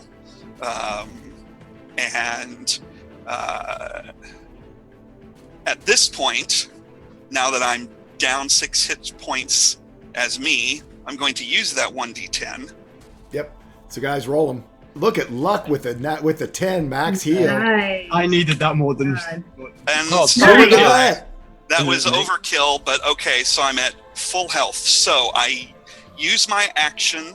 Okay, look at the roll string of 10s here. Okay, Griffin, truly, this is Dice Gods. You got max heals out And of 3. Is it 3? Yeah. Max heal max heal out of 2 of them, and then 8. Great rolls. But thank you, dude, because holy shit, I was really worried I was going to TPK you guys right Okay. on the bat. So Not that it still might not happen, but at least you guys got it Yeah. now. You've I've actually still got So a was hit die that left. free? Was that the freebie? Yep, and it's a did not free. take It's an free. action? Yep, it's a free action. Okay, so as my action, I'm going to grab the stone that says uncivilized. So everything around you all of the shadows come into sharp focus around you. And then as my bonus action, healing word on Iska. Awesome. Yes, thank you. Yeah, the one person who really needed a big roll didn't get it. So Yeah. I'm healing above word, negative at least. yeah, at least you're Yeah. not down. Because dude, Right. That's why I had to be very careful of the order I did things. Yes. Nope, absolutely. So, where's my? I still have the bear up. Sorry. Yeah, no problem. Yeah. Where's Mimi? There I am. So healing word. Where are you, healing word? There you are.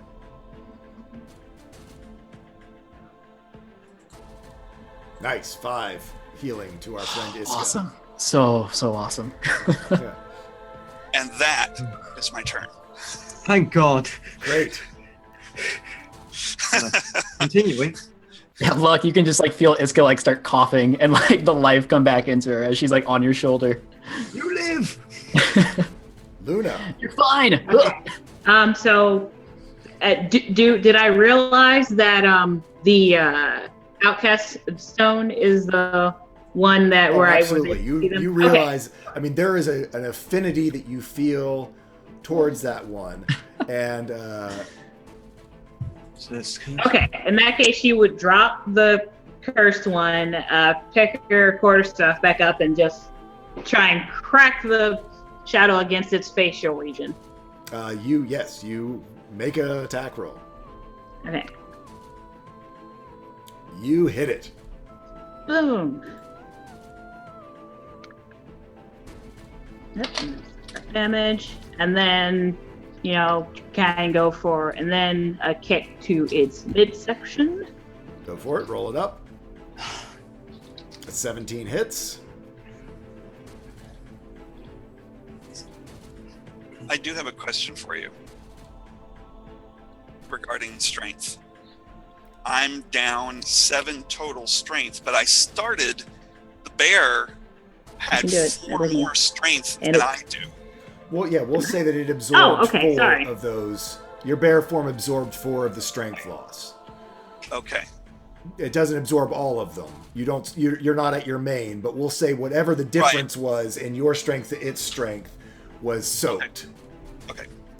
Okay. Sorry, I rolled this so many times. It wasn't you just popping hit up it first. one time, right? Not like I'm 15 just hitting damage. one time, but I didn't see the damage roll show up. Yeah, they weren't. That's why. They weren't showing up anywhere. So then plus the 6. Okay, yeah, no, and this time it is much easier for you to connect to this. You're able to see it and hit it pretty good. I mean, it's still up and still menacing you, but it definitely is. It now seems more corporeal to you.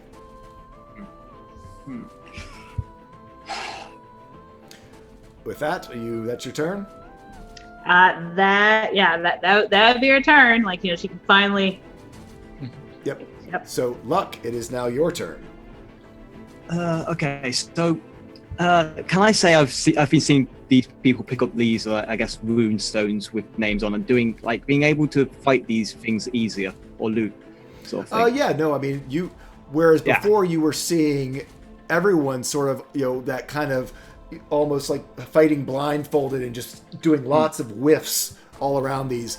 You just saw that Luna just cracked this one twice like it was nobody's business. Okay, even though to you it still seems incorporeal, but obviously she's, to you it was like her going from just swinging through and not hitting things to fighting something invisible and it definitely taking hits. I believe Look can sort of put all these things together, like what's going on here, kind of, and he sort of turns to Axel and he's like, Axel, have you ever been cursed by something? Ever? Don't think so. No. No. Maybe. No. I don't think so. Can I say this within 6 seconds to both Axel and it? Yes, you can. Reaction, yeah. And same question to. Just take it. I'm going to take the cursed one. There we go. Axel has figured it out as well. Yeah. As you pick up the cursed one, they all come into sharp. They no longer seem to be shrouded from you, but it does take your action to pick up the cursed stone. Yeah. So yeah, I'm just sort of like reaching, I guess, like from where I'm standing, like still trying to Can I reach it, or am I gonna? Just because of where they're falling and being kicked around and Luna dropping it, just for ease, we'll say yes, you're able to reach it. I dropped. It's like that sort of stretching, like crouch stretch. As you froze up on us, Alicia, just letting you know. Oh, sorry. But it doesn't. I mean, yes, you're able. Between her dropping it and you picking it up and the way they fall and roll, we're pretty good. We'll say that you got it without having to move and take attack of opportunity. Yeah. And I'm gonna ready myself for what's coming. Yep. So Shadow 1, in typical horror fashion, starts slowly creeping back towards Iska. Shadow 2 is I think that's Luna's, isn't it? I'm trying to remember who was hitting who. Is that Shadow? Because I was going around. Yeah, that's actually Shadow 4 who was you. So Shadow 2, yes, is Luna. So Shadow 2 does make a swing at Luna. 11 does not hit Luna. Shadow 3 does its lurk across, starts lurking across to get back over to Kel. Shadow 4, which is Axel. Was Shadow 4 Axel's? I guess it was. I'm trying to remember where people were, because Axel, you were up top, right? Yeah, I was here. Okay, so yeah. So anyway, regardless, one's going to try to hit you. I can't remember exactly which one. Yeah, it's fine. Yeah. So it swings, and with a 13. That is just a miss. Nice. And then the last Shadow will take a swing at Luck, because I think that's how we were doing it. Yep. For a 16. Yeah, that's going to be dead on. Oof. So it hits you, yikes, for 10 necrotic damage. Oh, back to half elf. I don't like that. It's only half health, though. It's not dead. Yep, and roll me that d4. Let me know if you guys are starting to get close on strength. I need to know when anyone drops below 6 strength. Okay, so we got 3. Yeah. Okay. Oh god, I'm losing more and more strength. My damage is just. So next we have Axel. So he sees that things are happening.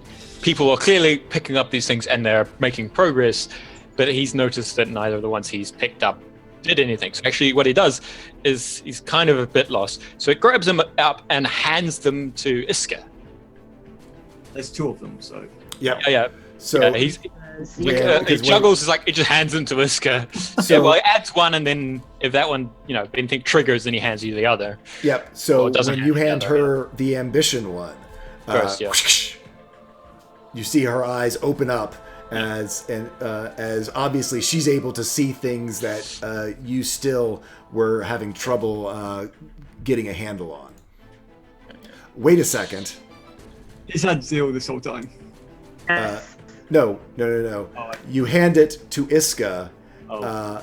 and she falls to the ground. She's not able to pick it up. She's not able to pick it up herself. Internet gone. She's How low is your strength? because it's Low strength sucks. I didn't hear any of that. I completely forgot. I couldn't. My internet froze, I think. okay. So what happens is, as you hand it to Iska, you see this reaction that suddenly it has that she's able to see clearly, but the stone is now too heavy for her because she's taken so much. You can see her form is drained from the attack she's taken, and she can still keep her hands on it, but she's unable to lift it by herself. Well, if that's the case, sort of, if he sees that going, he's going up and sort of just taking up that, getting like, it's kind of like from behind her, it's like arm around her, holding her up and holding up that hand as well, and letting her use the other one for free. And that's all he's going to do. He's not going to cast any spells. Although he's going to keep an eye out for the last one falling if he can try and pull back and catch it like that. As you put your hand on Iska's stone and Iska and help her to lift this stone that she's unable to carry, you see Iska's sword, or actually Iska in general, because, sorry, Bard. Her violin, her sword, her whole being begins to glow with like a radiant light, and yours does as well. Ooh. Teamwork. Yeah, carrying each other's burdens. Oh. Got it. He actually like, carrying each other's burdens. So Axel absolutely yells that out. Yeah, he yells it out. It's like, it works. Iska, you are up. So the question is, like, what can Iska do with the 4 strength? Because is she strong enough to hold a bow, swing a dagger, do anything at this point? I would say dagger, yes. Pull a bow, no. Okay, great. But the thing that the big thing you notice is your violin is glowing just as brightly as your weapons. Right. Let's see here. Yeah, I'm trying I to think when he asks bow, do you mean your bow and your violin bow? Or... Oh no, I'm sorry. Yeah. Your violin bow is fine. I'm Okay, talking about great. you can't draw a bow. Right. But yeah, right. your book that you've been writing all your notes in, all of your sort of bardic symbolism is glowing with a golden radiant light. Perfect.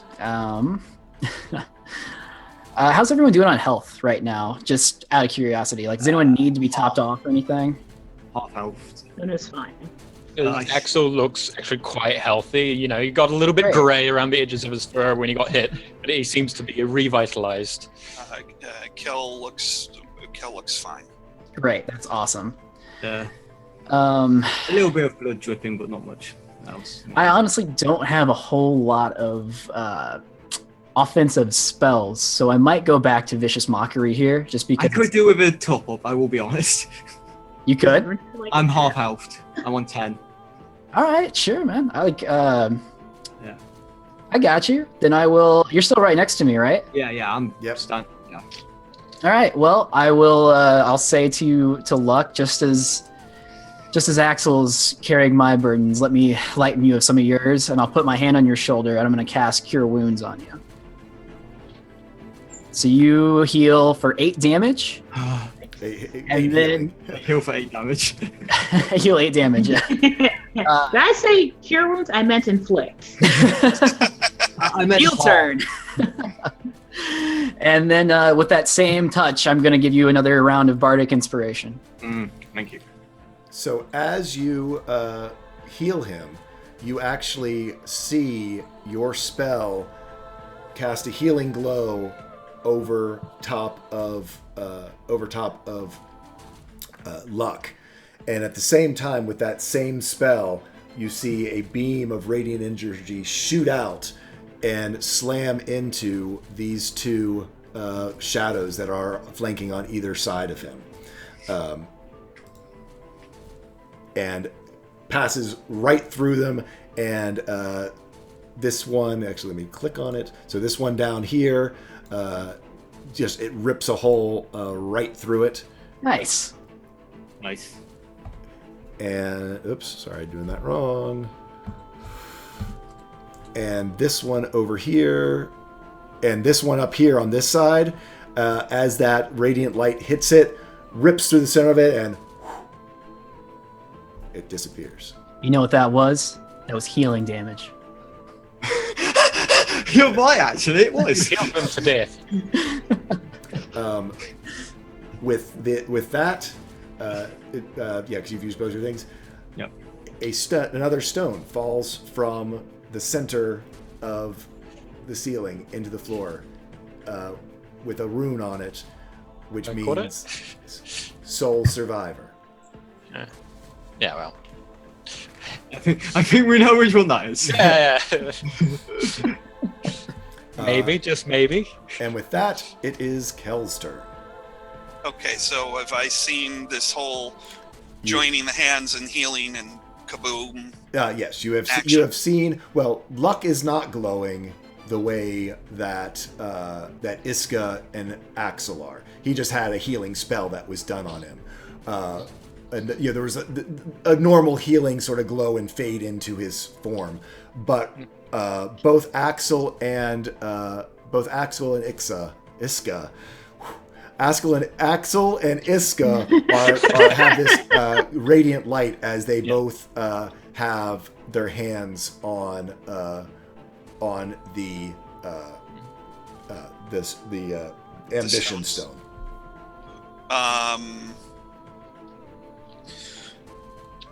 So they're just holding the one stone together? I'm clearly holding up Iska's, like supporting Iska's weight on like his chest, and the other arm's like wrapped around and holding up the hand that has the orb in it as well. Correct. Yeah, I think it's just the one. Yeah, it's just the one stone. Yeah. Yeah. Okay. Yeah, it's just the single stone. I'm going to. Is Luna holding her stone? Luna is holding her stone. Yeah, and in fact, I imagine she probably has it in her left hand because she's been doing like strikes and with her right. I'll say to Luna, give me your hand, and I'll reach for the hand with the stone. Let's touch rocks. And I'll put my hand on hers, so we're holding her stone together. Okay. So yes, as you help carry the weight of her, as your hand goes over and helps to pick up the weight of her stone, you are in human form. So I don't know, I forget what weapon you have on you, but whatever. I have a quarterstaff. Your quarterstaff begins. Quarterstaff, buddy. Begins to glow. Luna's at this point does not, but yours is glowing as you're assisting her to lift her stone. Okay. Does she look damaged? Does she need to be healed? She does not need to. She's almost near full. She does not need to be healed. Okay. I don't know what to do. What does that? I'm going to, I guess, take. Was that an action or? No, just to assist is a bonus action. Okay, is there... You still have your action and movement available to you. Okay, well, I'm not going to move. Because I don't want to lose this if I don't know if I let go, but if it'll go away. Can I attack the one next to me with my quarterstaff? Absolutely you can. Okay. Oh, sorry. Sounds like fireworks. Oh, good lord. But not very well. Well, just in sort of juggling everything around to try to do this, you're figuring it out and understanding and realizing that this is the key to how this works. Unfortunately, you are just unable to sort of at the same time get a good swing on the shadow in front of you. But you absolutely seem to have gotten something because your staff is glowing with radiant light now. Are hers glowing? Hers are not. Not right. Hers are not, but mine are. But yours are. Okay, can I, before I end my turn, can I just let go of her hand? Yes, you can. Do my weapons continue to glow? They do not. Okay. Then I guess there's nothing else I can do at this point because I've used a bonus action, I've used an action. I'm not going to move. Yeah. I'm done. Okay. Light on, light off, light on, light off. Yeah. I know. Clap on, clap off. Luna. Okay. Can I figure out what order I want to do this in? Seeing that the glow in the seeing that Kel's weapon glowed when he helped me with my rock. She's kind of figuring. Well, at this point, the nameless elf. Yes. Yes, nameless elf. The Yes. nameless elf. Bear elf. He doesn't know. The belf. This is what you're talking. Cool guy, cool guy. The bear. The bear. The bear. No, you will be called bear. The elf formerly known as Bear. Yeah. She's gonna kind of turn you and say, I will help you. And and I imagine she's gonna, like, how do I describe this properly? Because we're kind of at an angle. She's going to kind of like go into like a kick slide at the one that's right in front of you, pop up and grab your hand. Like she's gonna drop her quarterstaff, kick the one that's at you, pop up on the other side, grab and help with your stone, and then do a back heel kick against it. Okay. So, roll an attack. Let's roll the attack. Look at that. Why? Too many things open. Okay. Oh. Yeah. Oh yeah. Okay. I think so. So yes. So you definitely hit, and roll me a D4 as well. Ooh. We take his strength. Maha. So, I'm sorry. Which one are you attacking? So I'm attacking. Just ping it for me. Yeah. The one that's right in front of Nameless Elf. Kel. This one. Yes. What? The one in front of Bear. Okay. The one in front of Bear. So yeah, as you go through I'm actually going to make you roll an acrobatics on this. Okay. I know. I just need it to not suck. That's all. No, you're a monk. It shouldn't suck. It's okay. 13's good enough. So yeah, basically as you're going over to do your kick, you use one hand to lift up his hand. As you do that, your whole body sort of gets covered in this radiant glow as you make solid contact. Let's see, what would that be? 6, 7, 8. Solid contact with this shadow, which, give me a second, it's going to be close. Number 4, no, it's not close. So you hit it hard, and the glowing energy sort of seeps into it, and it seems to burn it, and it kind of screeches and reacts back, but it is still up.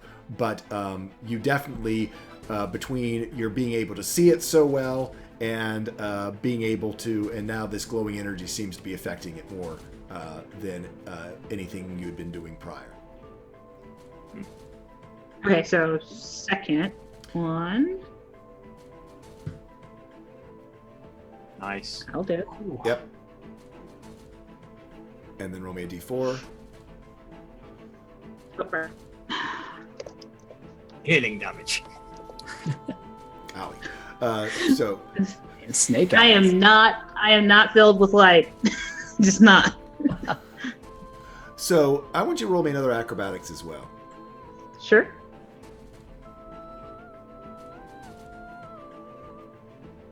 That's much better. Oh. Yep. Wow. And Nice. so this is how this is going to go, because as you're flipping around and doing this, and you've got a stone and he's got a stone and all that stuff is going on, basically what's going to happen is, as you try to help him with his stone and you're trying to juggle your stone, you're doing things, and all of that's happening with your acrobatics, you basically you kind of bobble his a little bit. He's there as well. In all of this process, you basically end up switching stones. You're holding his stone, he's holding your stone, and you now are holding his stone, glowing brightly, and Kel is now suddenly, as he's holding your stone, is glowing again as well. Okay. See, that's what I thought. When I picked up Sturex at first, I thought it was going to be, it'd be like, oh yeah, hold each other's burns. And you're just Yeah. like, no, it glowed when you pick up Outcast. And I was like, okay, it's not what I thought. So No, yours kicked in when you picked up We have to Outcast. activate our own burdens first. no, it did. Yes. You Yes. You You have have to to pick up carry yours your own first and then burdens switch them. before you can carry great. someone else's. Oh, gotcha. Okay, that makes The whole time I was jumping straight Thank unconscious. God my writing worked. I was so worried. I was like, they're not getting No, it. Oh shit, they're not At getting it. first, I was like, yeah, this is going to come in later. And then it's like, Yeah. I don't know anyone else's backstory. And then I saw Curse drop, and I was like, yeah, I get this. It's like As soon as Outcast fell, I was like, oh, I got it. And then I fell over immediately after. And then Ambition fell, and I'm like, oh, it all makes sense. And I kept thinking each one meant a different person among the group. I got them all mixed up. And I was just waiting for one because I was kind of figuring it out. I was just like, none of those are me. None of those are me. Where's mine? I was like, there was like enthusiasm and then curse, and I was like, oh god, which one is mine? But we're still in battle, so yes, we're still in battle. Sorry. Honestly, All the shadows are like, are you guys done yet? Because No. Give us a second. Free action. So anyway, Talking about free action. we're that talking one about a free action. is- the one that you hit is just it is a shadow of its former self, but it is still there. It's like, no, Axel hasn't got a stone carrying yet, so can't do that. As I guess, can we swap these? Me and Iska. Iska. I will remember that name. I'm gonna change my name on Zoom. Please. To say Iska. Please, because I will forget. I keep forgetting for some at the beginning of the session I was like Iska, and now I'm like It's all good. It's all good. So yeah, so, as bonus action, you all can swap stones. Yeah. Okay, so it's like swapsies. It's like swapsies. It's like I put my stone in. I was Like gonna say, she's not strong enough to resist. So it's swapsies. I happily say this as well. yes.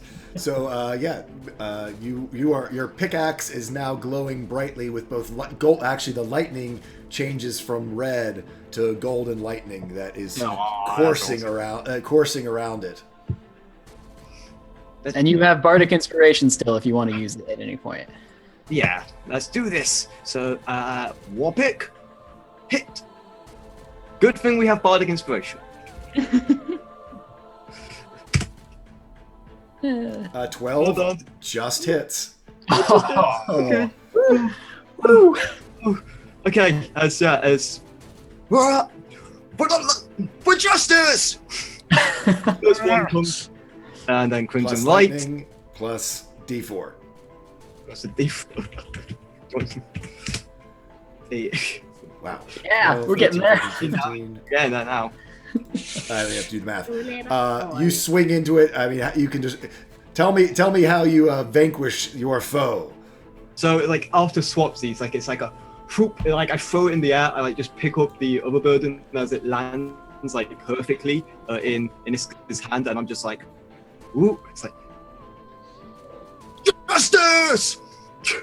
It's like it takes a second to realize that it's like this really nice light, and it's like it just brings it down, like it's like a straight right through the center as the shadows form like from each other as it disappears in the air, and my pickaxe actually swings down as it sort of sparks up as like I leave like a dent in the floor, showing that this is where I killed someone. This is where I brought justice. Nice. Justice happened here. So we now have this shadow lurks forward again towards Iska. I gotta remember whose is. Gosh, I forgot. Number 4, I believe, goes against Axel. Axel, yeah. Yeah, the one on the top is Luna's, the one in the middle is Axel's, and the one on the bottom is Iska's. Iska's, yeah. So it goes to swing at Axel. Axel, glowing the way that he is, he seems to has a hard time to be able to accurately target you, and on a 6, I assume, does not hit. No. The next one there in front of Luna, again, as she is glowing, I assume a 9 does not hit. They seem to be having some kind of trouble now. I can't imagine what it is. I can't figure. Maybe it's the power of friendship. Yeah. And then, the other one is not in range of Iska yet. So, we move to Hidden by Axel. Okay. does Axel have like clear?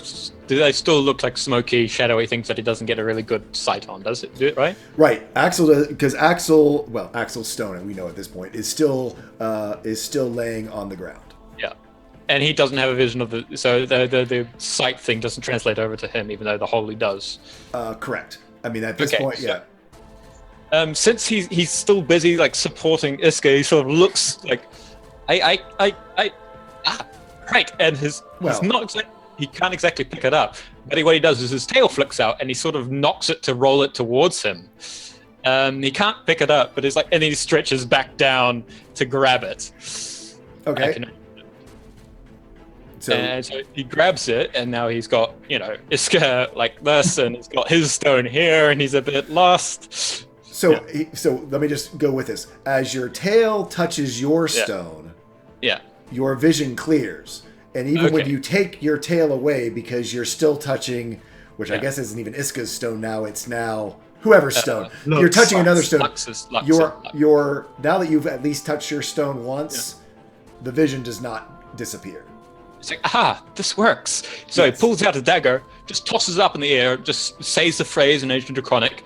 The dagger sort of detonates into like fireworks, so to speak. It sort of sparks out into 3 different missiles that one of each goes to each of the shadows, and that's Oh, nice.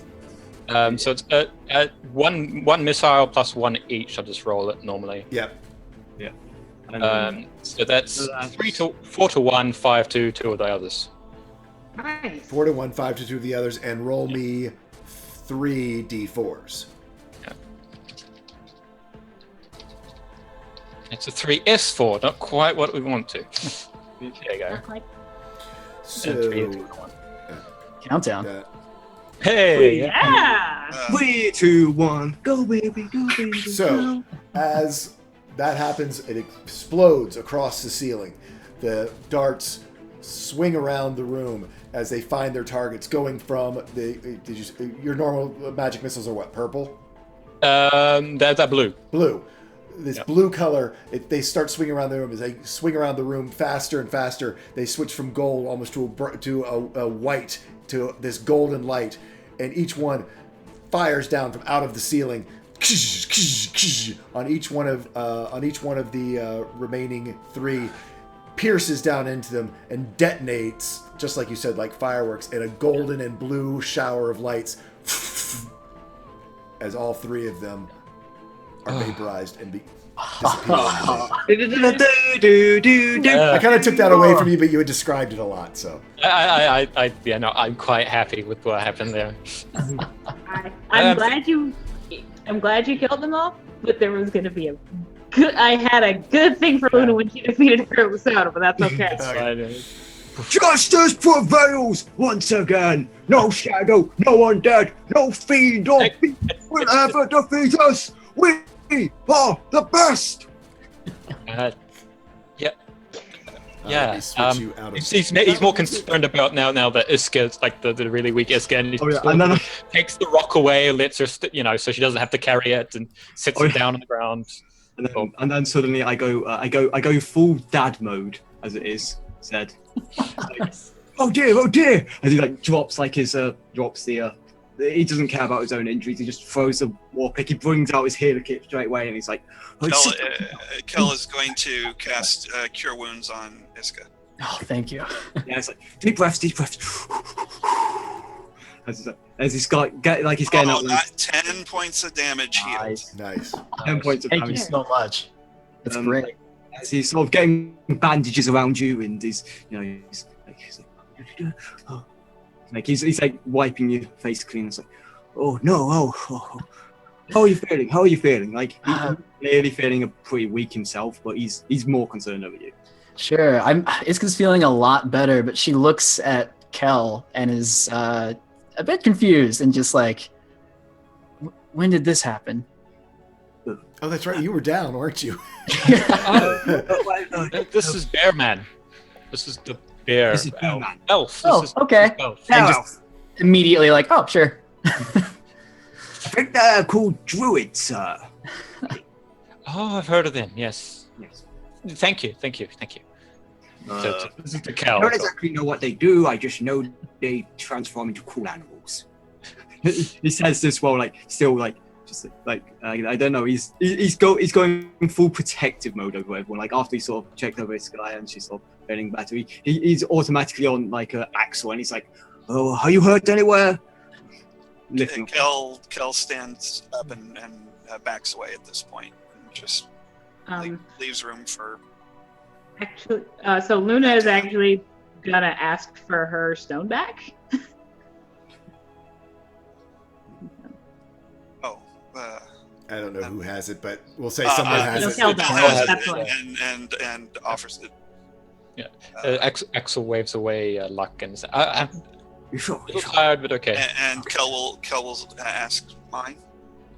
And Luna will hand it, and she just say, "Thank you." It's because it's still reduced strength, so she's very weakly trying to get back up and ignoring everything that just happened and just no, but your fur, where does it go?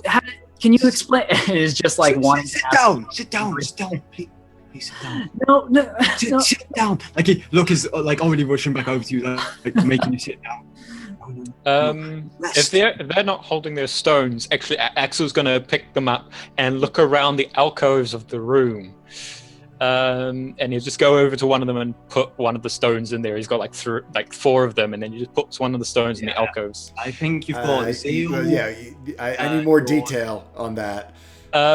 He's got himself. I think he's got Soul Survivor, Zeal.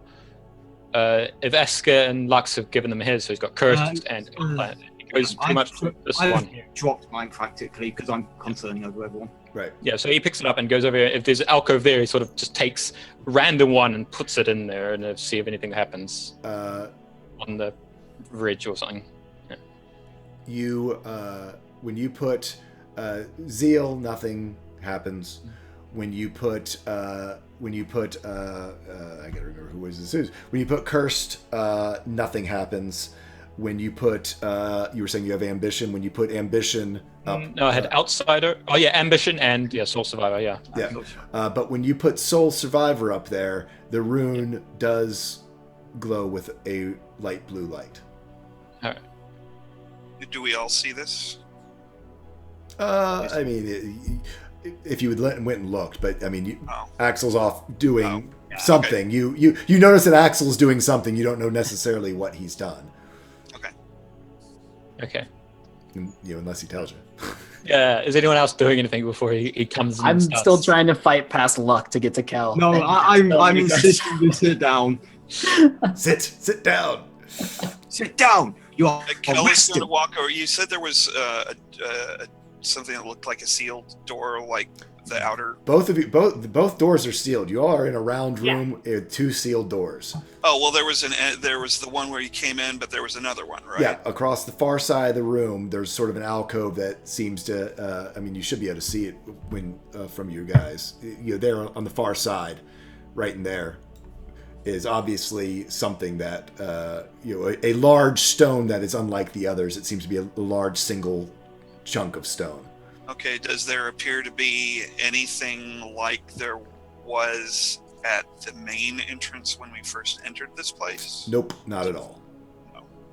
So no like holy water font kind of thing? No. Okay. Kel's still going to just look over here and silently just kind of stand and examine it, maybe kind of put his hand on it, feel, maybe kind of knock or tap on it just to get a sense of, its weight, or if it's to decide, is it maybe thin enough that I can, because if it's a thin enough barrier, there might be some kind of echo or reverberation. Yeah. You knock on it, I mean, it's like boulder solid. Okay, so it's like a wall. It's a wall. Axel sort of steps back from where, so his body isn't obscuring the alcove, so now it's a vision. It's like, this is how it works. You put your bowl thingy in here because it said. He sort of closes his eyes and basically repeats the line, wrote, "After death finds you, freedom can only come to those who have placed aside their burdens." So if you put it in here, we can get freedom. Yeah. Okay. Understood. I say. He's I'm gonna cry, guys. It's like I love that you. It's like it's all worked out the way I wanted it to. So just almost actually, had hand- to die. It all So, comes together. does it have to be in this one place, or is it? Did There's he like 12 all around. There, I mean, there's dozens of these alcoves all around. Okay, I'll walk to the nearest alcove and put my stone in it. When you put it up there, it begins to glow. And I'll hand Luck his stone, and I presumably will help Iska with hers. Yeah, I'm practically like, you know when a child has like scraped their knee and the parent is like it's not like just will not leave the child to do anything for like just ages. That is Luck currently. You had nicer parents than me. Wow. I love my parents are great. I love them dearly. Oh, you mean Luna's parents? Luna's parents. No, I do not. Oh. Okay. Okay. We're really getting to know each other in this first episode.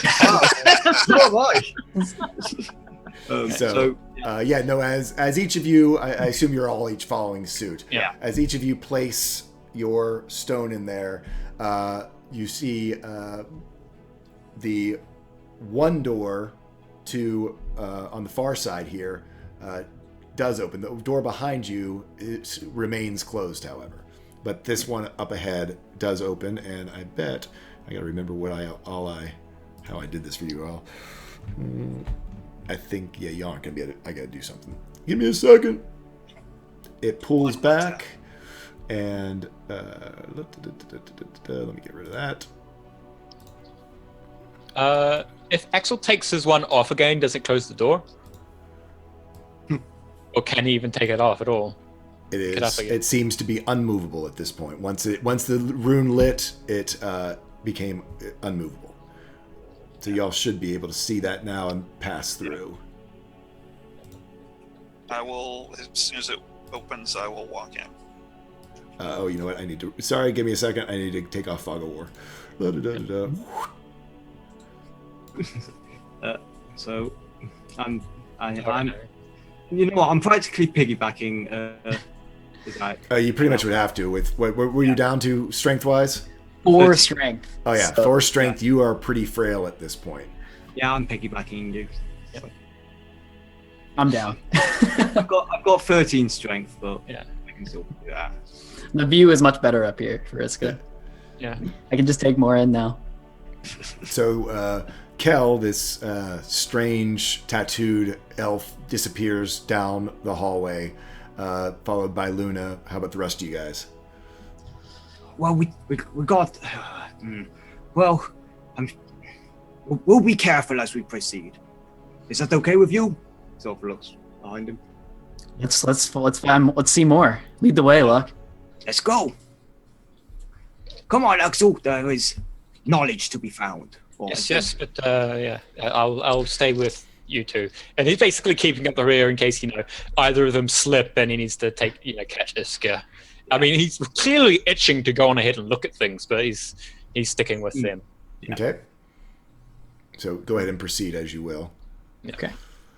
And, so it's like I've got Iska on my back, carrying her like this with my torch, like proceeding forward like that. So being fairly cautious. Yeah.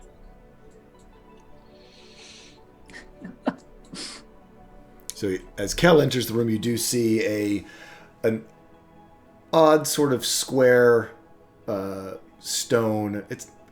I'll say altar. It's not really altar because I don't think it's that big. It's just I'll say dais again. It's something along those lines. I'm double checking just to look for any obvious danger. Yep. Just to make sure, just doing a circuit of the room just like I did when I was there, but Inspector Cat Owl Inspector. just gotta secure the perimeter. Yeah. Yep. So you all get in and gather around. Yeah. Axel will actually immediately go over to the chest and sort of look around at the outside first, Yeah. and maybe knock on it and see. So it's not really, like I said, it's not really a chest. It's more of, again, I used an old map. It's kind of more of a I guess a plinth. Is that the thing where it would be a round plinth type idea? And a stone drops down from from the ceiling and lands on the center of the plinth. And as it hits, you hear a loud, sound, almost small thunderclap, and a radiance, almost like a flash. Almost, you would have to hide your eyes from. Goes for it, and there's a rune, glowing golden rune on one of the symbols, and it's hard. There's not a single word translation for it, but but what it means is to be relieved of your burdens. And at that moment, for those of you wearing heavier armor or heavier weapons, they suddenly seem weightless, almost completely without weight. And you find that the weight of adventuring, I don't even know how to say this. Basically, you no longer are encumbered by either your weapons or your armor, because I do encumbrance in my games, and your burdens have now, your burdens of your safety and your protection of each other has now been lifted and relieved of you, as you have proven yourselves to have come together and carry each other's burdens. Or literally just carry each other. Or just carry each other. We'll say, actually, with that, all of your strengths are restored back to your full strength. Your hit points are back to full hit points, as you are refreshed, as though having taken a long rest, even though it's only been but a second. Nice. Oh. So does Spell slots and everything? Spell slots and everything. Oh, nice. Nice. Oh, nice. Does that mean I get visions of the future? No. So, It's a so sleep thing. for that 1 second, it's like, Luke has been looking a bit like, ugh. Suddenly, it's like he was at the beginning of the session. Adventure! Oh, yeah, and with that, we've got to come bring back. Yes, perfect. And with that, we will bring back. Oh, yeah. Call to adventure music. Yes. Success! Do you feel that? Do you feel that, my friends? And with that, we end our session. As you go back into the other room, now that this boon has been cast upon you, the far door does open, and this closes off behind you. I think as the door is closing, Moon's just gonna very quietly, say, just like, I'm not cursed. Because she was convinced both of those first stones applied to her. Yeah. From a story perspective. Yeah. Yeah. Well, so, yeah, I mean, I think I got it right. I mean, just, Luck ended up with cursed, you ended up with outcast. Yeah, no, it was correct. It's just, she, again, from her backstory, she thought both applied to her. That's why she started getting freaked out. I thought at least 3 of them applied, to be honest, truth. Well, and that I was trying to come up with things that would be for possibly multiple people, but you had to figure out what suited you most. And that's why I had the ones that probably could only be one. Ambition, was probably only going to be Iska. Uncivilized would probably only be Kel. Soul Survivor, I probably should put that higher in the order, maybe. Don't know, but I couldn't. At that point, when I was writing this, I didn't know if we'd have someone else who had tragic backstory, because that never happens in D&D. But anyway, with that, we end our adventure, and I hope everyone had a great time. Let's go around the room, and I would love to hear you guys' impressions, and if you enjoyed it, and tell us a little bit, hooks and plugs for the stuff you do around the interwebs. I'll turn the music down a little bit. So we'll start off. Let's do counterclockwise. We'll go counterclockwise this time. So, Bird vs. Plane. Hey, I am Bird vs. Plane on Twitch and on Twitter, and what I do on the internet. I run a podcast network called Switching Cables, and I'm the host of 2 of those, Six-Sided Diaries an actual play Pathfinder podcast, and The Good, the Bad, the Issue, which is a weekly discussion and debate of completed comic book storylines. I am so happy to be playing a role-playing game. I've been DMing stuff for so long and haven't been able to play in like a long time, except for, you know, like the 24-hour streams, which are 3 hours long and all like super nonsensical. So being able to sit down and play a semi-serious game, I mean, you know, there's the weird stuff we do, but I'm just so excited. This was such a good beginning session. I got so stoked when there was like a well thought out puzzle in this one. Like that. It was wonderful. I was really bummed I died really quickly, but I'm looking forward to this so much, and I'm so happy that I think I can make this like a regular thing. Yes. I'm stoked, man. Yeah, no, it was great fun. I mean, tomorrow morning I'll do all my kudos for everyone and for the amazing moments that we had on this for Sunday morning coffee talk. So I'll let you all speak this time because I've got like so much to say to you guys about how much I loved it. But let's hear from you, Good Guy Pie. Oh, me. You. I'm the biggest deal on the internet right now. All right, guys. The Good Guy Pie. I am the Good Guy Pie. It was amazing they could get my times. I was having a meeting with Matt Mercer before this, and that's why I was so late. We were talking about stuff about how his contract with me is running out and that he's gonna have to renew it sometime. No, I'm Good Guy Pie. I am just a good guy. I enjoy pie. I'm an artist. I do a lot of art stuff. I stream on Twitch here, normally doing my art stream, so you can catch me doing that stuff. You can catch me playing some video games as well. I know, thrilling. I do a lot of one-shots as well. I'm fairly diverse in them, and you can normally catch me on Roll20 posting up a game about or one shot or something like that from time to time. Other things, so I don't take up too much time because we've got some wonderful people here. I'm on Twitter, too good, guy. I'm on Twitter. I'm on the Tavern Discord server as an admin. I'm not that active, but I do help.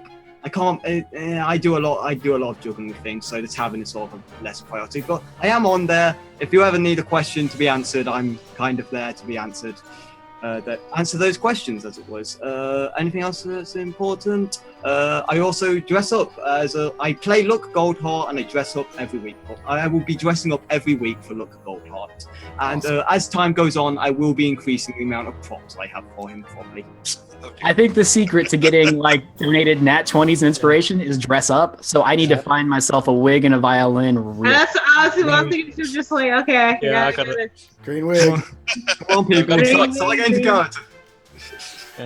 You'll still be seeing me just coming in with just like backpack and everything now. So let's keep on moving around the clock. Hey, Tunarth, Danny, tell us what you thought and tell us where we can find you out on the internet. What I thought was this was great. Wow. Wow. It was just so well put together. It's an amazing puzzle and involving everybody, and it was great. It was great. You were a bear for most of the session, and you were awesome. Oh, dude. That was pretty awesome. That was so great because I'm just like, when's he going to actually even reveal himself? When he revealed himself, it was kind of badass. Awesome. I was so stoked, like, oh my god, here's his actual character. And it's like, he's been this badass bear this time, and then we see this alpha, and it's just, oh! Yeah, I wanted to, because I was thinking in my mind, I've only got an hour of the wild shape. I better not drop it. Yeah. So, yeah. Anyway, I'm not like most of the other people here because I don't have channels, and I just kind of fell into this. So I'll give a plug for what got me in here in the first place, which is Encounter Roleplay. Watch Will.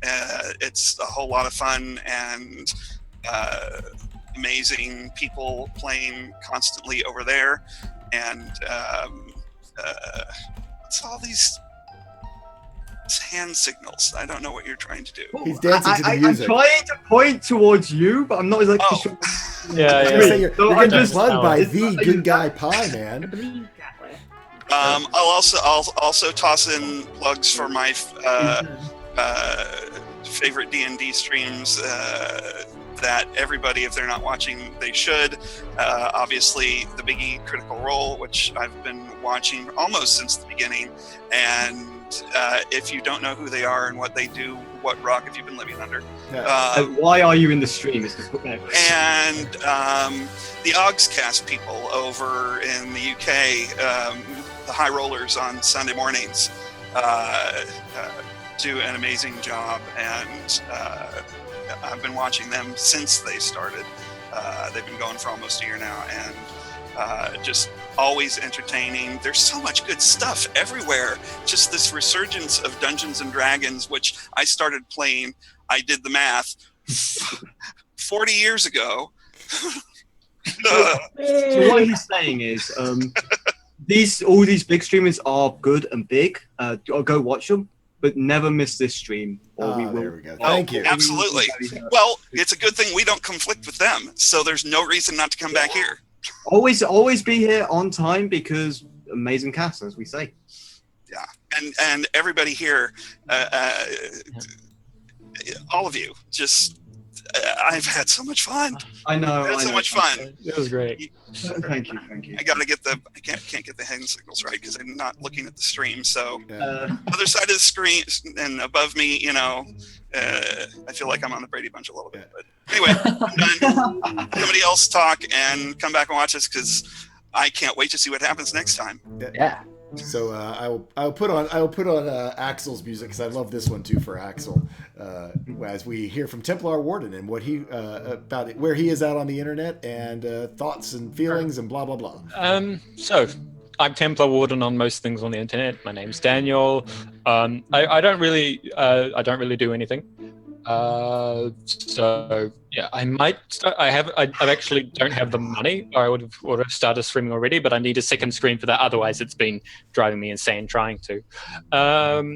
So I'm on here, of course, for this game in the new year. Will has actually talked to me. I don't know if I should say this, but talked to me about getting in the game on Encounter Roleplay for the next year as well. So that'd be great to see you on there. But Yeah. So I'm looking forward to that. So you'll be seeing me here, possibly on Encounter Roleplay. I'll be trying to get into some one-shots as well if things don't go through. I'm here on Twitter. I'm on Game Cases, Steam, Blizzard, but I don't really play on those all that much anymore. NRP. Yeah, I RP here, and I had a great time this time. This was, I think, I felt so much better with my, playing Axel this time. It just really got me, especially that start. I really like that start. I mean, I didn't expect myself to get that much into the fields. I generally keep myself away from it. It's like a little distraction, but I was getting a bit teary at the beginning. That was wonderful. It really was. I mean, you put together a wonderful moment there of you and Grom, and it was great. It was great. And last but certainly not least, my longest, I guess, online D&D friend, Alicia, Miss Luna. Hello, everyone. So on the internet, I typically go by the handle of NNG9. On Twitter, I'm NNG98. You can follow me. I live tweet Critical Role and just random stuff whenever I feel like it. I technically have a Twitch channel, but I do absolutely nothing on it, so don't bother to look for me. I would also like to plug my friend Sir Gareth, the DM. His Twitter is at SGKeep. Give him a follow. He's working on his new system. If you're not following Tall Squall's channel, follow it. If you're not watching Critical Role for some reason, watch that too. I mean, we have Bird First Plane and the Good Guy Pie. So, give him a follow. Everyone knows me. It's There you go. Yeah. I think that's all my plug stuff. Cool. Have a nice weekend. Awesome. No, but seriously, Birds vs. Plane is the biggest famous man here. He's above you. Oh, I also had a great time at the session. I am really looking forward to it, especially how uncomfortable Luna's going to be for such a long time with everybody. Like Kel is the person, she's like the most just like, all right, we can go even kill, I think. Like, it'll be fine. I loved how the characters and the interactions have turned out this game. It was Oh, yeah, I'm no, so and there's so many dynamic It's so relationships. exciting. It's just like, oh, so many different characters, and we're all unique, and we're all just all unique, and it's just like, my God, we're not cutouts, and I'm not playing my cardboard cutout John Smith for once, or Emmy. I'm playing a unique character for once, and it feels so good. Oh, sorry, one more plug. You should come back here tomorrow for Sunday's game where I play Ben Jordan, part of Titus's game. But same channel, different time. Yep. Different time. So for our last little bit, I'll come back around to me. I pretty much only stream on the weekends. Same bat time, same bat channel, same Vice time, same Vice channel. There we go. I was trying to think of what every Saturday. We still have one more prequel episode. I've already given this little bit of a spoiler, not too much though. Next week's session will feature who is likely to become one of the main foils, and I won't say villains, but one of the main foils for our intrepid group of adventurers, which is everyone's favorite, Florian Gilderloin, who the name says it all. With a name like Florian Gilderloin. Yes. It can't be anything but fun.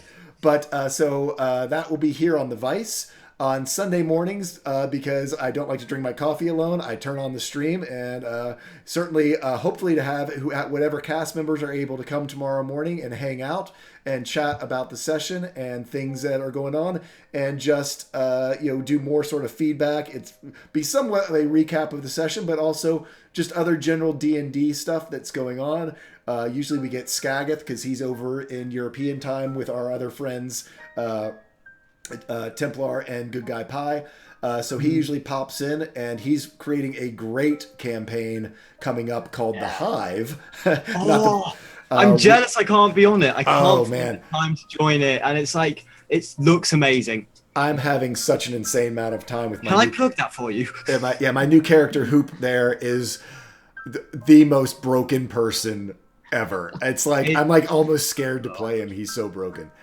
But no, anyway, so you can find that at tomorrow morning 8-ish. I mean, I don't hard schedule it. It's kind of 8-ish. It comes on. It's when my coffee's done. Eastern time. 8-ish Eastern time, and then at 5 p.m. Eastern time is our Adventures in Delterre, which both Alicia and I play on, which is DM'd by our friend Titus, who's doing a great job with another homebrew world called Deltarre, the Land of the Gods, where a 10,000-year-old war between the gods, our peace treaty between the gods, is coming to a close, and suddenly they are starting to position their pawns and minions and pieces on the board before the actual treaty drops and full-scale the War of the Deities, I guess, begins again. So it's going to be a fun, exciting time there as well. With that, I think we will all wave goodbye and say thank you so much for the donations we got today. Let me read. Wow, $105. $105? That's unreal. Yeah. It's amazing. Wow. Yeah, so let me go ahead and just read for today, just so I can read them out again. So Griffin Hollow, thank you for your donation, as well as In Wills, and again Dark Demon Slayer, who has been incredible. I want to personally thank Dark Demon Slayer. And I want to make sure I say your name right. Is it Sprocketer? Sprocketeer. There we go. Yeah. And Sprocketeer for Happy birthday once again, right? So yes. Yeah. Yes. Happy birthday. Yeah. So yeah. We all got you this stream. I hope you like it. We got you this stream. Also, I've revealed that my true hair color, if you would wonder. There you go. White. What? And we kept the receipt, so if it doesn't fit, you can take it back and get the right size. Yes. Yes. You know.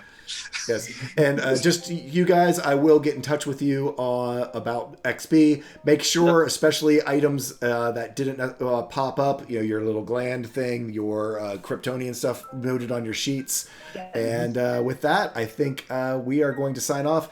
We were supposed to only go for 4 hours. We ended up going for 5.5. Sorry, guys, but Whoops. well, It's only 10 o'clock. Yeah. I will try to be better. This one was kind of right at a fun part to finish it, though, to go ahead and push through. And it went by like that. At least I know. I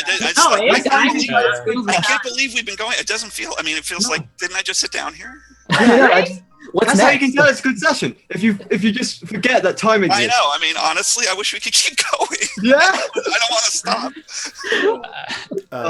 Well, I think I've been sitting down for long enough, to be honest. We got to sign off now. Yeah, we got to sign off. But actually, I will ask you. Well, we'll ask your opinion tomorrow morning of where we want to start next week, because we can literally start back here where you all head out, or we can just sort of do fast travel back to. Well, actually, we need to start here because there's decisions as a group that you guys need to make. You all just met. You all were not necessarily all headed to the same spot. So we will start absolutely next week.